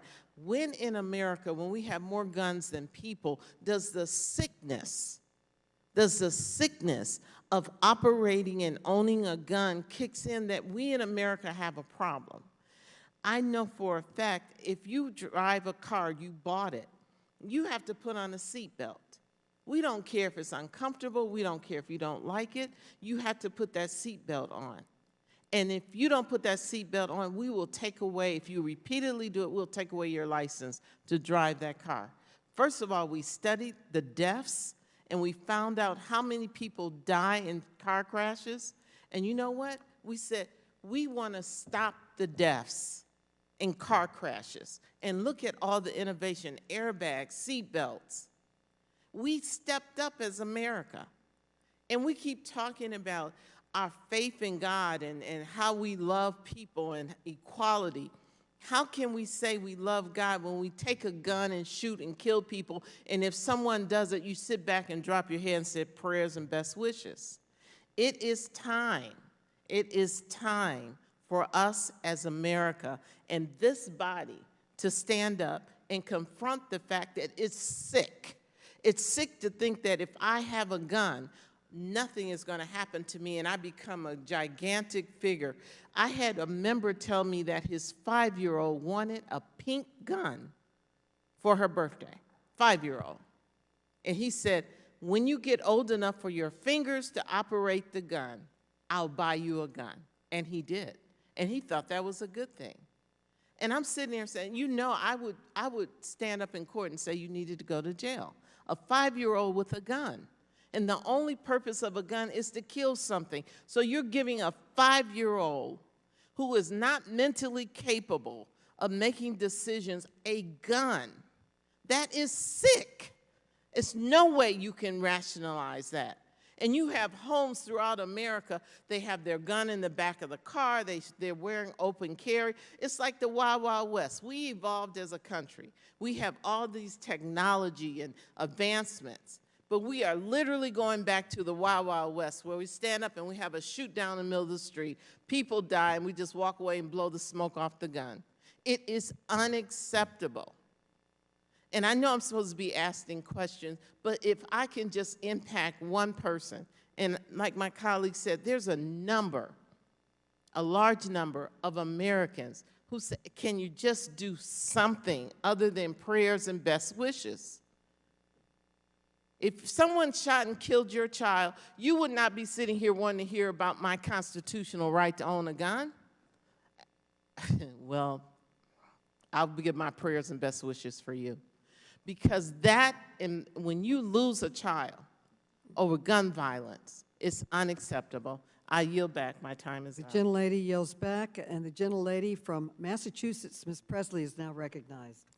Thank you, Madam Chair, and thank you to all of our witnesses here today, especially our survivors, those who shared their pain, their grief, and their trauma. I really do look forward to a day where our families and our children like little Maya, will no longer have to relive their trauma simply to compel action. Because only in America do we normalize mass shootings and the trauma left behind. Now, when a partner loses a spouse, we ascribe the word widow or widower. When a child loses their parent, we use the word orphan.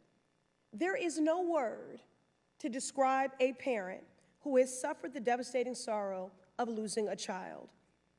The unimaginable pain, grief, and trauma of burying your own baby. It just goes against the natural order of things. And with gun violence now the leading cause of death for children in society, now we're searching for a word for what do we call a surviving parent who has been robbed of their child due to a massacre. Only in America. So whether it is our babies learning in Uvalde, our elders grocery shopping in Buffalo, or neighbors in my district, the Massachusetts 7th, whose experience don't always make national headlines, but do deserve just as much attention, it is long past time to treat gun violence as the public health crisis that it is. We must do something about these damn guns. And yet, predictably, some are resorting to deflection and distractions, touting failed policies that do more harm than good, like arming teachers and militarizing police in our schools. Ms. Pringle, very eloquently earlier today, you said we need resources, not revolvers, in our schools. But yet we've spent $1 billion over the last 2 decades to grow our school police. Ms. Pringle, in your experience, does adding more police to schools end mass shootings, yes or no? No. I completely agree with you. And so do the majority of experts that have studied the impacts of police in schools. Chairwoman, I ask for unanimous consent to enter the following documents into the record. 2015 study titled Preventing School Violence, Assessing Armed Guardians, School Policy and Context. 2019 report titled Cops and No Counselors. And a series of letters from the Federal School Discipline and Climate Group and more than 500 community-based organizations on the need to end the mass policing of our students and instead invest in trauma-informed services that make our schools and children safe. Without objection. Since Columbine, our country has approached the problem of school shootings by funding school police. $1 billion, thousands of school police officers, when 90% of our students can't access a school nurse, a social worker, or a guidance counselor.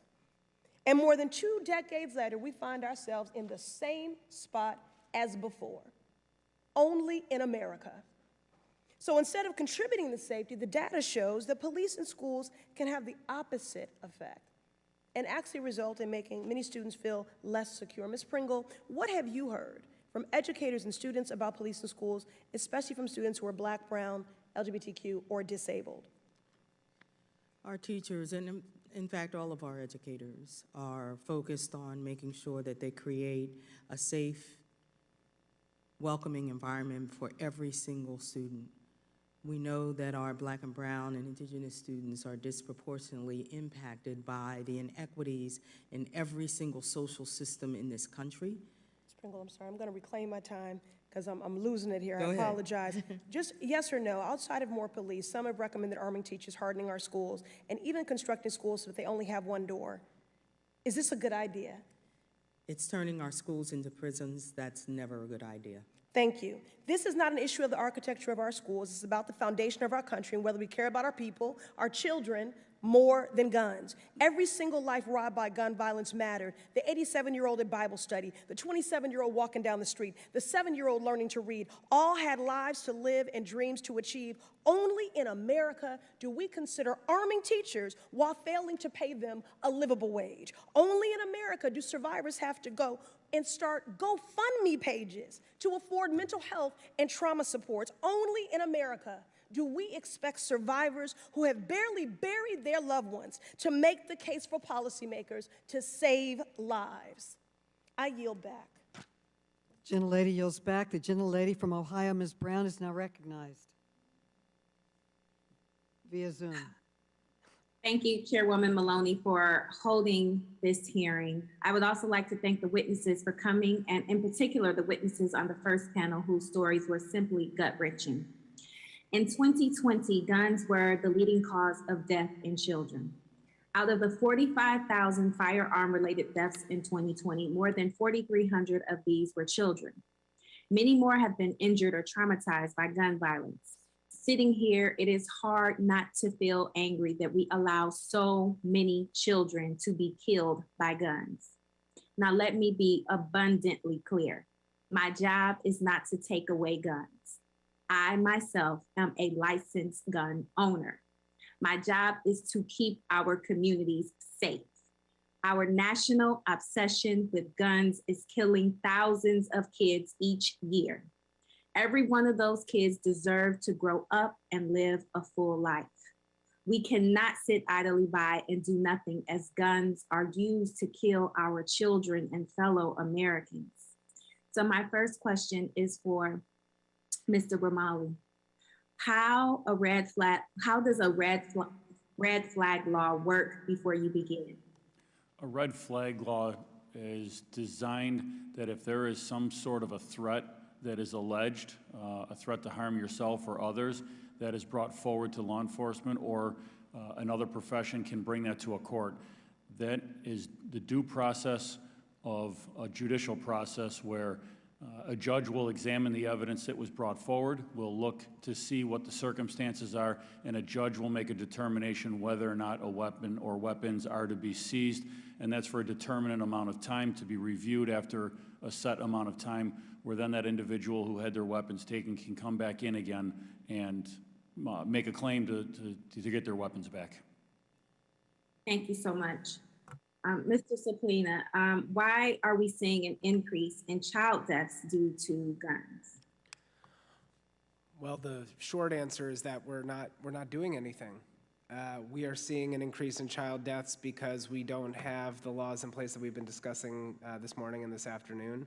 We have not enacted child access prevention laws at the federal level that could protect children both from unintentional access, or rather unauthorized access, and child suicide.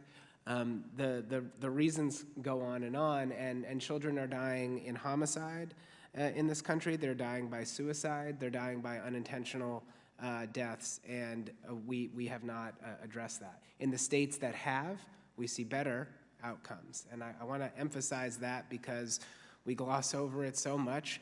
In the states that are enacting these laws, even though their efficacy is lessened by the influx of firearms from other states, we are seeing lower mortality rates among children and the general population. Thank you. Mr. Jackson, for you, we have heard your testimony today about kids who have been traumatized by the horrors carried out in Uvalde and communities that look like yours and mine.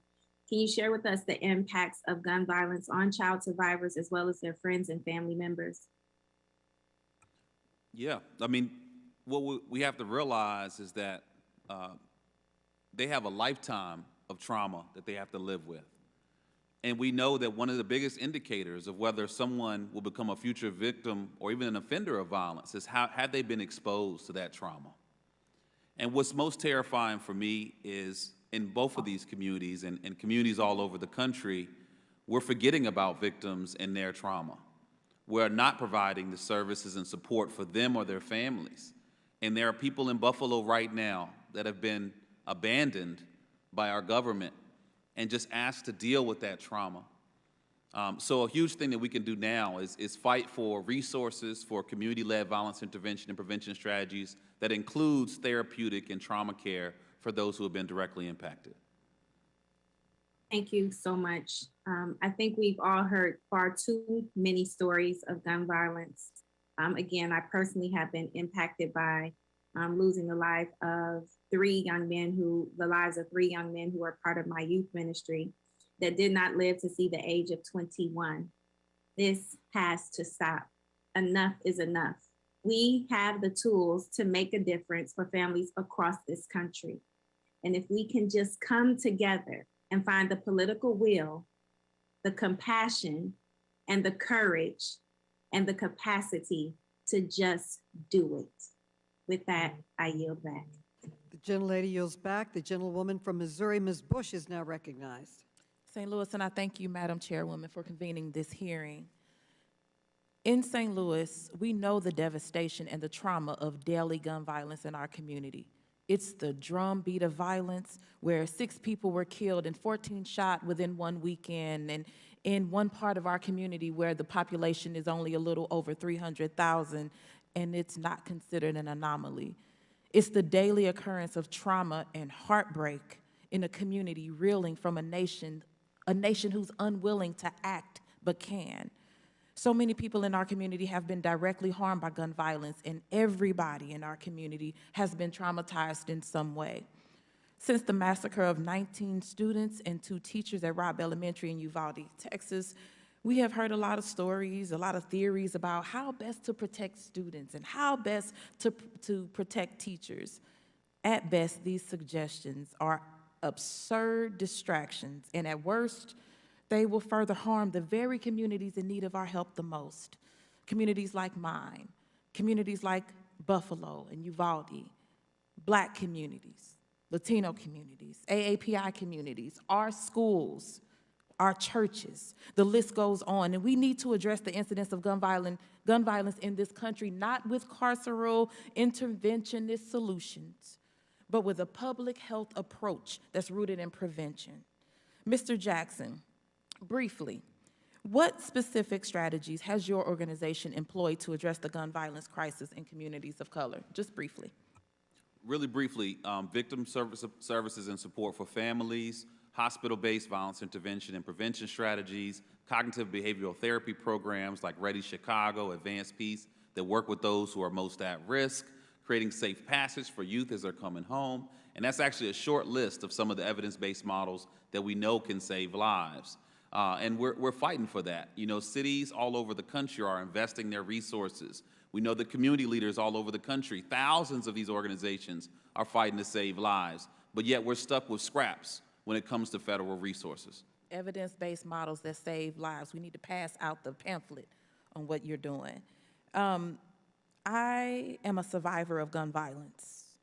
I've sat with parents who lost their children to gun violence. I've heard from students who sat next to me and talked to me about how they lost friends and they lost classmates, and they don't cry, they don't even feel anything anymore, all due to gun violence.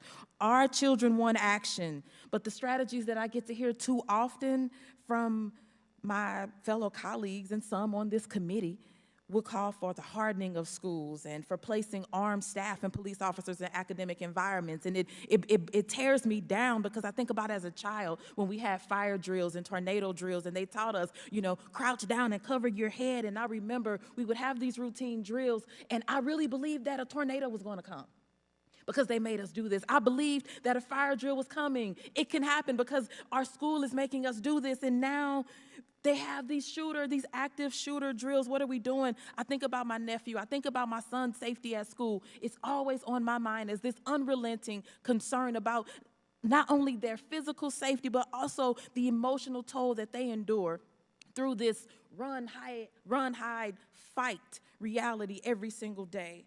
So, President Pringle, how has the daily reality of militarized schools and active shooter drills affected our students in these times of extreme gun violence?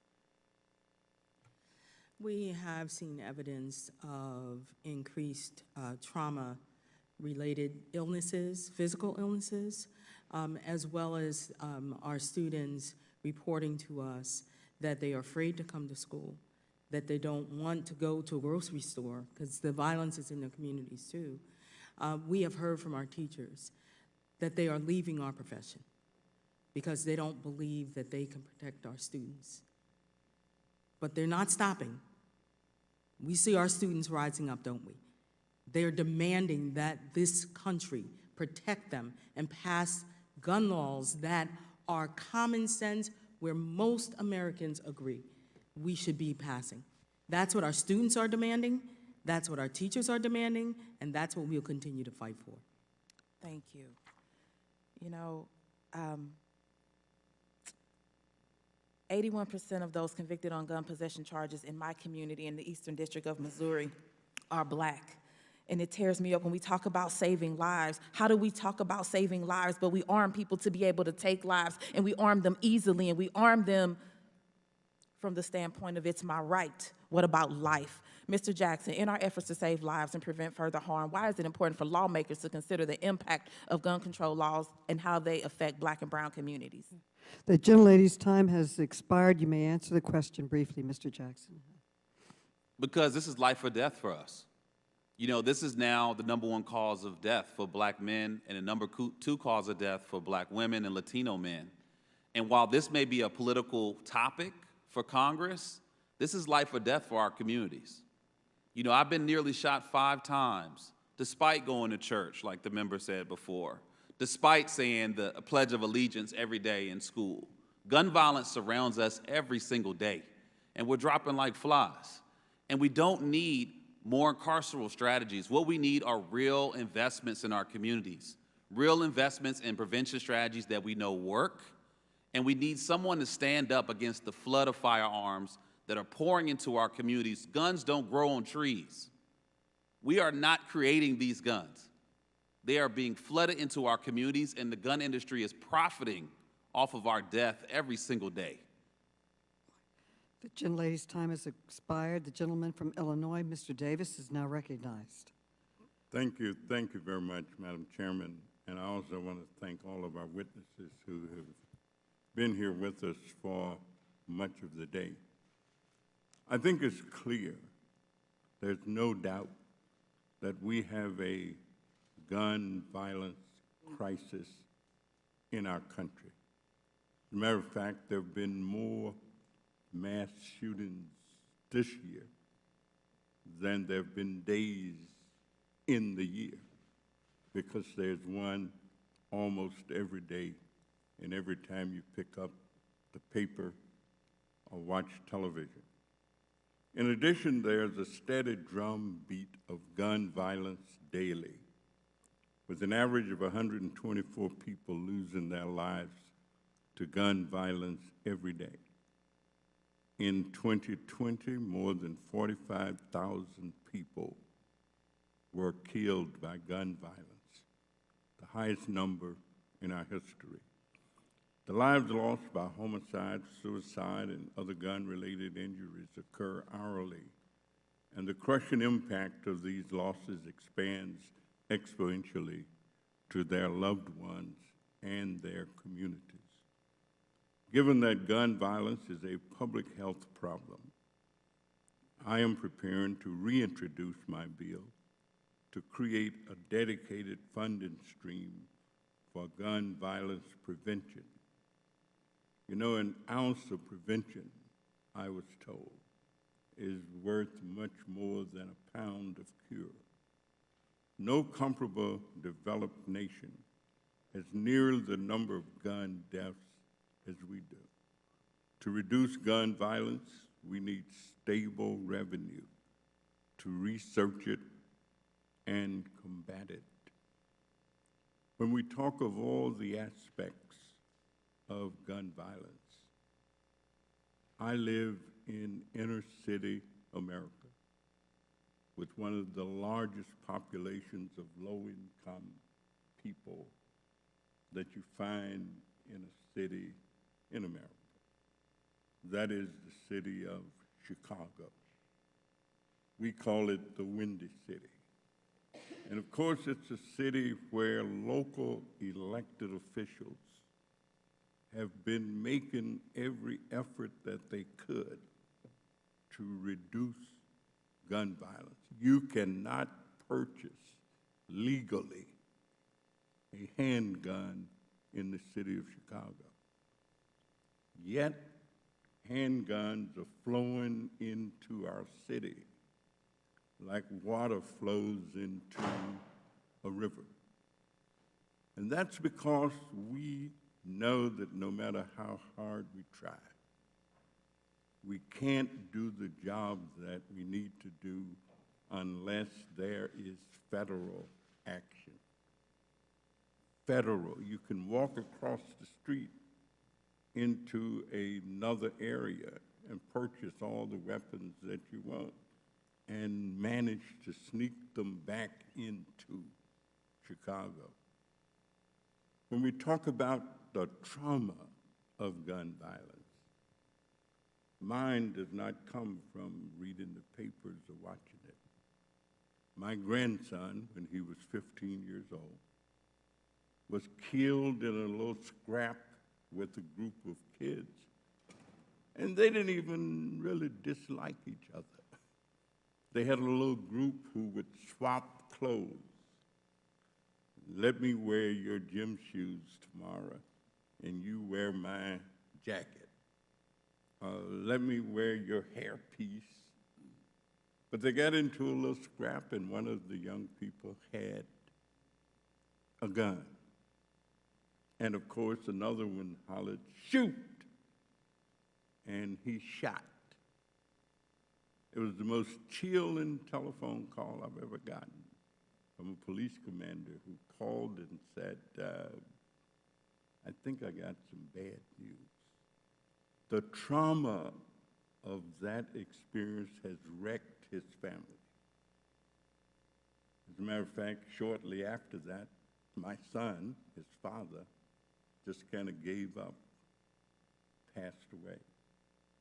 My granddaughter has been traumatized, and their whole family is disrupted. And so if we're going to be real in terms of what we need federal gun legislation that limits the number of guns that exist in our country. There's no reason we can't do that. We can, we should, and we must. And I thank you, Madam Chairman, and yield back the balance of my time. Thank you. The gentleman from California, Mr. DeSalle, is recognized for 5 minutes. Thank you, Madam Chair, and thank you so much for this hearing. Thank you to the panelists, and in particular, thank you to the first panelist. For all of us who have lost family members to gun violence, how this can continue to happen in this country is extraordinary. And it's just so depressing. And we hear the same arguments every time this happens, unfortunately. So now we have some history. Coming from a state that, according to Giffords, remember Gabby Giffords, many of us, her friend, a state, California, for years, we've worked at this on evidence-based research on policy that can save lives and stop these things from happening. So let's just look at the numbers. If you're in California, we can't stop these things from happening, and it's not that we have some kind of unique wisdom to this, but we have relied on investments in evidence-based research. And what that shows is kids are almost 60% statistically less likely to be victims of gun violence in California. Adults, all people in California are 35% less likely, statistically, not less likely, 35% less likely to be victims of gun violence, 25% less likely to be involved in a mass murder. We can do this. The problem in California is that accepting the fact that these things are going to happen, but what we're trying to do is prevent them as best we can, rather than just accepting that it's a fait accompli that somehow this is going to happen for whatever the reasons are. And of course, we have our own suspicions about what motivates people to let this continue to happen. But one of our problems is 25% of the guns that are used in crime in California come from outside of California. So we need national standards. We will continue to do what we can do in jurisdictions that support evidence-based research, that treats this as a public health epidemic that it is. So, Mr. Spallina, to this point, in the work that you do, in my area, in the Bay Area, we have a long history, and we're doing this again. And what we call it is not here. We're just examining the evidence-based research that you and others, Gifford, CDC does so well at national comparisons and at the state level. But we're trying to bring it to the local level. And if we have things that we're preempted about, we'll go to our elected officials at the federal level, the state level, and to court if we have to. And by the way, all these laws have been in place, and they're more stringent than the ones we are considering, and they're constitutional. The courts have decided they're constitutional. So in that context, Mr. Spallini, tell us a little bit about your experience in evidence-based research and the causality and the outcomes. There are thousands of lives that have been saved by these policies. What does your work inform you to that point?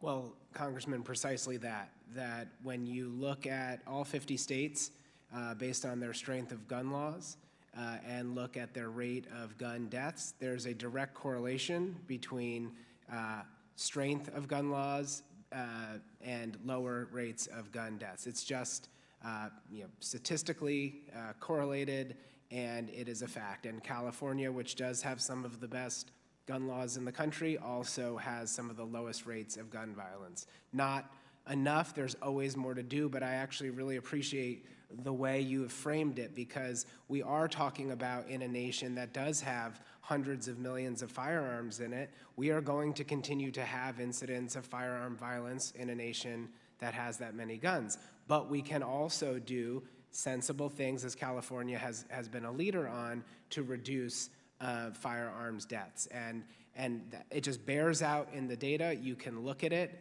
You cited some of it, and there is more that we can be doing. I believe the programs that Mr. Jackson has been referencing throughout the afternoon are a place where, California is also led, but more can be done. And I believe that the next level of our intervention here really has to be with the industry, because in California, what has happened, the industry's innovated around your laws. They've created ghost guns, which are turning up in crime scenes at record rates in California, more than any other place in the country, and they're designing around other laws. So it's time to take a look at the industry. I think California may be ready to do that, and doing so will save lives. Why we have to stay on it, but evidence-based research can save lives. Thank you, Madam Chair. I yield back. Thank you. The gentlelady from the District of Columbia, Ms. Norton, is now recognized. Thank you, Madam Chair, for this valuable hearing. If you look at the statistics, gun violence turns out to be a woman's issue. And what do these statistics show? Nearly 1 million women who are alive today have been shot or shot at by an intimate partner. And an average of 70 women are shot and killed each month by an intimate partner. Mr. Jackson, in your experience, is domestic violence a major factor in gun violence? Yes, it is a huge factor, and it's also a huge reason why we're fighting for people-centered strategies to research the root causes of such violence and incidents. Right now, there's the Protect Black Women and Girls Act that we're strong proponents of to address the 100,000 black women and girls that go missing or are murdered every single year. Mr. Jackson, I know that you have advocated for both community violence intervention and supply-side efforts to reduce the number of guns in circulation. How would reducing the supply of guns reduce domestic violence deaths in particular? There have been multiple studies done, which I can supply to the record, that have shown the presence of a gun greatly increases the risk of violence against someone in the home. And when we think about gun violence and how it's terrorizing our community, and it being the #2 cause of death for black women, we need to do all we can to address this violence beyond simple policing strategies. Thank you. Commissioner Gramaglia, in your experience, do firearms in the home heighten the risk of injury or death in a domestic dispute? Well, I will say that we don't typically, on an annual basis, have very many domestic homicides in our community, but when you have an illegal gun in the home, it certainly does increase the risk of harm to everybody in the house. Mr. Soplana, what effort did the coronavirus pandemic have on gun-related domestic violence? Well, to step back for a second, the presence of a gun in the home increases the risk of homicide by 2 times, the risk of suicide by 3 times, and the risk that a domestic violence incident will become fatal by 5 times, just to lay that out for you. During the COVID-19 and the response and the lockdowns, we have real reason to be concerned that domestic violence increased even while being underreported. I don't have statistics in front of me on how domestic gun violence increased during that time period, but we know that it is a tragic form of gun violence that we often really do not hear about. In fact, many mass shootings, both ones you've heard about and ones you haven't heard about, start with an act of domestic violence, either earlier in time or directly in relation to the incident, as we've recently seen. Mr. Soplana, currently federal law prohibits spouses with a history of domestic abuse from possessing a gun. But the so-called boyfriend loophole allows abusive dating partners, like abusive boyfriends and girlfriends, to have access. Could you explain how this boyfriend loophole works and what we could do about it? Well, what we have to do about it is close it. There's really no reason why in 2022 we shouldn't give protection to intimate, where there's incidents of domestic violence, that we shouldn't also remove firearms where a couple is not in a married relationship. So there are efforts, as you know, in the House to close that loophole, and doing so would be very effective at reducing domestic violence deaths. Thank you, Madam Chair. I yield back. The gentlelady yields back. I ask unanimous consent that Representative Sheila Jackson Lee be allowed to participate without objection, so ordered. The gentlelady from Texas, Ms. Jackson Lee, is now recognized. Madam Chair, I thank you and the chairman and all members for their generosity in yielding to me at this time. I wanted to be very short to be in this committee meeting today. I've just come off the floor of the House.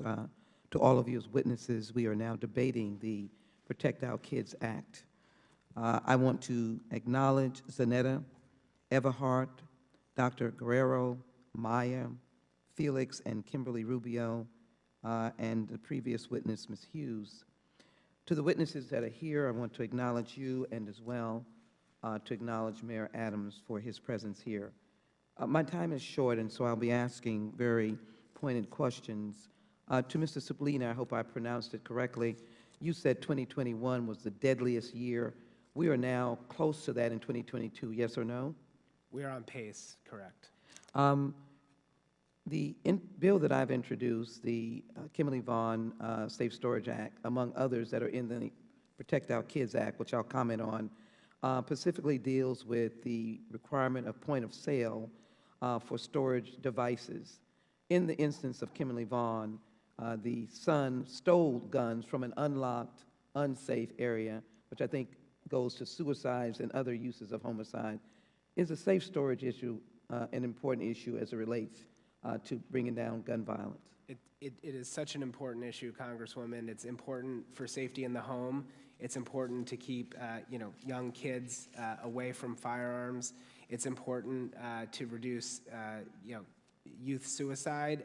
It's important to reduce school shootings because guns often start in the home and are accessed when they're not safely secured. There's just no overstating the importance of child access protection laws and other secure storage laws, as well as all programs that really encourage responsible gun storage. Thank you. Mr. Jackson, let me express my concern, but also your heroic recovery should be touted and recognized. You had a very important statistics. The #1 killer of African-American men is by premature death is by guns, second for Latinos, and second for Black women. You also have already mentioned the cycle of violence. How much of a disparity and impact in our minority communities is this gun usage and gun victimization and gun death? I have two other persons I want to raise a question with, so bear with me as you make a very brief answer to that. And I thank you and salute your recovery.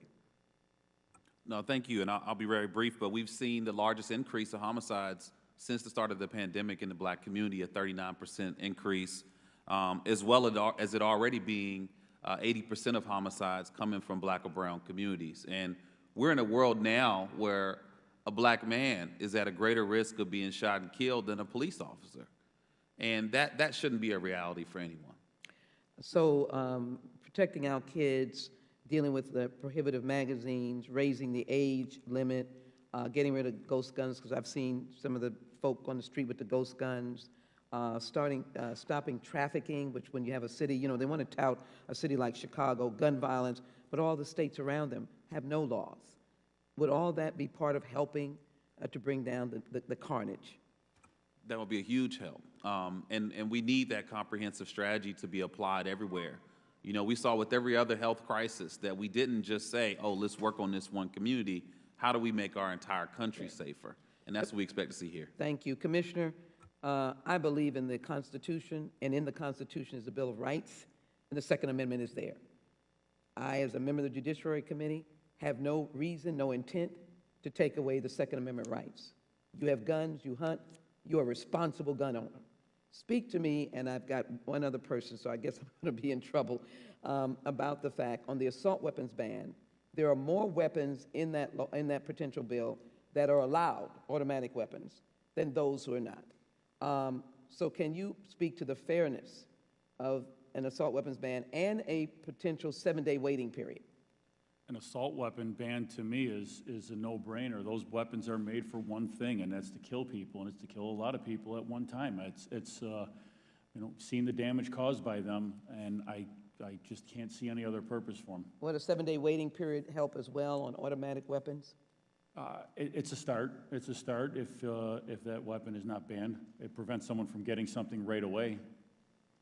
May I, to Ms. Pringle, indicate in the state of Texas, we've been waiving, not we, the solution has been armed teachers. Armed teachers. Can you give me a sense of arming the teachers, those precious teachers that were shot and died, and then ones that were shot and lived? Can you? Gentlelady's time has expired, but Ms. Pringle can answer briefly. I appreciate it. Thank you so very much.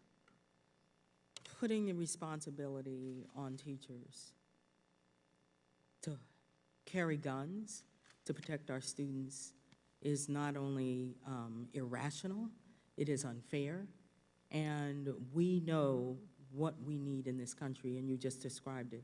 It is that comprehensive, common sense gun laws, all of them working in collaboration, not arming teachers and putting that responsibility on them and causing more harm and damage to the people who have dedicated their lives to educating America's students. That is not okay.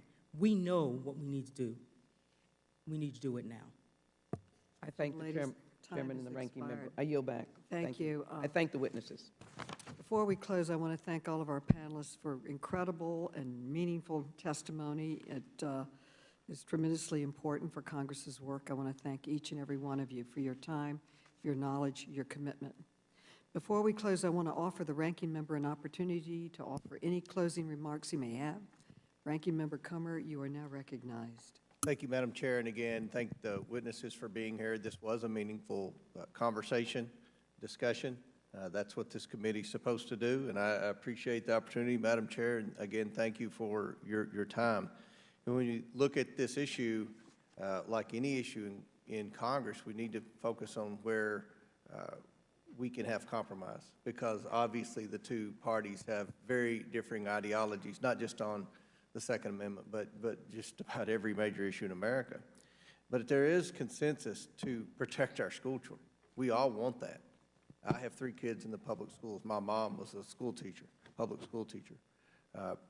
We need to, I think, when you look at the areas where there's consensus to act now, do something now, they are to harden our schools, to invest in better infrastructure. We had a school shooting in Marshall County, Kentucky a few years ago, and there was overwhelming support, bipartisan support to harden those schools.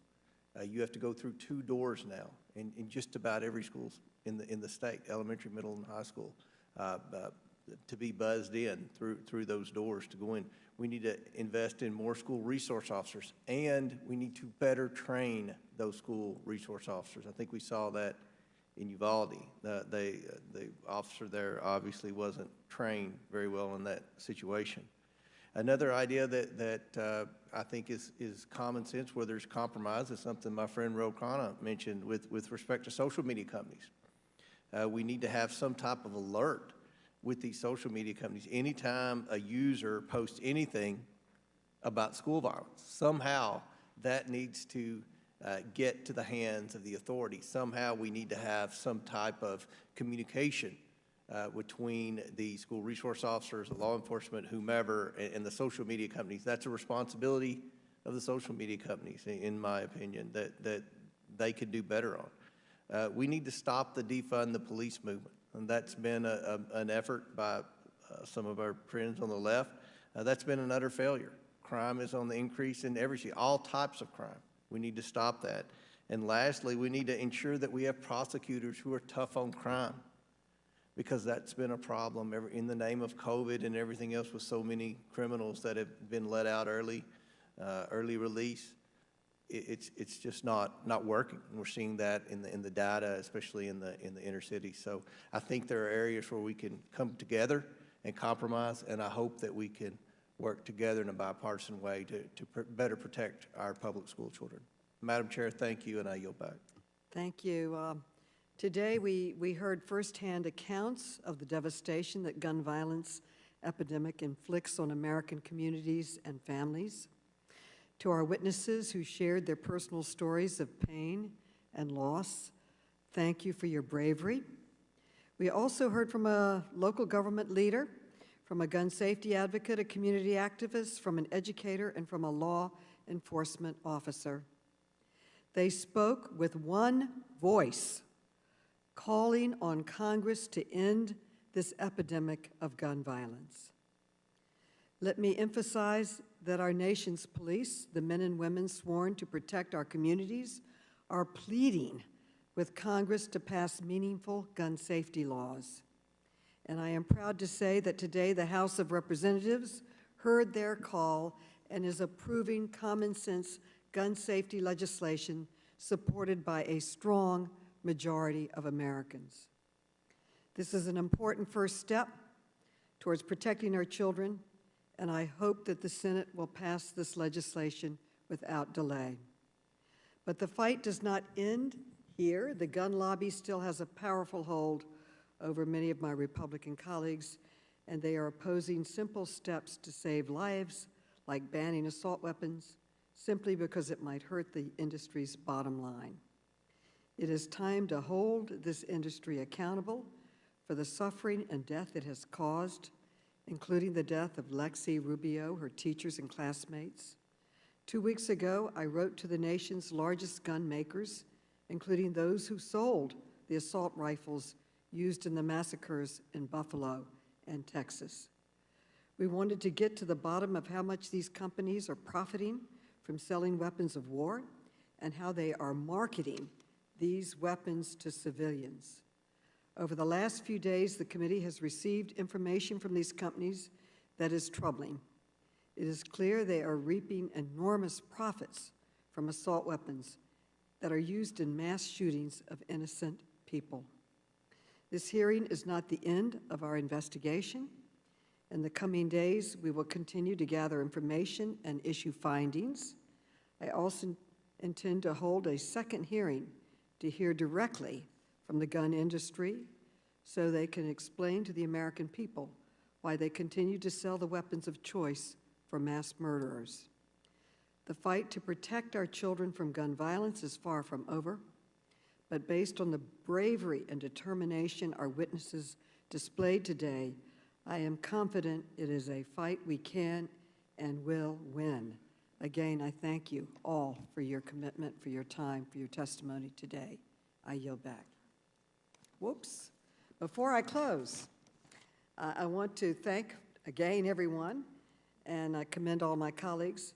And with that, without objection, all members will have 5 legislative days within which to submit extraneous materials and to submit additional written questions for the witnesses to the chair, which will be forwarded to the witnesses for their response.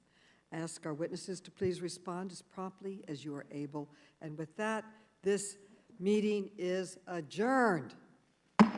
And we're going to the floor to vote for gun safety.